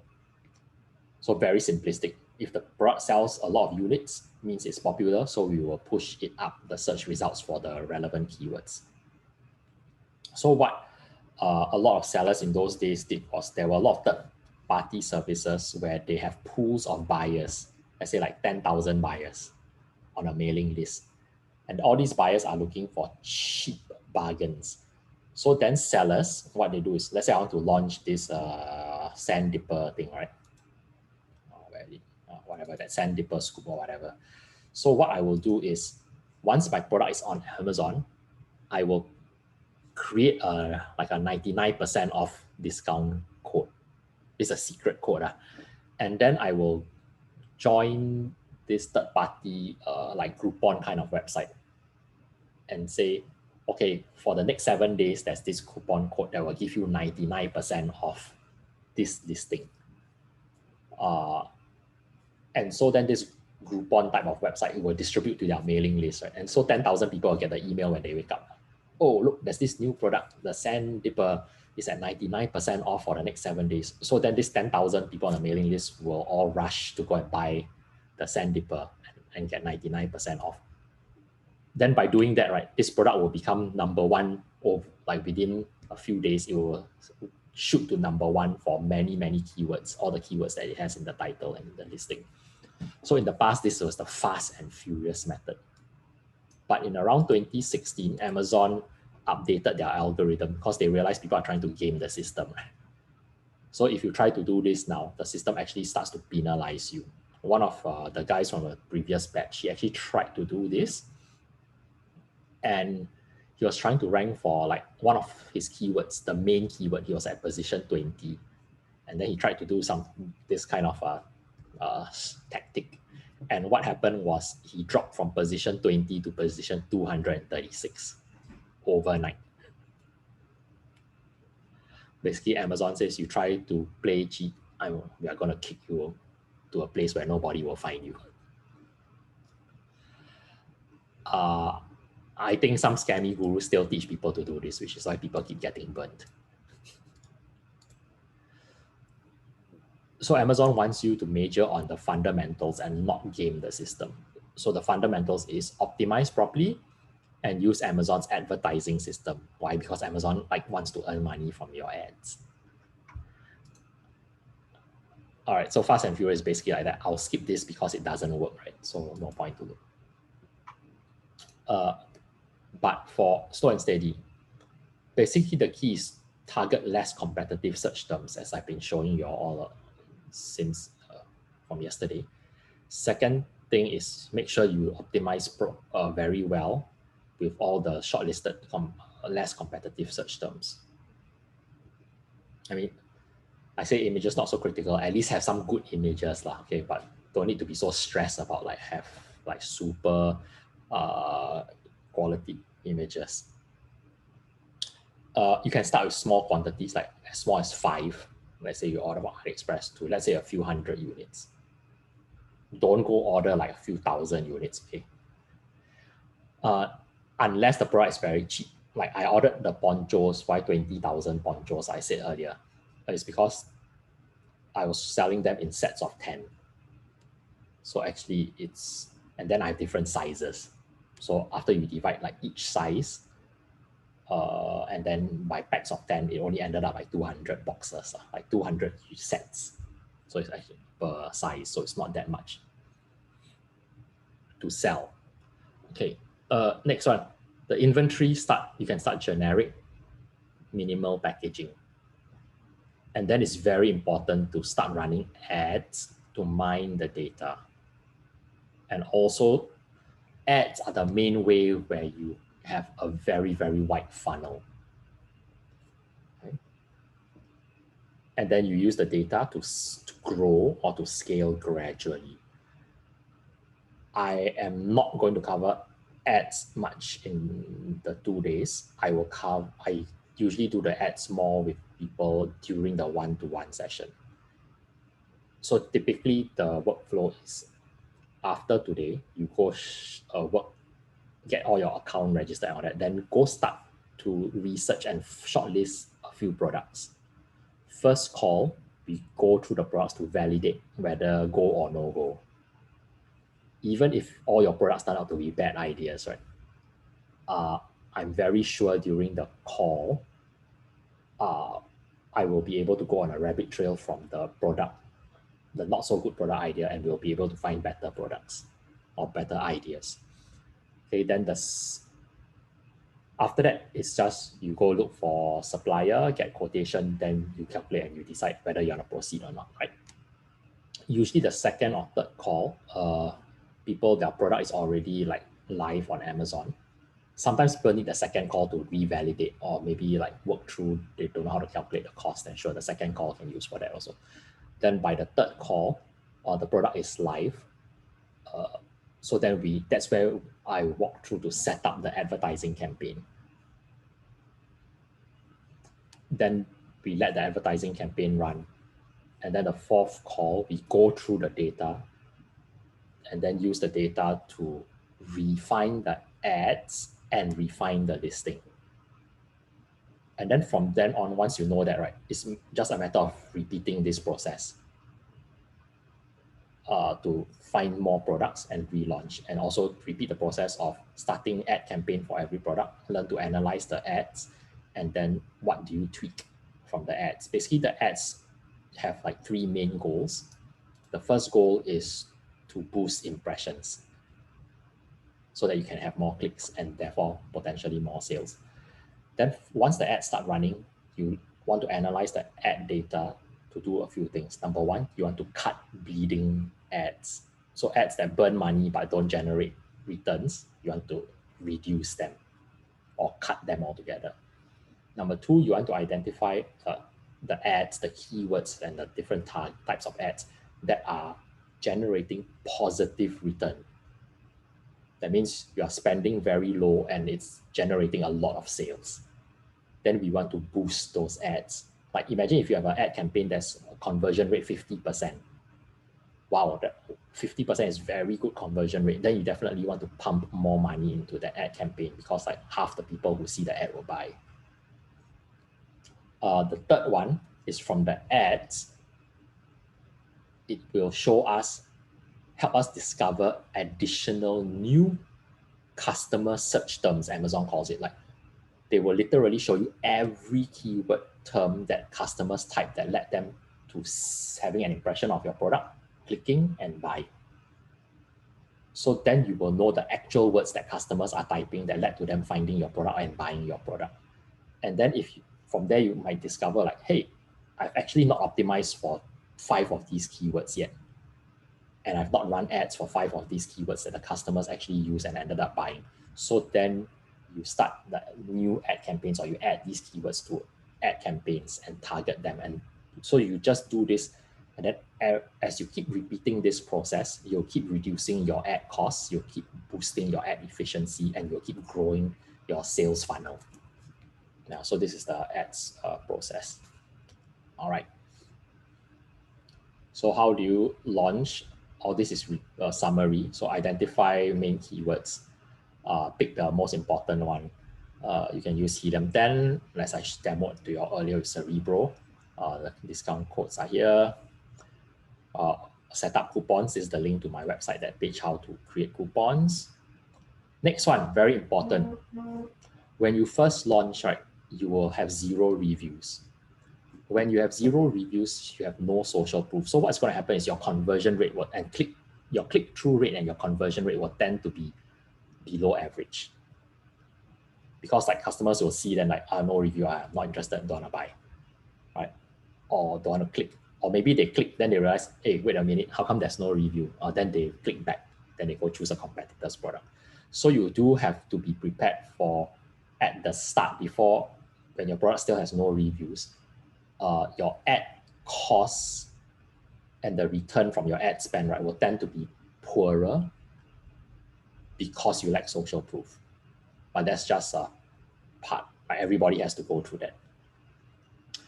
So one way to, actually there's now only one way lah. If you don't, okay, down here I listed 3 ways. Early reviewer program. As of this week, Amazon just deleted this function. So up to last week, right, Amazon had this where you pay $60 to Amazon. Then Amazon, everybody who buys your product, they will send an email to them, say, hey, you bought this product, please leave a review and we give you money from that $60 you gave Amazon. Amazon will give them a gift card, like an Amazon gift voucher, if they leave a review. So this is the official okay way to get incentivized reviews. But this one no longer available, okay? So then how? So recently, Amazon has introduced this new function. It's called request a review. It's free. Again, when you start selling, then I'll show you, okay? It's a bit irrelevant to tell you now. But basically, once you start selling, there's a link inside your back end in Seller Central where you click on orders, then manage orders. There are orders, manage orders. And then once 5 days after a product has been delivered to the customer, the system will know because there's a tracking number. You are able to click a button that says request for review. And then the Amazon system will shoot an email to the customer, say, oh, you received this product, thanks for buying. Will you be like, please leave a review, basically. So by doing this, at least you push a bit. Like some customers will, okay, I leave a review. The email makes it very easy to leave a review because it literally has the 5 stars in the email. They just need to click on 4 star or 5 star or 1 star, and the review will be, the star will reflect on the page. So this one is the most useful, okay? Do try to use this. It's free. Next one, if you are brand registered, you can make use of Vine. What's Vine? It's like by word of mouth, the grapevine, like passing gossip or information. So the Amazon Vine program is, Amazon has a pool of reviewers. Basically, Amazon has the big data, right? After like shoppers, they buy and then they leave reviews. Amazon compiles the data, then they realize like, oh, this shopper buys a lot of stuff and they often leave reviews, and their reviews are very detailed, and a lot of other customers, like their reviews. When you leave a review, when anybody leaves a review, the review also has a little like, this was helpful. People can click helpful to vote up the review. So when customers have left several reviews and a lot of people indicate that their reviews are helpful, right? Amazon will actually reach out to these customers and invite them to join their Vine reviewer program. So I think like in the Vine reviewer program, there's several thousand Amazon customers. Now, if you're brand registered, you can enroll your listing in the Vine program. And then what you can do is you are allowed to send up to 30 units from your FBA stock. Amazon will deliver to the customer for free. Basically, you give the Vine reviewers, up to 30 Vine reviewers, your product for free. They will do the unboxing, take picture, some of them take video, and then most of them will write a very detailed review. And then these reviews will be posted onto your product page. So this can be another way to boost your reviews ASAP, without waiting for organic reviews, which can take quite a while, because organically, right, in the real world, statistically, about 1% of shoppers leave a review. That means if you sell 100 units, you might get 1 or 2 reviews. That's a standard average worldwide. So by using the Vine program, if you are eligible, or if you're not eligible, then at least use the free one. Everybody's eligible. on my other students' feedback. Have you all seen this guy called Felix? There's this guy, I'll just show you.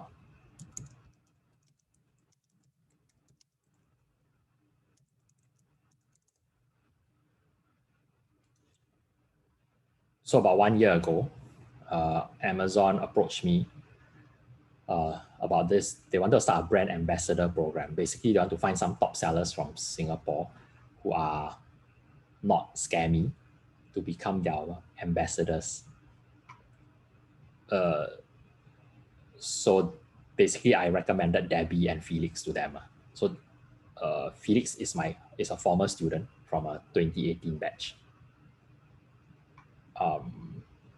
By 2019 or early 2020, so he joined this same course in 2018, mid 2018, and by about end 2019 or early 2020, he had already resigned from his job as an engineer or something like that, because his own e-commerce business is already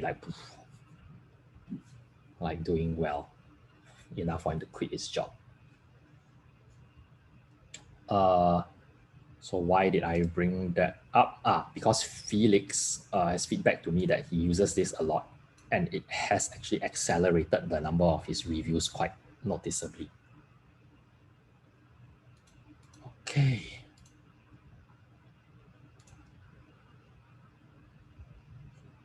So you definitely want to set up the ads.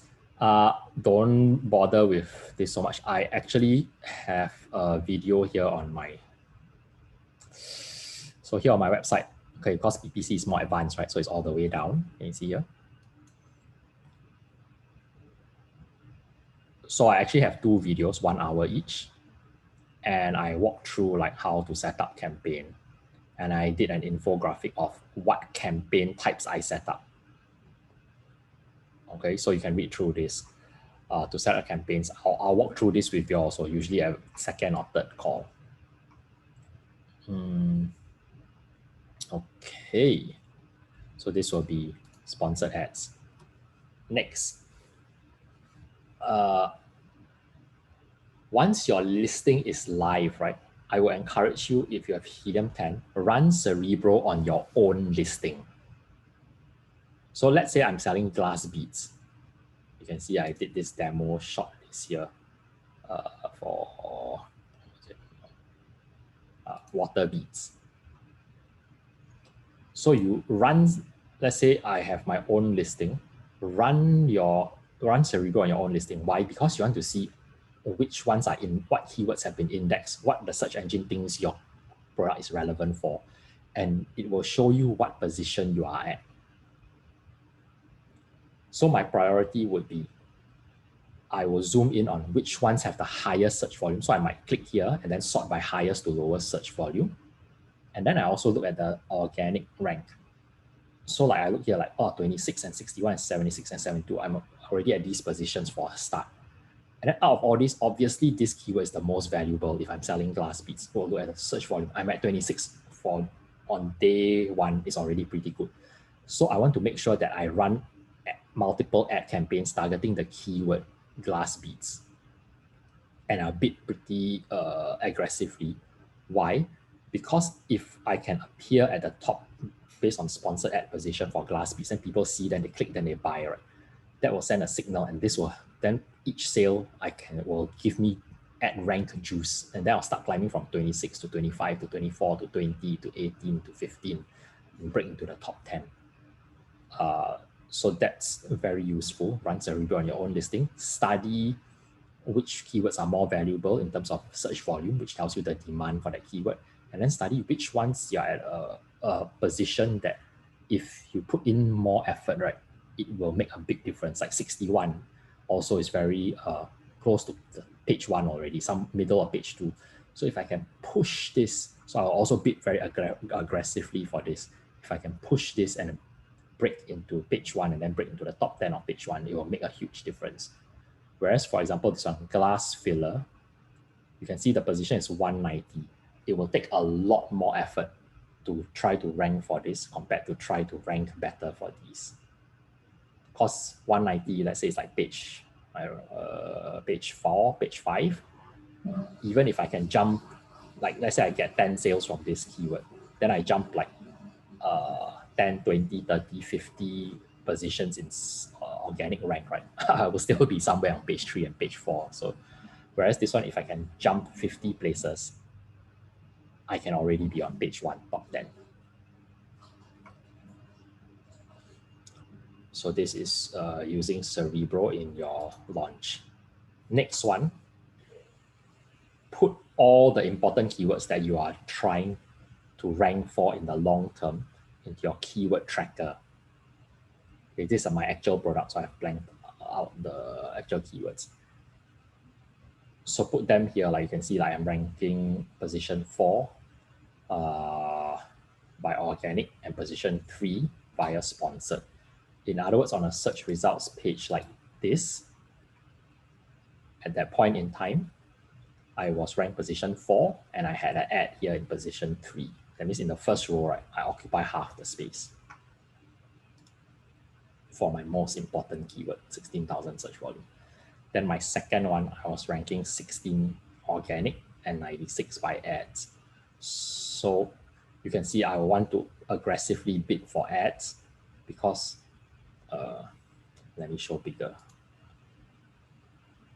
You can see in the last 24 hours, this plus 17 in green means that in the last 24 hours, I have jumped 17 spots up in the search results position.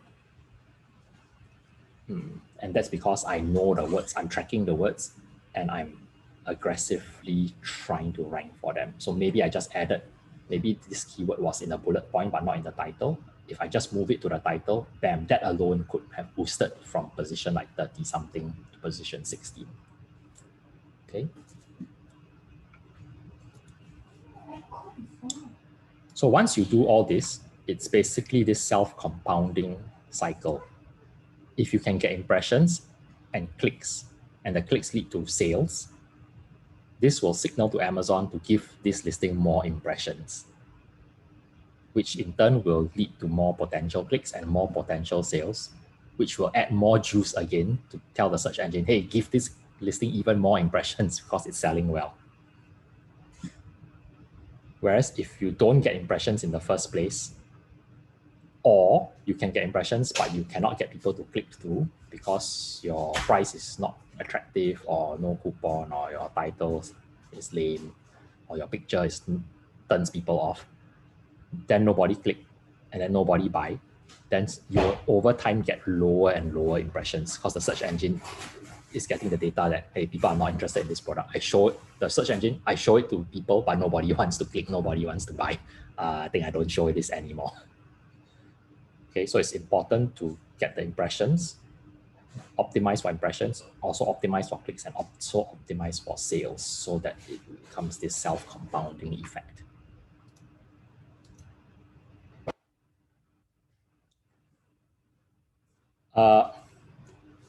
We are doing quite well for time. So after this, when I finish the slides, right, there's only a few more, 3 more slides. We're going to do like live hands-on, go do like the product research. But if you feel lost with the product research, I have a 20-something minute YouTube video where I run through how to select products. So I basically show how I come up with a product idea, how I shortlist a potential product. Then within like 23 minutes, I found a product. If I forward, I find potential suppliers. And essentially from that one product idea, right, I can potentially create like 20 or 30 listings. It's basically just this product. Because the cost price, right, is like in the cents for a pack of 10. Like you can buy one pack for 70 cents. So even sell at $7.49, it still can make $5 profit per sale after all the costs. And then obviously you can sell in different colors. Then when you do the research, there's rectangle shape there's a circle, there's bigger circle, there's different sizes, there's different colors, there's different materials. Some people want it in aluminum, some people want stainless steel, some people want bronze, some people, chrome colored, etc., matte silver or whatever. So this is just one such product idea. You could potentially create multiple different products. Okay, so you can watch that. Next, how do you scale? There's something called remote fulfillment with FBA.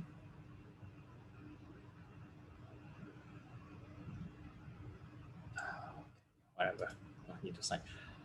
Basically, you can remote fulfillment means you can cross-list your products within a territory. So North America is one territory. It includes Canada, US, and Mexico. By sending all your products to FBA in the US, you can cross-list your products in Canada and have them fulfilled from the US stock cross-border into Canada without having to register for Canadian GST and pay tax to Canadian government, all that. Amazon has it built into their system that all this is handled by Amazon. So you basically can expand into, like, if you sell in the US, use FBA, you can expand into Canada and Mexico for free, basically. And almost zero effort. It's basically just 2 clicks to say, do you want to expand? Then you click yes. And then they will auto do everything for you.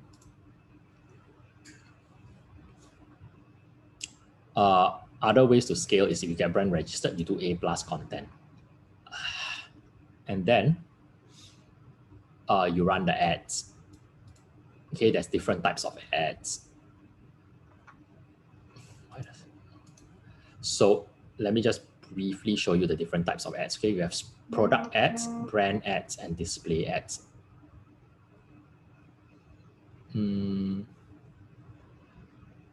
Product ad shows up in the search results. You see sponsored, usually maximum up to 4. On mobile, it's maximum 2 at the top of the search results page. Sponsored product ads like this, it's based on keyword targeting. So for example, this seller, maybe they're targeting decorative wreath storage. Then they bid, let's say 10 cents or 50 cents or whatever per click.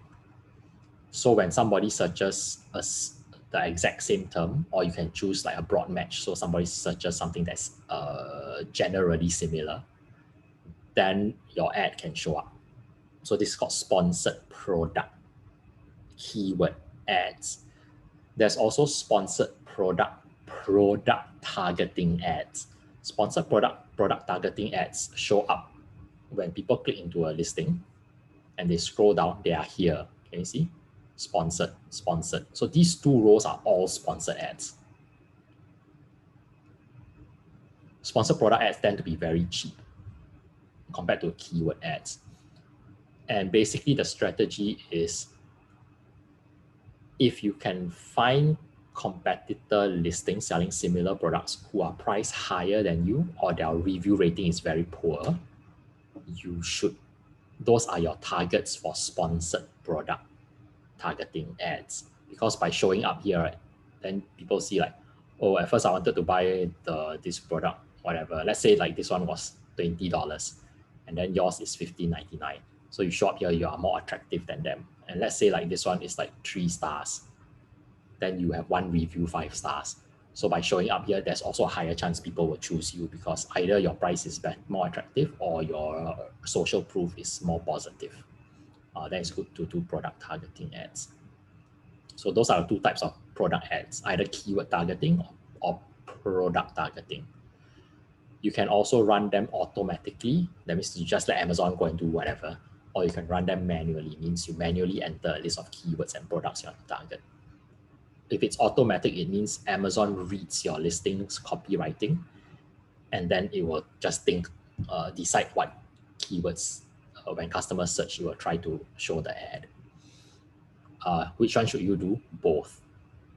All right, but I won't elaborate beyond that. until your products are live. Next one is sponsored brand ads. I have the asterisk because it requires brand registry. Okay, so brand ads, they show up. Let's see.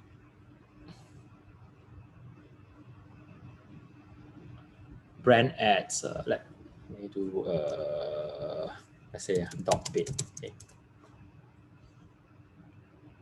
Because I think dog bed is pretty competitive, so there probably are a lot of ads.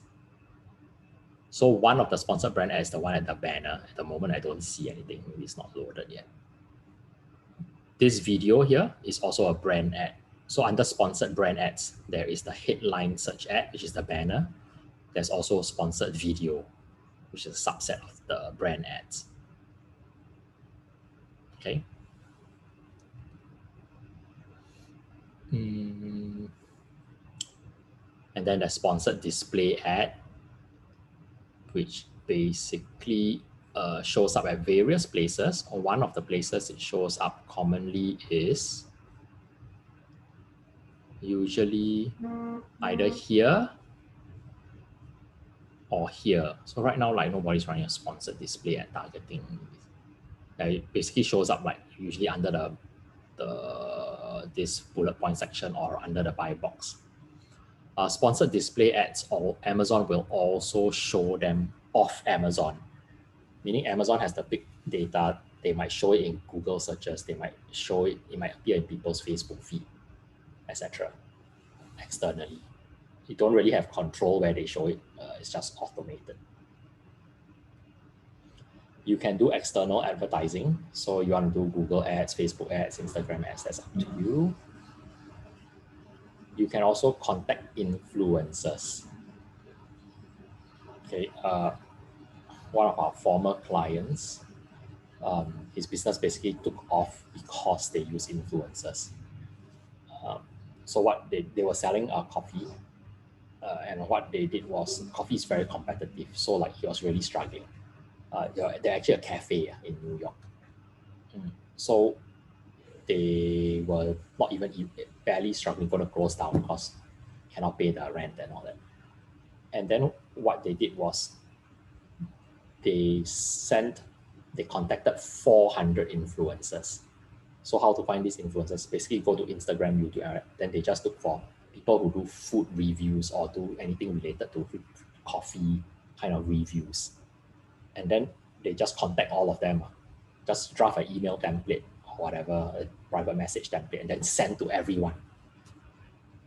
About 20, and then from those who responded, they offer them like, would you be willing to like do a review? Like if you're a YouTuber, do a YouTube review. If you're an Instagrammer, do a post or story or whatever of our product.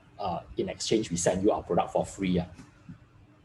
So about 20 of these influencers say, okay, yeah, you send us your coffee for free, we'll do for you.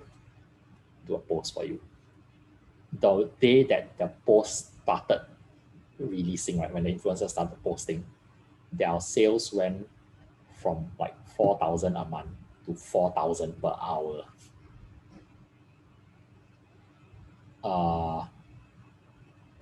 4 years ago, they were voted they won Small Business of the Year in the US. And they were sponsored a Super Bowl. No, Super Bowl is the US American football, like World Cup final. They were sponsored $15 million ad spot during the Super Bowl halftime. They were featured as the main advertisement. QuickBooks sponsored them for the ad.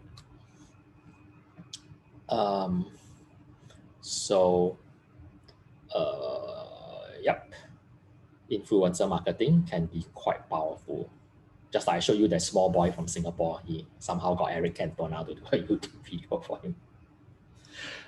Why did Eric Cantona do it for him? I guess he was thick-skinned enough to just try. No harm asking, right? At most, Eric Cantona will say, no, or don't reply. Okay. The other one, you can cross-list on eBay. You can build your own website, whether that be Shopify or whatever, and sell the same thing, target the US market. Why? Because when your stock is with FBA in a country, you can actually order Amazon to deliver to customers from any other channel. So for example, all my stuff that I sell on Amazon, right, I also cross list, basically just copy and paste the listing onto eBay, create an eBay seller account, copy and paste to eBay US. And then when somebody orders on eBay, I basically use Amazon FBA to fulfill the order, deliver to the eBay customer's address. So my eBay sales, obviously, like you saw the graph at yesterday's intro, eBay sales are much, much lower than Amazon sales. But it's still sales. It's basically an easy to add on additional sales channel. Same thing, like I know Liliana, you have a US company. So for eBay and Amazon, you can operate as a Singapore entity to sell. They accept foreign companies. Walmart only accepts, Walmart now is quite aggressive. They want to grow their online sales. So they also open up online like marketplace. But right now, as far as I know, the last time I checked, Walmart only accepts American companies. They might open up in future to international sellers also, who knows. So, but yeah, then you can cross this on Walmart. So Walmart is currently the second largest marketplace after Amazon, but it's much smaller than Amazon, like 10 times smaller, okay? A few hacks, and I'll end with this, then we go to the practical.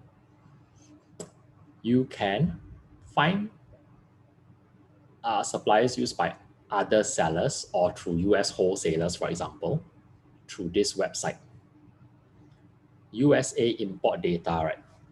It's a database which records every shipment that comes into the US. This is actually how I found one of my suppliers in like China, Taiwan, etc. Because initially I was buying from a US company, a wholesale price, and then I private label. So I buy the product from the US company, I send to third-party prep in the US, and then I ask him to tear off the wholesaler sticker and paste my sticker onto the box. Then now becomes my private label, right? But I was buying this product at like $6 plus from the US wholesaler. Then I also asked this prep company, I said, can you like send one box to my Com Gateway address? So he shipped one box to a Com Gateway. Then I shipped back to Singapore. I'll study the product. Like I've been selling hundreds of units of this product at this point every month, like 400 units a month. I personally have never seen the product. So I got back one piece to Singapore at this point. And then I look at the old label. Oh, it says made in China or whatever, made in Taiwan or made in Vietnam. So then I go to USA import data website, right? I put in the wholesale supplier that I order from in the US. I search them in this website. And then it pulled up every shipment that has come into the US that was ordered by them and delivered to them.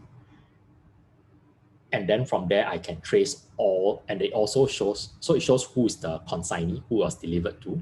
It also shows who is the shipper, means who is the sender. So basically now I have the list of all my wholesaler suppliers. And then I contact the factory which shipped to them. And now I buy the same thing from the factory at half the price that I used to pay from the US middleman wholesaler.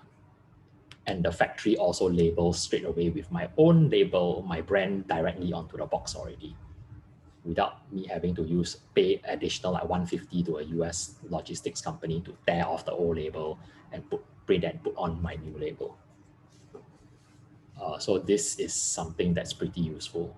I was speaking in an Amazon conference in the States a few years back. And after I shared this in my presentation, one of the attendees came up and said, wow, you know, I paid $2,000 for my air ticket plus hotel to attend this conference. He said, you're sharing just this one link alone is made my trip more worthwhile, because he literally found one of his wholesale suppliers, like which factory they order from, and basically can cut his product cost by a lot.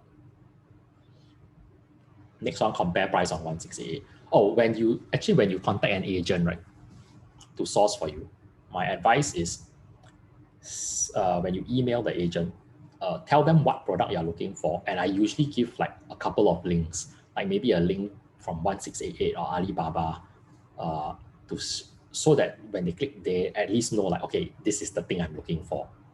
The other is clearer. The other thing is also I want to prevent the agent from playing punk with me. I want the agent to know I've already checked the price on 1688 or Alibaba and I know that the price is around there. So if you try to mark up the price, right, you can't fool me. Obviously I don't say that, but just by sending them the link, then they know like when they get back to me the code, it either has to be the same as 1688 or lower, cannot be higher. Next one is of course cross-list on eBay. I use a third-party software called Joe Lister.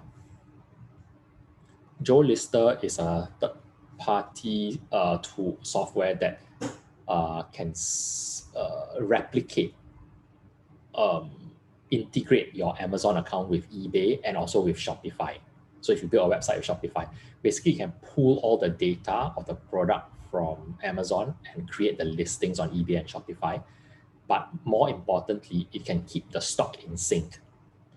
And even more importantly, it can automate the order fulfillment so that when somebody goes to your Shopify site or goes to your eBay store and they buy the product, right, Joe Lister automatically triggers an order to Amazon FBA to ship out to the customer's address from eBay. And then once Amazon ships out, there will be a tracking number that is generated in the Amazon system. Joe Lister will pull the tracking number and populate it onto eBay or Shopify, and that will trigger eBay to send an email to the customer, say your order has shipped, here's the tracking number. So basically it becomes seamless. I don't have to manually like keep checking every day. The cost of Joe Lister is $29.99 US. For me, it's worth it to do the sync. So later on, once your products are in stock on Amazon, you might want to consider open an eBay account, and you could either manually fulfill the orders or you can use Joe Lister to auto sync everything. All right, actually this one I'm going to delete. I don't think it makes any difference. Okay, yeah, I literally said I'm not proven. I don't bother. Okay, so that in a nutshell, if you do all these things right, if you go through this step by step, you will reach the point where you can launch a product. And that's and then alongside as we do these steps, like especially at this step number 3, and then especially at this step, launching and scaling, is the most useful to use your one-to-one consultations. Okay, like sourcing for product, like contact supplier or this, honestly, you don't really have to ask me, right? Like, how do I talk to the supplier? For me, I have never pretended to be a big company. I'm just very transparent. Like, I sell on Amazon. They also know that you are some solopreneur. If you try to pretend, I think it's even more silly. And just be very direct and straightforward in your dealings. I know some courses teach people like, oh yeah, even though you are solo one-man show, you must pretend that you are the sourcing merchandising executive for an MNC. Then you write to them, hi, I am the merchandising account executive from ABC company. My boss asked me to source for this product. Then they say, so that when they quote you, you can say, oh, that price is a bit high. I need to consult with my board, my management, whether that's okay. Then you come back and say, my management say if you can drop the price by 10%, then we will order. Like, please, the suppliers are not so dumb. They know that you are just trying to play some silly game. So just be straightforward. If they quote you and you say like, well, okay, that's a bit above my budget, but if it's at this figure, then I can do it at this figure, then just say that. And then it's just a matter of whether to them that's workable or not. If they can do it, they will do it. If cannot, then cannot. It's okay. Move on. All right. Let's quickly look at the chat. Yeah, Saleh says slow and steady wins the race. Correct. What about Helium10's follow-up tool? Good point. So Helium10 does have a follow-up tool. It's called Follow-up. Personally, I've stopped using a follow-up email autoresponder for a couple of years now. I find that it's not very helpful. I mean, sure, you might get a few more customers to send. So this is part of Helium 10 subscription. You don't have to pay any additional extra. Okay? They have a few templates. Why it's important to work with the templates and then maybe tweak a bit if you want to? It's because Amazon is very strict in what you can say or cannot say to their customers. For example, if you say, I will give you a free product or discount code if you give me a review, Amazon will come and take action against you, because that's trying to incentivize a review game, the system. So if you stick to the templates more or less, you click, then you should be safe. Okay, but this tool is included. It will sync to your Amazon account. Because it needs to send the email as you from your account as the seller to each buyer. Okay. If you want to learn how to use the tool, basically you can search Helium 10 follow-up, just Google for that. They have like instructional video. Also for all the tools on Helium 10, right? Oh, I think I didn't point this out. Like let's say you want to use Blackbox to find products, or you want to use Cerebro to look for keywords, right? Or Scribbles to write the listing. If you're not sure how to use it, just go to the tool. There's always this learn button, the video, and then there will be short videos that explain how to use it in different ways. The videos are actually very, very good. Because the guy who does the videos for Helium 10, his name is Bradley Sutton. This guy, Bradley is very, very good. I've known Bradley since before he worked for Helium 10 when he was a consultant, and he really knows his stuff. Okay. And the videos are usually very short, to the point, explain how to use it in like 10 minutes or so. Okay. So yes, Arthur, you can use Helium 10's follow-up in addition to get reviews. What if a customer leaves bad review despite high quality product? Yeah, that's too bad. You cannot remove the review, and Amazon won't remove reviews typically. So you can only minimize the chances of that happening. You can't eliminate it. I have actually had one product where I stopped selling altogether because the customers left bad reviews. Even though the product is actually pretty okay, and it's actually a problem with the Amazon system. Because what happens is Amazon is very customer is always right kind of philosophy. So customers, if ever they want to return the product and ask for a refund, right, Amazon will usually allow the customer, like no questions asked, yeah, sure, return the product, we'll give you a refund. So I used to sell this party product because it's party decor. So what happened was, I got one day I woke up, I saw this 1-star review, and the review was really, a reviewer was furious. There was a lady, she said, the title of the review was I am furious. And then she said, I'm completely disgusted with this product and the seller. How dare you sell used product that is disgusting. It is soiled and obviously been used before, and it stinks of smoke. How dare you sell me this as new? 1 star. I wrote to Amazon, and I wrote in, because I work closely with Amazon, right? So I have direct line, WhatsApp, email to all of Amazon's management in one of their head offices. So even the country, the highest level for the whole Asia Pac region manager, he could not help to remove the review, even though the review is obviously Amazon's fault. Because I explained to them, number one, all my products are brand new from factory. It's not dirty, it's sealed in the bag, and there's no cigarette or barbecue smoke smell. However, this is what I suspect has happened.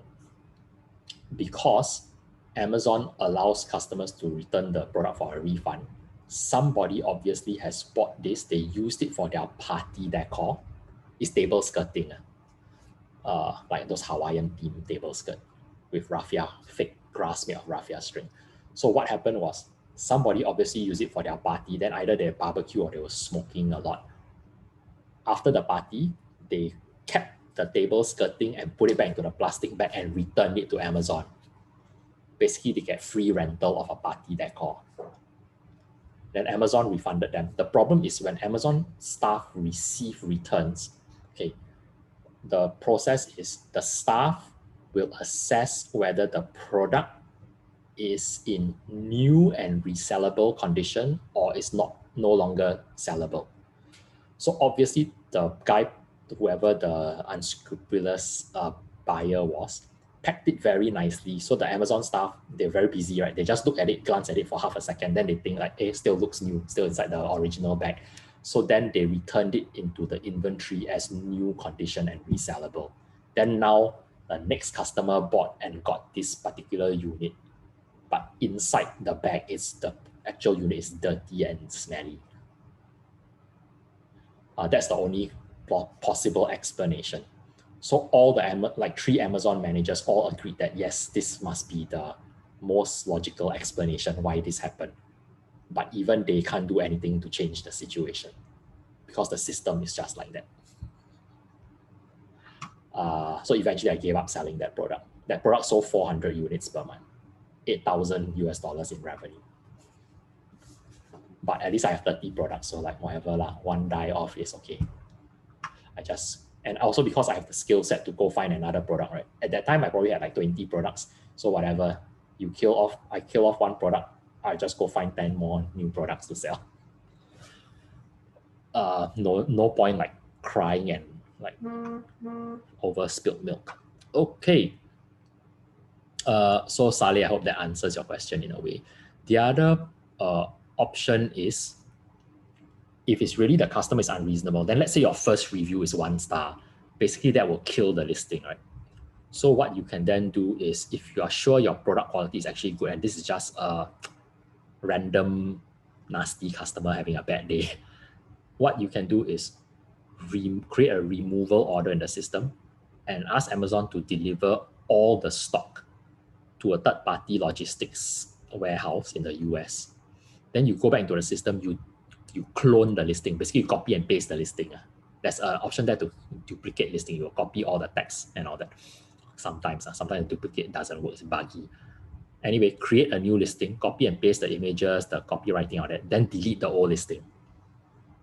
The new listing will now start from a blank slate again, no reviews, without the 1 star. So, but it will have a new Amazon barcode. This barcode number, because it's a new listing, will be different. So what you need to do now is download the barcode PDF, send it to the third-party logistics prep company and say, hi, this is the new barcode label. Can you remove the old barcode label from my products and then print and paste the new one over it? So like Amazon Sellers Help, one of the links I put there for third-party prep, they charge like 20 cents to do that, I think, 20 or 30 cents. So it's pretty reasonable.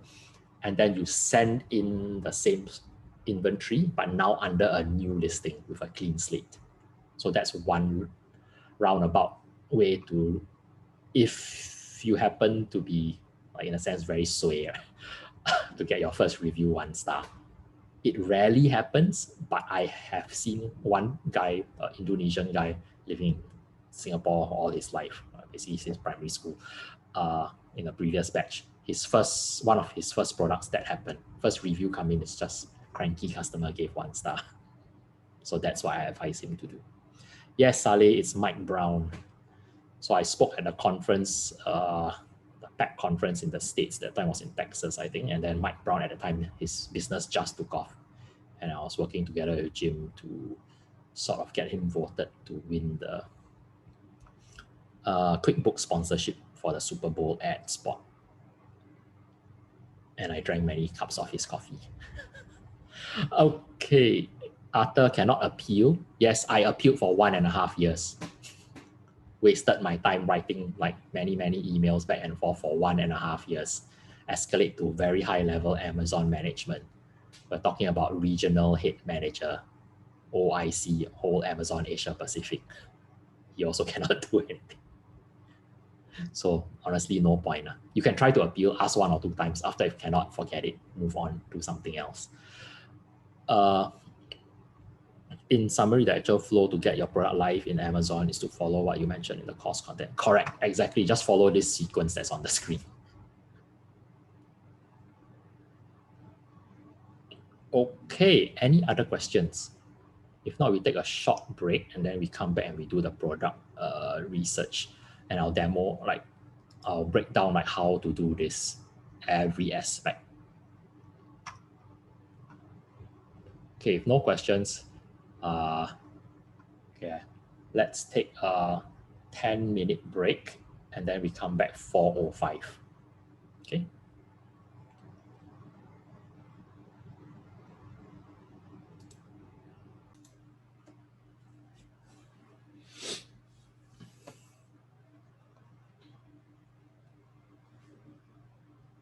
All right, I think most people are back. So do you all have any questions before I jump into, before we all jump into doing product research together? Yes, no? Nope, okay.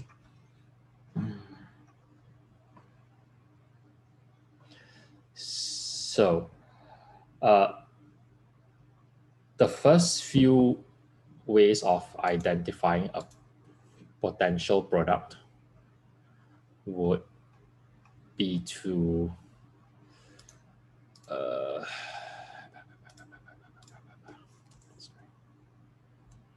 okay. It could actually start from looking around just to get initial idea.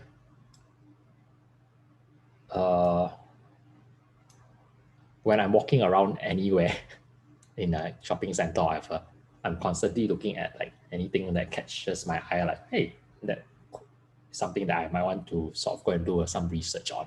So all this is just to initially trigger some idea. It might be that you see something at home that irritates you or in the shop that looks interesting. Then you can always go to Helium 10.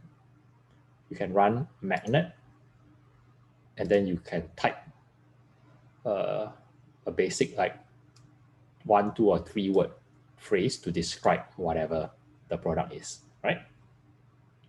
And then you see what keywords come up, and therefore what the keywords will lead to product ideas. Another way is you go and look on social media sites. For example, especially Pinterest and Etsy, because these are product driven. Are you all familiar with Pinterest? Most Singaporeans are not. So Pinterest is very popular in the US. Basically, it stands for, like the old school cork notice board. You need a pin, right, to pin the notice. So basically, you're pinning things that you find interesting. So because of the nature of the design, Pinterest has become very much product driven compared to like Facebook or Instagram or TikTok. Because people will, like, for example, when people want to, let's say, redecorate or renovate their house, then basically they'll shop around all those like home accessories websites and all that. And then when they find something interesting, they will pin it to their board. And then their friends will see the things that they pin. Then they'll say like, yeah, oh, that's really cool. Like for your nice sofa or whatever. That's a nice set of plates for your dining set or whatever. So Pinterest, okay, is pretty useful. Then you can just browse what's trending on Pinterest. Some of you, for example, have watched the Helium 10 Project X. Are you familiar with that? Anybody never heard of Helium 10 Project X? So about 1 year ago, Helium 10 ran an experiment, basically to showcase how to use like black box and all that and launch a product. So one of the products that they did, thought of was egg tray.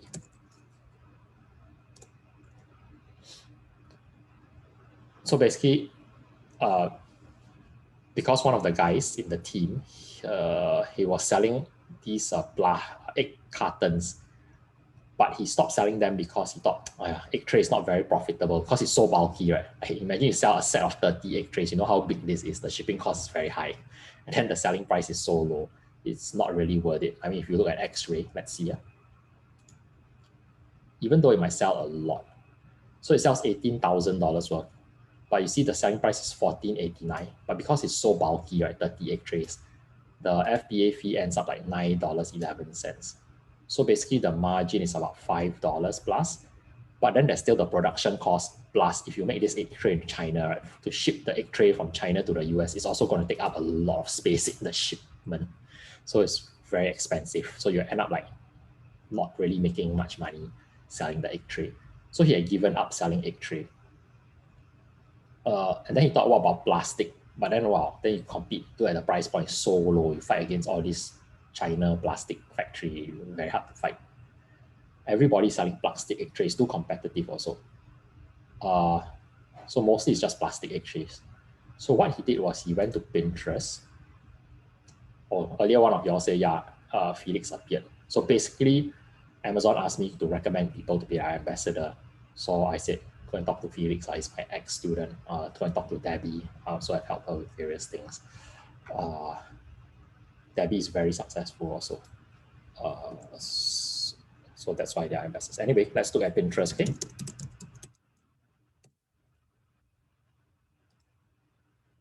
Okay, let's go Pinterest.com, sorry. Doesn't auto send me. Yeah, okay. So then I search. Then they search egg tray on Pinterest.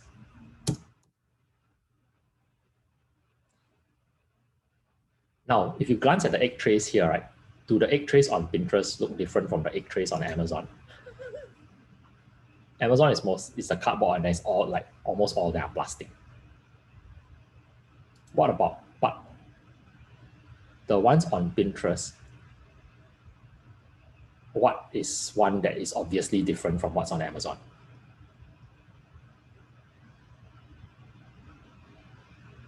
Basically, sellers on Amazon think that people want to buy plastic egg trays. But from the consumer point of view, Pinterest is telling us what the consumers like, what they're interested in. Consumers are choosing designs that are completely different. That's this one. The zzz. I've never seen this before. That's pretty cool. Then that like half of these are what? Half of these egg trays are made of? They're made of wood, right? Yeah, somebody put there, Saleh. So then the Helium 10 team actually launched a wooden egg tray.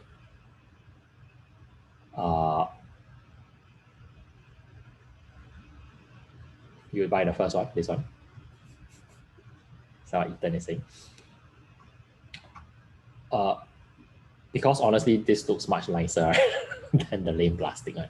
And if people want to display the eggs to look nice, maybe their kitchen has like a oak color cabinet door or whatever. This just looks nicer. And this one also looks pretty cool.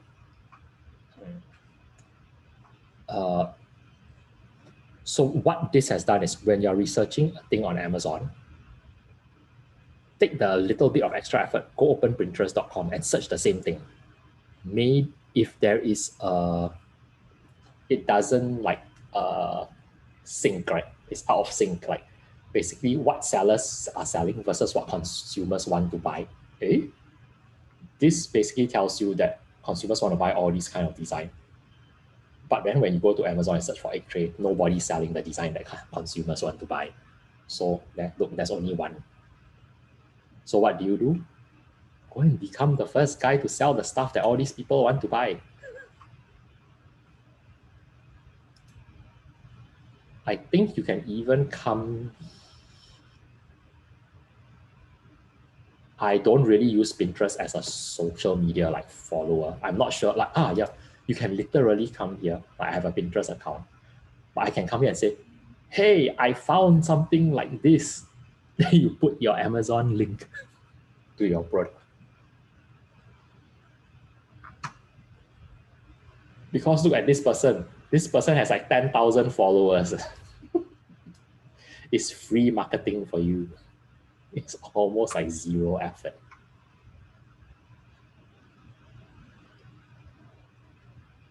Okay. Easy. So this has done this point is illustrated two things. It helps you to find, even though if you just search egg tray as a keyword, you might think it's very saturated. But if you dig a bit further, you'll realize that actually, if you just had one differentiating factor that can have associated keyword, obviously it's not can have a keyword wood or wooden, you immediately, then now the next step, of course, is to search whether wood egg tray is competitive or not. So it's actually spelled that. It's very interesting. When I type this, right, can you see Amazon suggested, as I was typing this, they said wood egg tray 612 with handle, with holder. So just this alone gives me ideas. Because Amazon is telling me a lot of people have searched for wood egg tray 24, and a lot of people have searched for wood egg tray 6. This is Amazon's search history.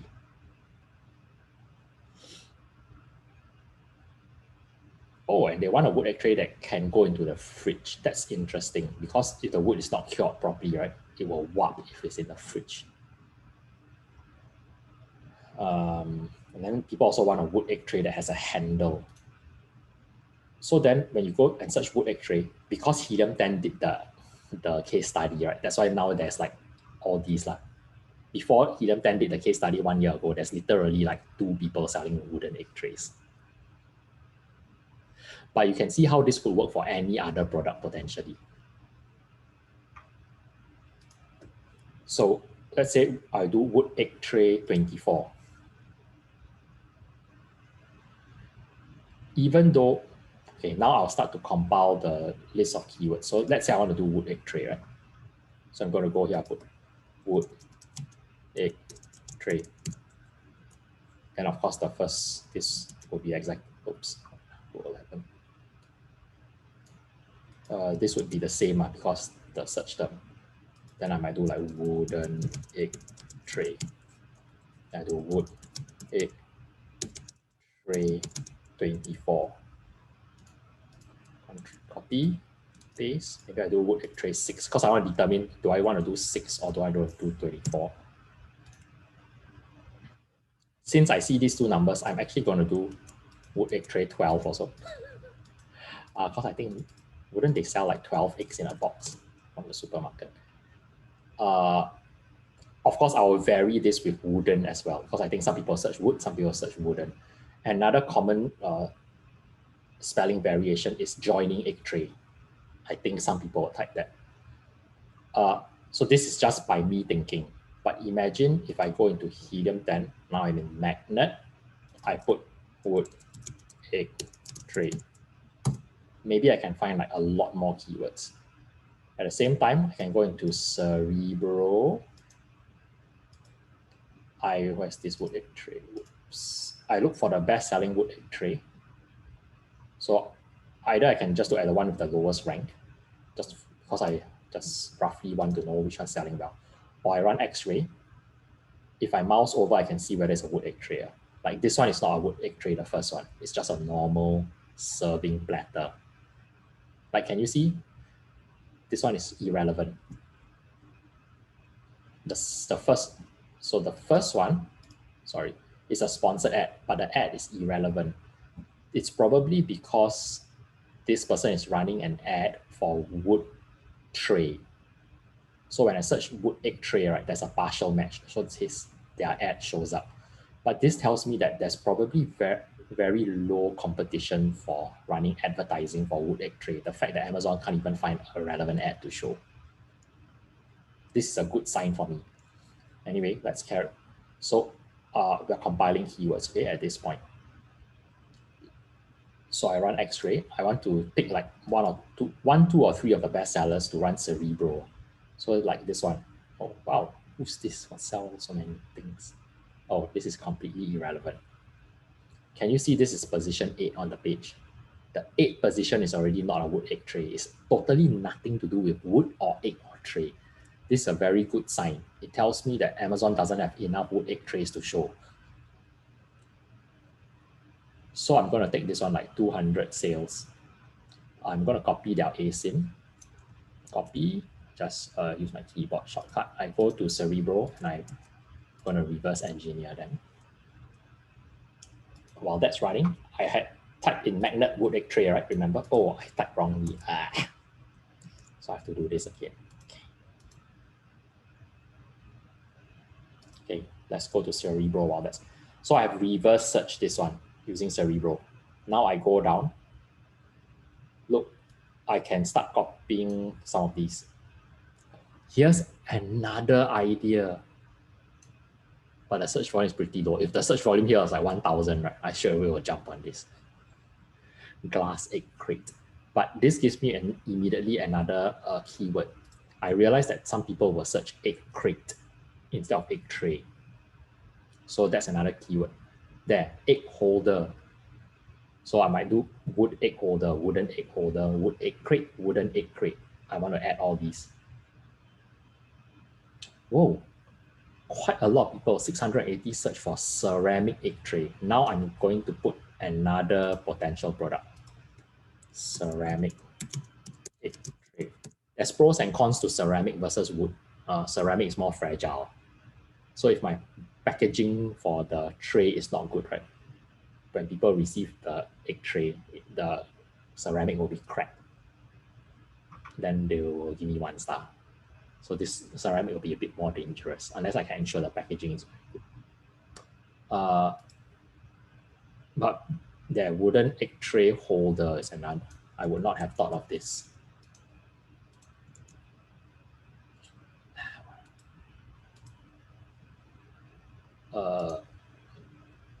Etc. etc. So as you go down, right there, vintage egg tray holder. So if you're going to do wood already, right, maybe you make the wood look like a bit more vintage. I don't, whatever that means. Like a bit more old and traditional. Then you can also optimize for vintage. There are people that wood egg tray, egg holder wood. This is totally different from wood egg tray, man.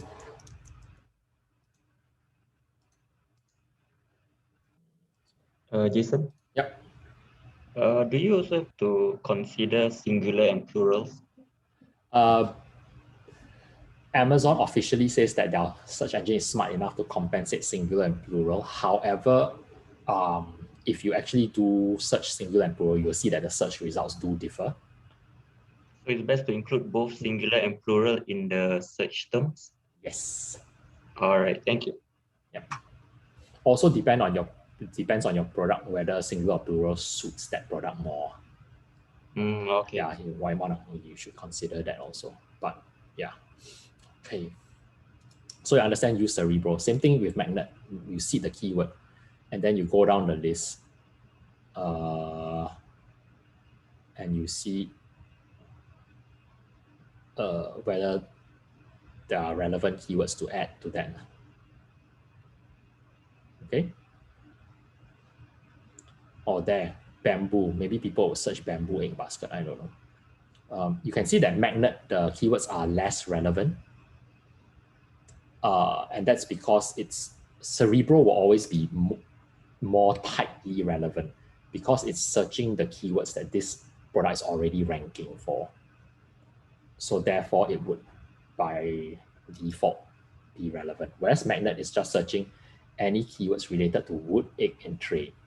So some of these would not really be relevant to that idea. However, Magnet is good to generate additional potential product ideas you might not have thought of. For example, I keep seeing the word deviled egg appears. Like deviled egg stand. To me, that's a bit unusual. So I might add that as, hey, here's another potential product. Deviled egg stand, blah, blah, blah. Okay. Which could also give me a lot of keywords like deviled egg holder, deviled egg tray, deviled egg display, whatever. Deviled egg serving dish, etc., etc. Okay. Wow, people actually search for pineapple serving tray. I didn't even know there's all these like specific things, man. There's meatball tray. Penguin egg holders. People eat penguin eggs. So you can see you will easily be able to populate with a lot of potential keywords, right? Then you research. So now I'm going to show you how to research one by one. So let's start with this one as an example. So I copy wood egg tray. I will do here this. Okay, now look at the first thing. I put the search volume. What's the search volume? So for wood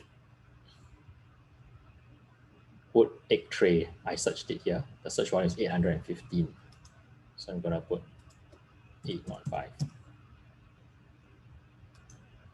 Number of competing listings. I don't really fill that in, but it does. I usually skip that. That's what EM10 thinks. Sponsored ASINs I also skip. I usually just do the ones in bold, okay? So you can see it's bold. Does the sponsored brands ad, the top banner, show at least one relevant product? So when I search wood egg tray, right? Number one, is there even a banner ad? Oh, okay, because of this. So I just made a rookie mistake. I forgot to change my zip code to the US.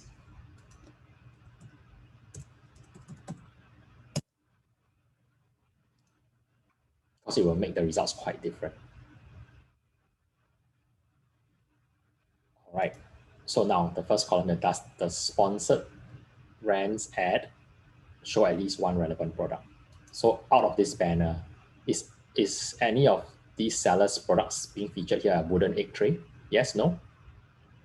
No, right? It's just a normal tray. So the answer is no.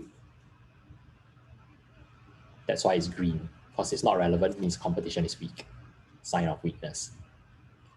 Next one, column G, the number of results on Amazon. Okay, column G. Number of results on Amazon, what's that? This. So it says 1 to 48, because on this page there's 48, out of 231 results for wooden egg tray. So there's 231 listings that the search engine has indexed for wood egg tray keyword. So 231 is green also because it's less than 500. So it's pretty low. That's basically less than 10 pages of results for wood egg tray. Next. Column H, number of relevant sponsored ads in the first row. This is the top of the search results, okay? So top of search result, first row is this one. How many? How many are in the first row, sponsored ads? 2. 2, good. So because Amazon allows up to 4 on desktop or laptop, so the answer here, if it's 2, it is not fully occupied. If it's 1 or 2, that means there's some competition. If it's 0, wow, there is totally no one is bidding on this keyword, man. That's crazy. But if more than 3 or more, then you know it's a bit more competitive. Okay, next column, high. Number of irrelevant, okay, irrelevant, top 16 organic search results. Why top 16? That's the top 4 rows, okay? So I will scroll through and glance organic results, okay? So this one, I'll just look at the first 4 rows. Are these two, I search for wood egg tray. Is this a wood egg tray? Not really, right? It's a cabinet. It would qualify for wood egg holder though. I would say this is partially relevant. I can accept that if I wanted to buy a wood egg tray and then I saw this, you can see that it's actually like a tray kind of shape inside with a door. I might be tempted to buy this instead. So I'm going to call this relevant. So this part, it's flexible. You have to sort of interpret. Like if you're a customer, you wanted to buy a tray, but if you saw this, could a customer potentially choose this instead? I think yes. So I'll say yes, relevant. Second one is relevant. Is there any irrelevant here? Is this relevant? Yes. Is this relevant? Yes. I think this is irrelevant because this is not for storing eggs.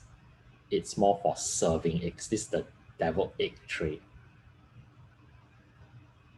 This is, oh wait, but the problem is I search wood egg tray. So wood egg tray is ambiguous. It might be the person want to put the egg in the shell, or maybe it's for serving for people to eat. So, okay, I will say this is also relevant. Then I skip the editorial thingy here. skip the video. Wow, the video is also not relevant. That's interesting. Can you imagine how easy it is to put a wood egg tray video? You just put it on your kitchen counter, right? The egg tray sitting here, you turn on your video camera on your phone. You just show somebody's hand putting 1, 2, 3, 4, 5, 6, 7, 8, 9, 10, 11, 12 eggs. Then the video ends. That's all. You already be able to occupy this prime real estate space. Okay, is this wood egg tray? Wood egg tray, yes. I'm reaching the 4th row. Is this the 4th row? So row 1, row 2, row 3, row 4. Aha!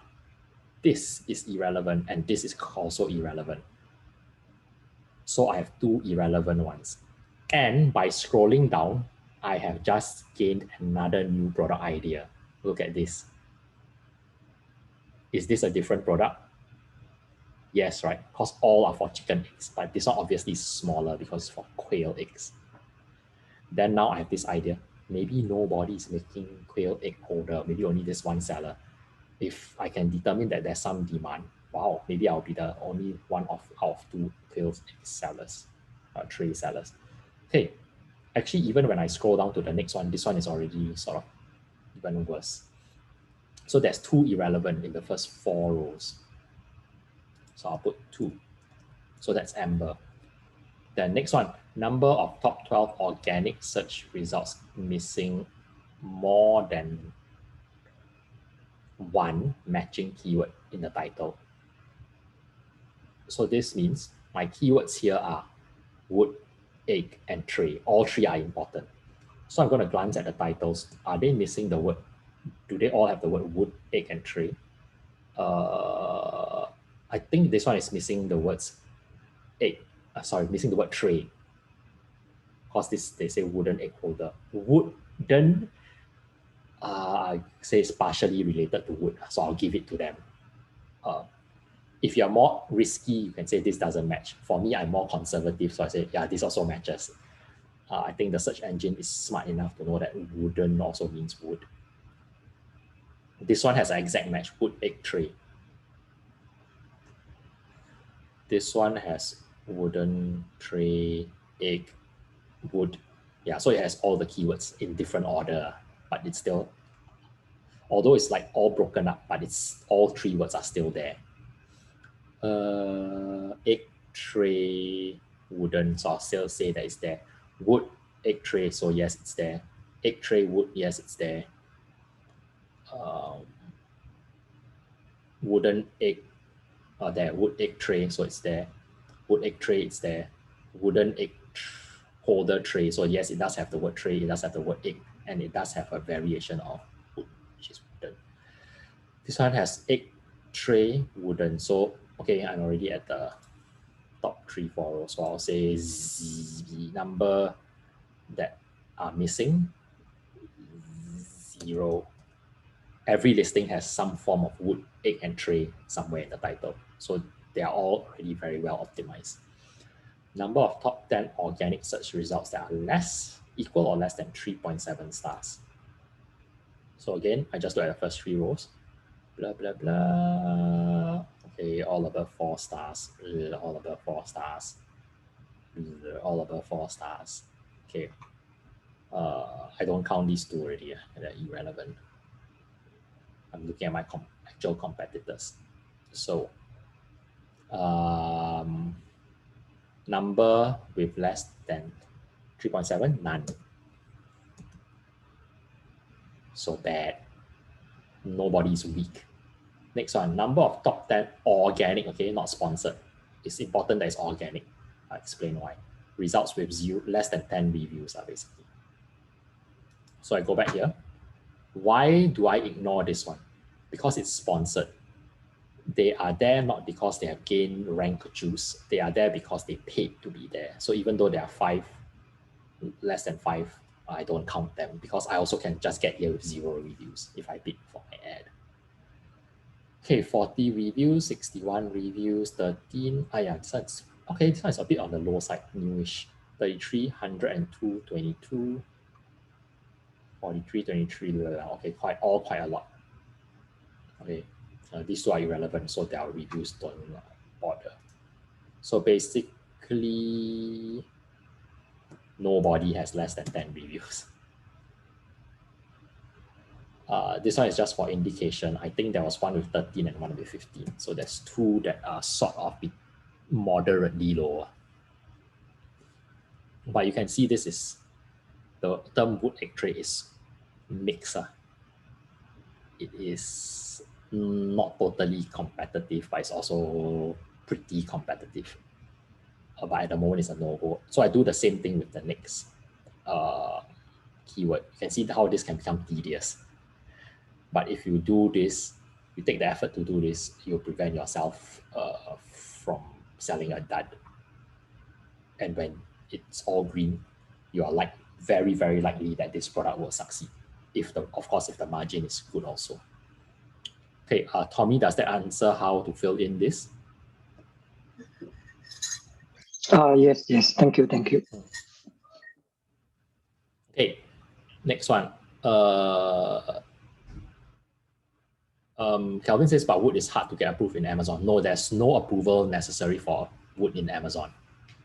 It's just when you import wooden products into the US, they must be Lacey Act compliant. There's a law in the US called the Lacey Act that wood products need to have a fumigation certificate to certify that they have been treated to kill all pests. So if you source, like this kind of product is very good to source in India. India is very good for like mango wood, acacia, etc. And that's used to make chopping boards, for example, and trays. So if you source from any not decent exporter in India, right, they will all be Lacey Act compliant. They will all have the certificate. So you can just go to this Facebook group. There's actually sourcing.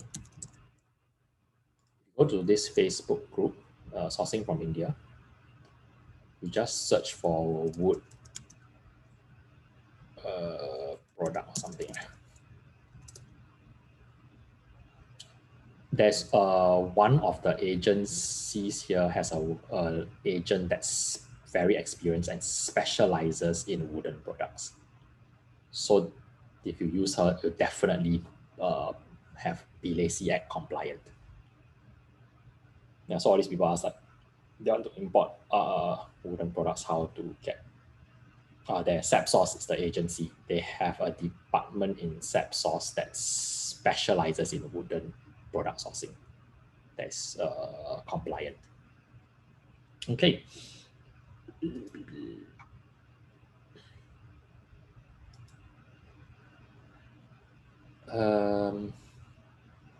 Any questions at this point? So if the next step you fill out all these, right, then let's say you are able to find 5 or more words where at least half of these cells are green. Then the next step is go get a ballpark estimate cost.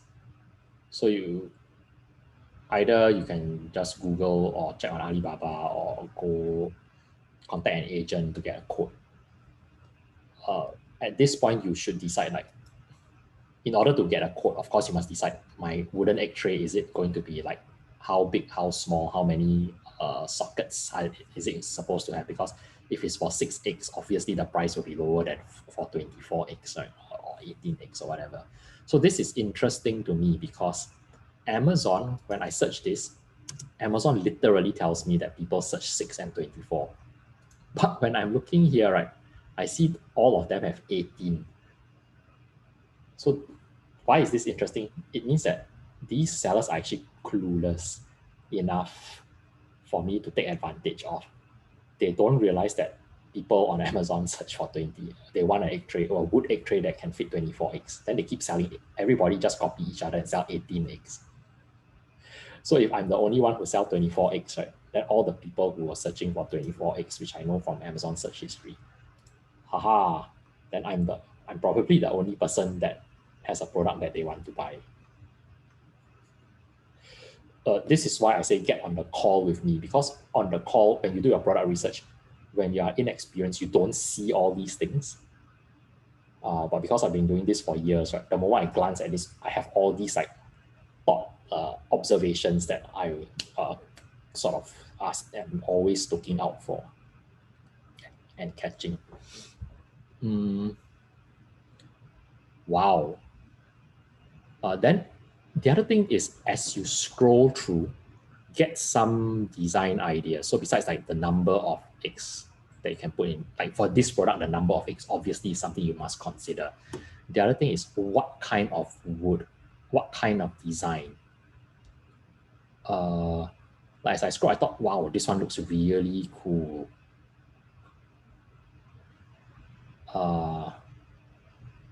Do I want to do 2-tier? Or do I want to do like 4x6, for example, to make it 24? Or do I want to do like 2 tiers, 12x12? Or maybe I want to do a set of 2 egg trays, like 12 and 12.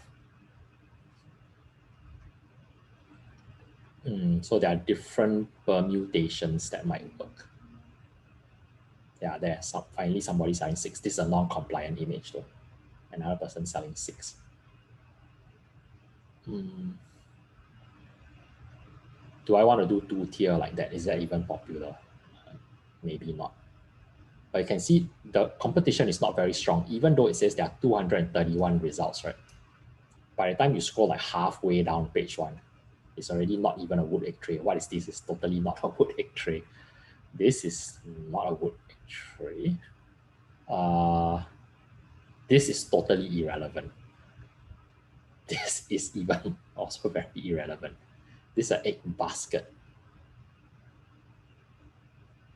Oh my gosh, it's not even an egg basket. It's just fake eggs. This is also completely irrelevant, etc., etc. So you can see that there's a lot of irrelevancy already just on page 1 alone. It's not very hard to break on to the top half of page 1 for this particular keyword term, which is like the main keyword term for this product. So overall, I would assess that this product is still very low competition. It is not going to make you a millionaire. If you look at the total sales of each of these listings, most of them are selling a few $1,000s. So the demand is not like super great. I think if you are one of the more popular egg trays, maybe you can sell like $4,000 per month, which is still okay, like 1,000 US profit, right? To make a fairly simple product. Not much chance of getting complaint. Like the risk of complaints and warranty issues is very, very low.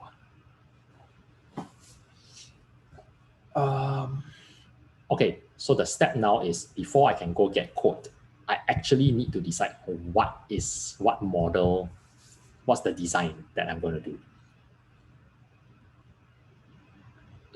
Because I need to tell the supplier, right? And or the agent, like, which one. So let's say I tell them I want to do something like this, but I want to fit 24 eggs, so like one more row. Okay. Then I go get quotation. So I'm thinking, all right, what's the market price like? This one is $25. Can you see this seller is very clueless? They are selling at, what's that worst price that I said? They're selling 1 cent below the free shipping threshold. Like, duh. Okay, this one is selling the same thing. And this picture is very deceptive. When I look at this picture, are you selling 2 egg trays or are you selling 1? If I click through, my guess is they're selling 1 because they say mother hens 18 eggs. So they're selling 1 egg tray, but their picture shows 2 egg trays. Don't be surprised next month you come back and check, right? They have a few 1-star reviews because the customer thought they were buying 2 egg trays and then they got 1. And then they were super unhappy. So let's look at this one, for example. So it's $21. This is such a horrible listing picture. When I look at this, I don't even know how many eggs can fit in here. Like, what kind of picture is this? Like, as a customer, I feel very irritated. Because it forced me to go and read your messy title. Oh, it has 12 holes. Okay, so 12 holes is 1690. 18 holes is about low 20s. Yeah, okay, 12 holes is about 19. So, all right, I have a ballpark kind of figure. It's about between, let's say, $17 to about $25 for like 12 and 18 hole. So if I do 24 holes, right, if I can come in at about mid-20s, I probably would be very competitive. People will see like, hey, wow, it can fit more eggs and the price is like $25. It's would seem pretty worthwhile, I think. So at least I need to have this kind of estimate, what do I think I can sell it for reasonably, realistically. Then I go source. So when I go and source, if the supplier comes back and say, oh, we make each one $20, then sorry, you can go fly kite already, right? It's impossible to sell. If the supplier comes back and says, oh, I can make this for $6 each, then bam, you know that it's going to be probably profitable. So then you need to calculate the cost. How do you calculate the cost in detail? One way is look for the one that's most similar to what you're going to sell. So for example, if I'm going to sell a 24, right? So it's going to be bigger than this slightly. Is there anyone that's 24 here? Yeah, this one, right? This will end up the equivalent size and weight of if I did 24 eggs. So I'm going to click on this one. Actually, I don't have to click in. Sorry. I will choose the one that's closer. So it's, where did it go? Here. And can you see, because I have the Helium 10 Chrome extension, there's this calculate fees link. I click calculate fees. It tells me the dimensions. So more or less, my product is also going to be the same dimensions. And because it's also 24, it's also going to be about this way. This seller is not very smart in the sense that they cost their wooden product with the box, right, is 2.02 pounds. Why is that not smart? Because you jumped into the next weight tier. Every pound is the next weight tier for FBA fees. So if it was me, I would specify to the supplier, I want to do either a set of 2 times 12 egg tray or 1 times 24. I want the total weight inside the box to be less than 2 pounds. If mine is less than 2 pounds, right, my FBA fee here immediately will drop below this tier. It will become $4 something. Let me show you. If I change this to 1.98, for example. No change. So you can see, like, if it was 1 pound, it will be 4.9. Let's see at which point it will go. Yep, at 1.6 pounds, it will still be under.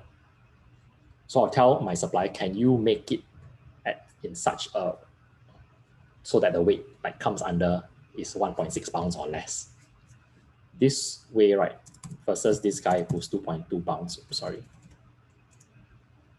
I immediately already make 50 cents more per sale, 52 cents more per sale. Imagine if you sell 200 of these per month, you basically make $100 more just because you realize this and make it slightly, way slightly less. And then let's say I want to sell at $25.99. So then if I sell at $25.99 and I manage to do this at 1.6 pounds, let's say I don't know what's the unit manufacturing cost. I always zero these two things out. Okay, unit manufacturing cost and the estimated freight cost, I always change to 0 because I don't know. I don't want to use like Helium 10's random number here. Because Helium 10 just now said like 4 whatever, but they obviously don't know how much this guy paid for his egg tray, right? So zero these two out. Once you zero these two out, it is just based on the size and weight plus your selling price, what you intend to sell at. And then it will minus the FBA storage fee per month based on the size. It will minus the FBA fee based on the size and weight. It will minus the referral fee, which is 15% of whatever price you will put here.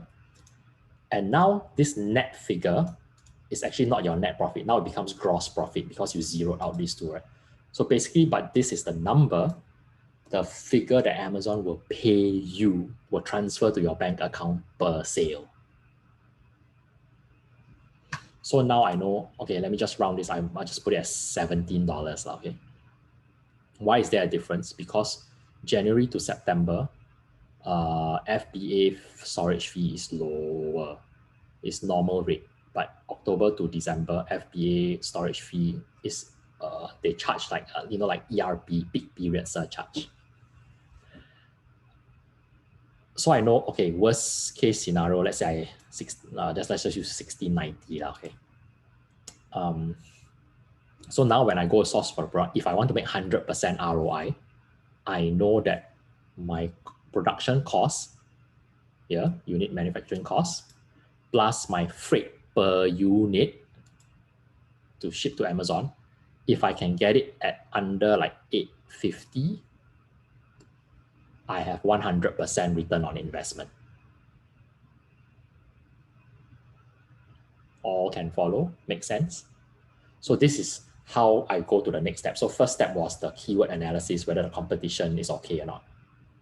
Second step is decide what permutation of the product. Because like in this case, there's many different permutations possible. If I do the 24 whole product, then what might I be able to sell it at? Then let's say, what if the competition increases? Or if I want to be really, really competitive, I think this is the lowest I would go.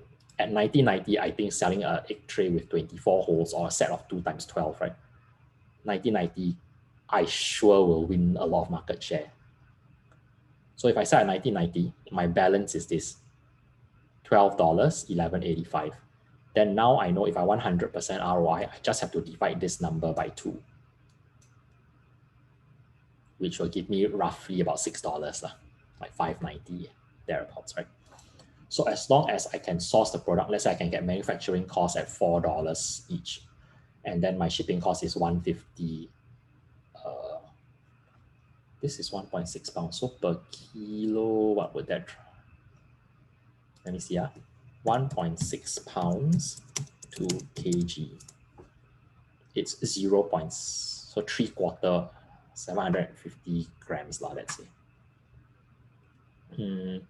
Then what's 757.75 times. Just now I said my shipping cost is about, let's say $2 on the high side. So it's 150 per unit to ship. Yeah, it's $2 per kilo. So that brings me back to this. Let me do this. I say it's $2 per kilo. So if I am able to calculate this, then now this 1040, right, includes my $2 per kilo, which translates to 145 per unit, because it's 1.6 pounds. Now this amount, I only need to, if I divide by 2, then I only need to figure the divide by 2 is just for the manufacturing cost. Can you all follow? So if I can get my manufacturing cost at 520 or less, basically I will make, I'll double my money per sale also in thereabouts. Plus minus $1. Okay, so this is the second step. So now that you know this figure, that you need to source the product and be able to get it for, let's say, about $5 or $6 or less, ideally, then you know what to look for when you talk to suppliers. Basically, you need to find a supplier that can quote you $6 or ideally less than $5. So for example, if they quote you like $5.50, then you say, can you do it at $5? If you can do it at $5, then I'm willing to order.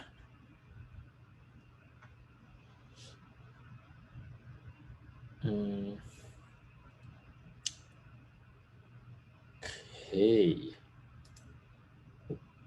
So once you are doing the product calculation, inside the Google Drive, there's a profit margin calculator. You can use the helium-10 one also, but if you want to compile, like if you use this helium-10 thing, right? Like for example, this, then after you close the browser, it'll be gone, right? So if you want to save the info, you can do it here. So for example, I do like 8 wood 8 tray 24. Let's say I put selling price 25.99. Then if my product cost is $6, let's say my agent fee, I pay my agent, let's say because your order is very small, you have to pay agent 10%. So that's 60 cents. Then your inbound shipping fee, just now we calculated, it's $1.45, right? Based on $2 per kilo. So the subtotal of your upfront cost is $8.05. Can you see the red columns, you filled in the green column, the red column I have done the formula. So now you know your upfront capital per unit is going to be $8.05. If you order 100 units, you need $805, roughly. Yeah. Of course, the actual figure will be plus minus a bit, but at least you have a good estimate. Amazon's referral fee, this is auto-calculated because it's 15% of whatever selling price that you put. Then FBA fee, you use the calculator, or you just go here, helium-10, and you either do this calculate fee, and then it will show you for the most relevant product closest to yours. Let's say you can do it at 1.6. The dimensions are the same, but the wood is lighter. Then your FBA fee is $4.90, right? So then you go here and you put 4.9. Let's say you don't have a coupon yet. So what will end up as the total cost is this, but your upfront cost is this. So selling price $25.99 after minusing Amazon, all your upfront costs plus minus Amazon referral fee plus minus Amazon FBA fee, you end up $16.80 total cost. This results in a total profit of $9.14, which is basically selling price minus total cost, gives you your gross profit. 914 divided by 25.99, which is this formula, is a 35.717 profit margin. And 914 divided by your upfront cost is your return on investment, 113%. Okay, so you can make use of this spreadsheet and then you can compile all your products. Basically, I have a spreadsheet like that. All my 30 products are in this spreadsheet. So at all times, I know what is my profit margin, what is my ROI. Then if my supplier change cost, let's say supplier say, oh, this round, sorry, the raw material more expensive. I need to charge you 10 cents more. So I can change this to 6.1. Then I know what's my margin now. Or the next batch I order, oh, the COVID-19 is over, shipping cost became cheaper. Now it became $1.30. Then I can change it. Then I know what's my margin. Why do I want to know my margin, especially here? Because this will affect how much I'm willing to spend on advertising. For me, the profit margin is also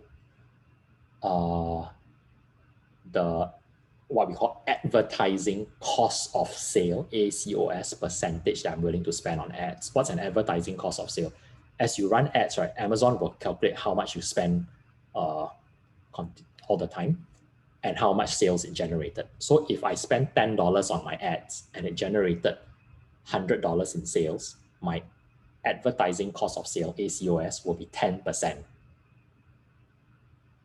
Spend $10 to get $100 in sales. So why is this ACOS measurement very important in relation to profit margin? Because as long as my ACOS is below my profit margin, I know that my advertisement is generating positive profit. Then the moment my advertising cost of sale, ACOS, equals to my profit margin, right? That's the break-even point, basically. That means my ads are not generating any profit, but neither are they generating a loss per sale. For me, initially at launch, I try to get my advertising cost of sale to close to equal to my ACOS, or at least that is the maximum that I'm willing to go for my advertising spend. Because even if my advertising is equal to my profit margin, which means I'm not making profit on the sale, just break even, but the net effect is still positive because it's adding rank juice to boost my organic positions. So every sale will push my organic ranking higher in the search results.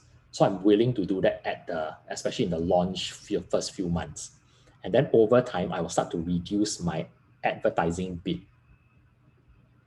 so that my ACOS, my advertising cost of sale, becomes lower and lower until it becomes like substantially below this profit margin, so that I have healthy margin, but my ads are still working well. All right. But you can see this, to me, this spreadsheet is very, very useful. I refer to this spreadsheet all the time. It's permanent. All my products are permanently stored in this costing spreadsheet. Okay.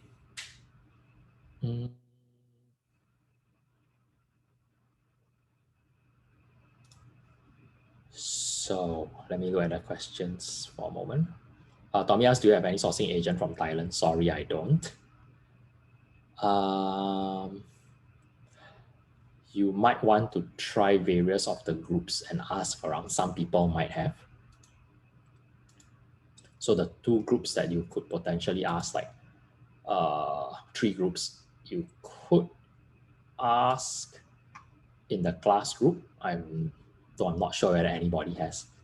You can ask in the bigger public group, or you can try asking in the sourcing from India group, because that group is pretty big and has people who source from everywhere but are now also looking to source from India.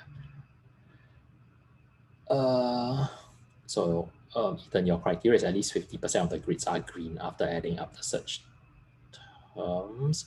No, I will only include the search term as one of my shortlisted keywords if it has at least 50% green. So if the first and second search term is mostly red, then I will not include the search volume of that search term. Neither will I, in my calculation of whether the product is feasible or not. Basically, I want to have at least 5 or more keywords where the search term is mostly green. Yeah, so that I have the diversified funnel kind of thing. Are there any other useful Chrome extensions you recommend? Yes. So the useful one is AMZ Suggestion Expander, the Helium 10 Chrome extension, which has X-ray and all that. And there's another one by Helium 10, it's called Helium 10 Seller Assistant. You won't use it much now, but later once you have your sales, right, the Helium 10 Seller Assistant can sync to your Amazon account, and there's a one-click where it will send out that request for review to all the buyers.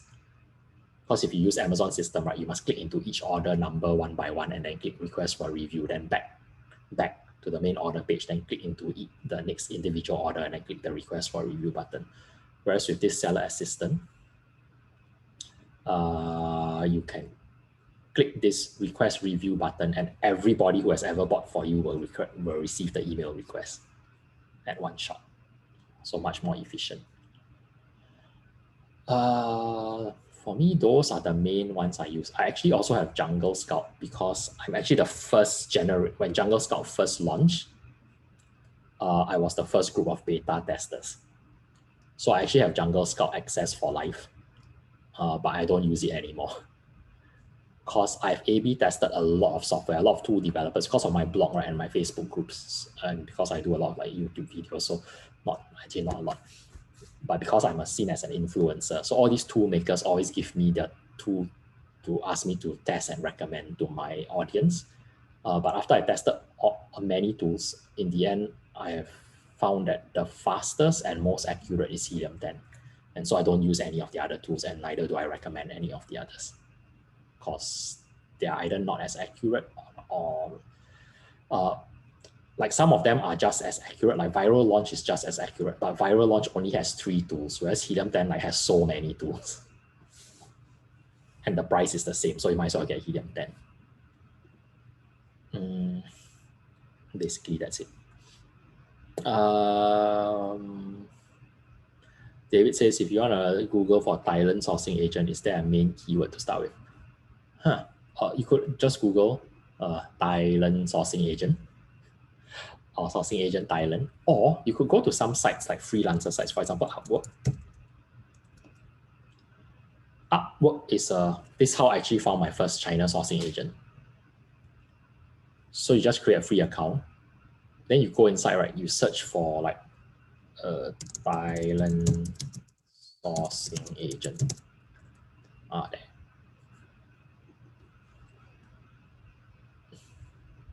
Or you could even do Thailand, let's say Amazon sourcing agent.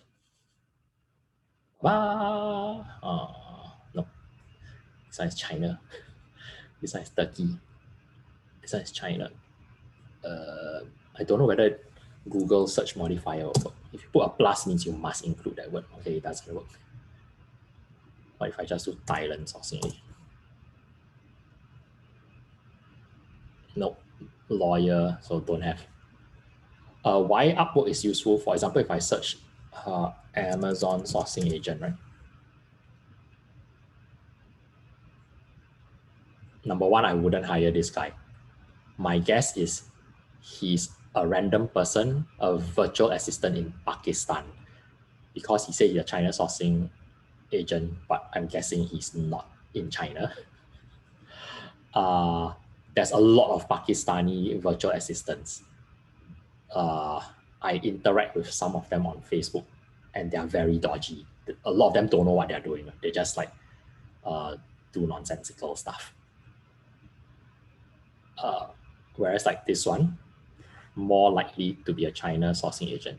You can also see she has 96, much higher job success rate. So Upwork is useful because the real customers actually review the service providers, and you can see she's top rated. So that's how I found my first sourcing agent. Basically come here, and I go with those who are very highly rated.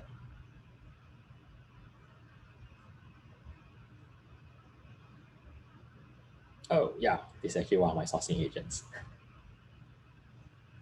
She's super, super efficient. She's so good that she was able to bargain down the price from one of my suppliers, right? From the price that they post on Alibaba, my final price was 6 times lower. After Lina bargained with that.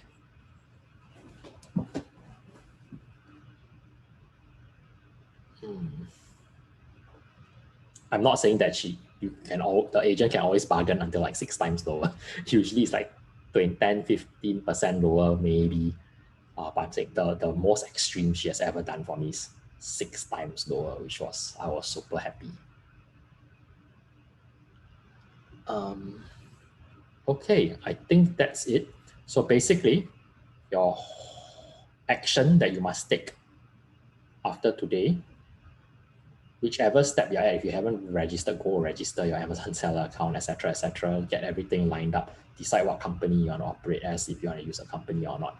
Think of your brand names. Or while you're doing that, start shortlisting products and the keywords.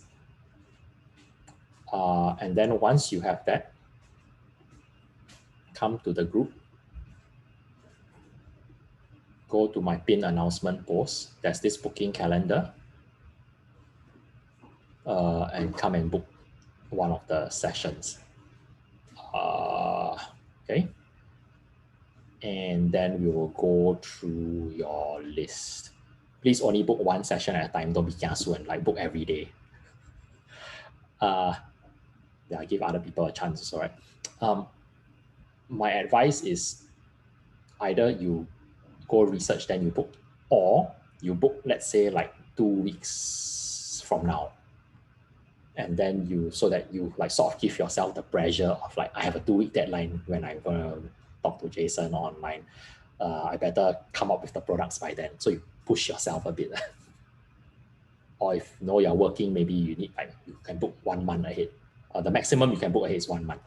Okay, so maybe you want to book 3 or 4 weeks in the future. Then you give yourself like, okay, I'm going to take this 1 month to come out with a list of 5 products with all the keywords, something like that. All right. Jason, yes.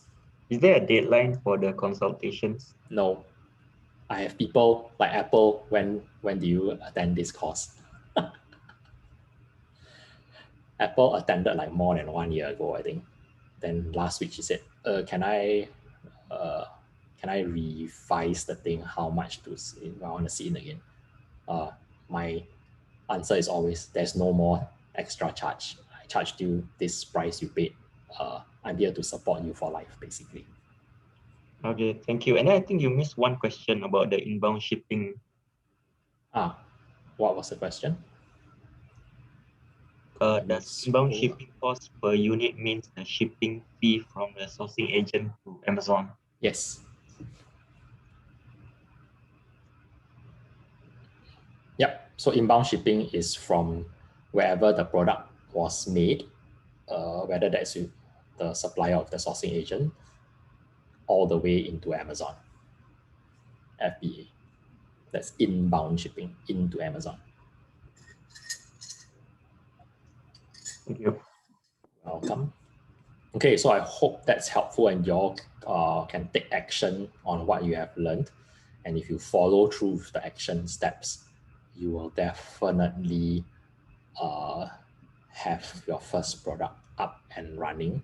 And then once you go through that whole process, right, then you will know what you're doing already. It's like, okay, I've gone through this process. I know how to drive now. Then you can just repeat and add another product, improve the current product, add another product, then you'll be able to scale. Okay, so thanks everyone. Yeah, you're welcome, Ethan. Save you months of figuring things out. That's what that's my objective with doing this. Because literally this took me years to figure out. Okay, so thanks everyone, and I will upload the videos tomorrow. In the meantime, you can already access the Google Drive, all these documents from the Facebook pinned announcement post. Okay. Everybody's already in the Facebook group, right? Because if you're not in the Facebook group, you won't be able to access the shared drive, and you won't be able to book unless you can memorize this link. But I do encourage you all to join this group because there's a lot of helpful info shared. And also, once I upload the videos, I will also post them here. Okay. All right, thanks everyone. We'll call it a day and I'll see y'all in the group. Thank you so much. Welcome.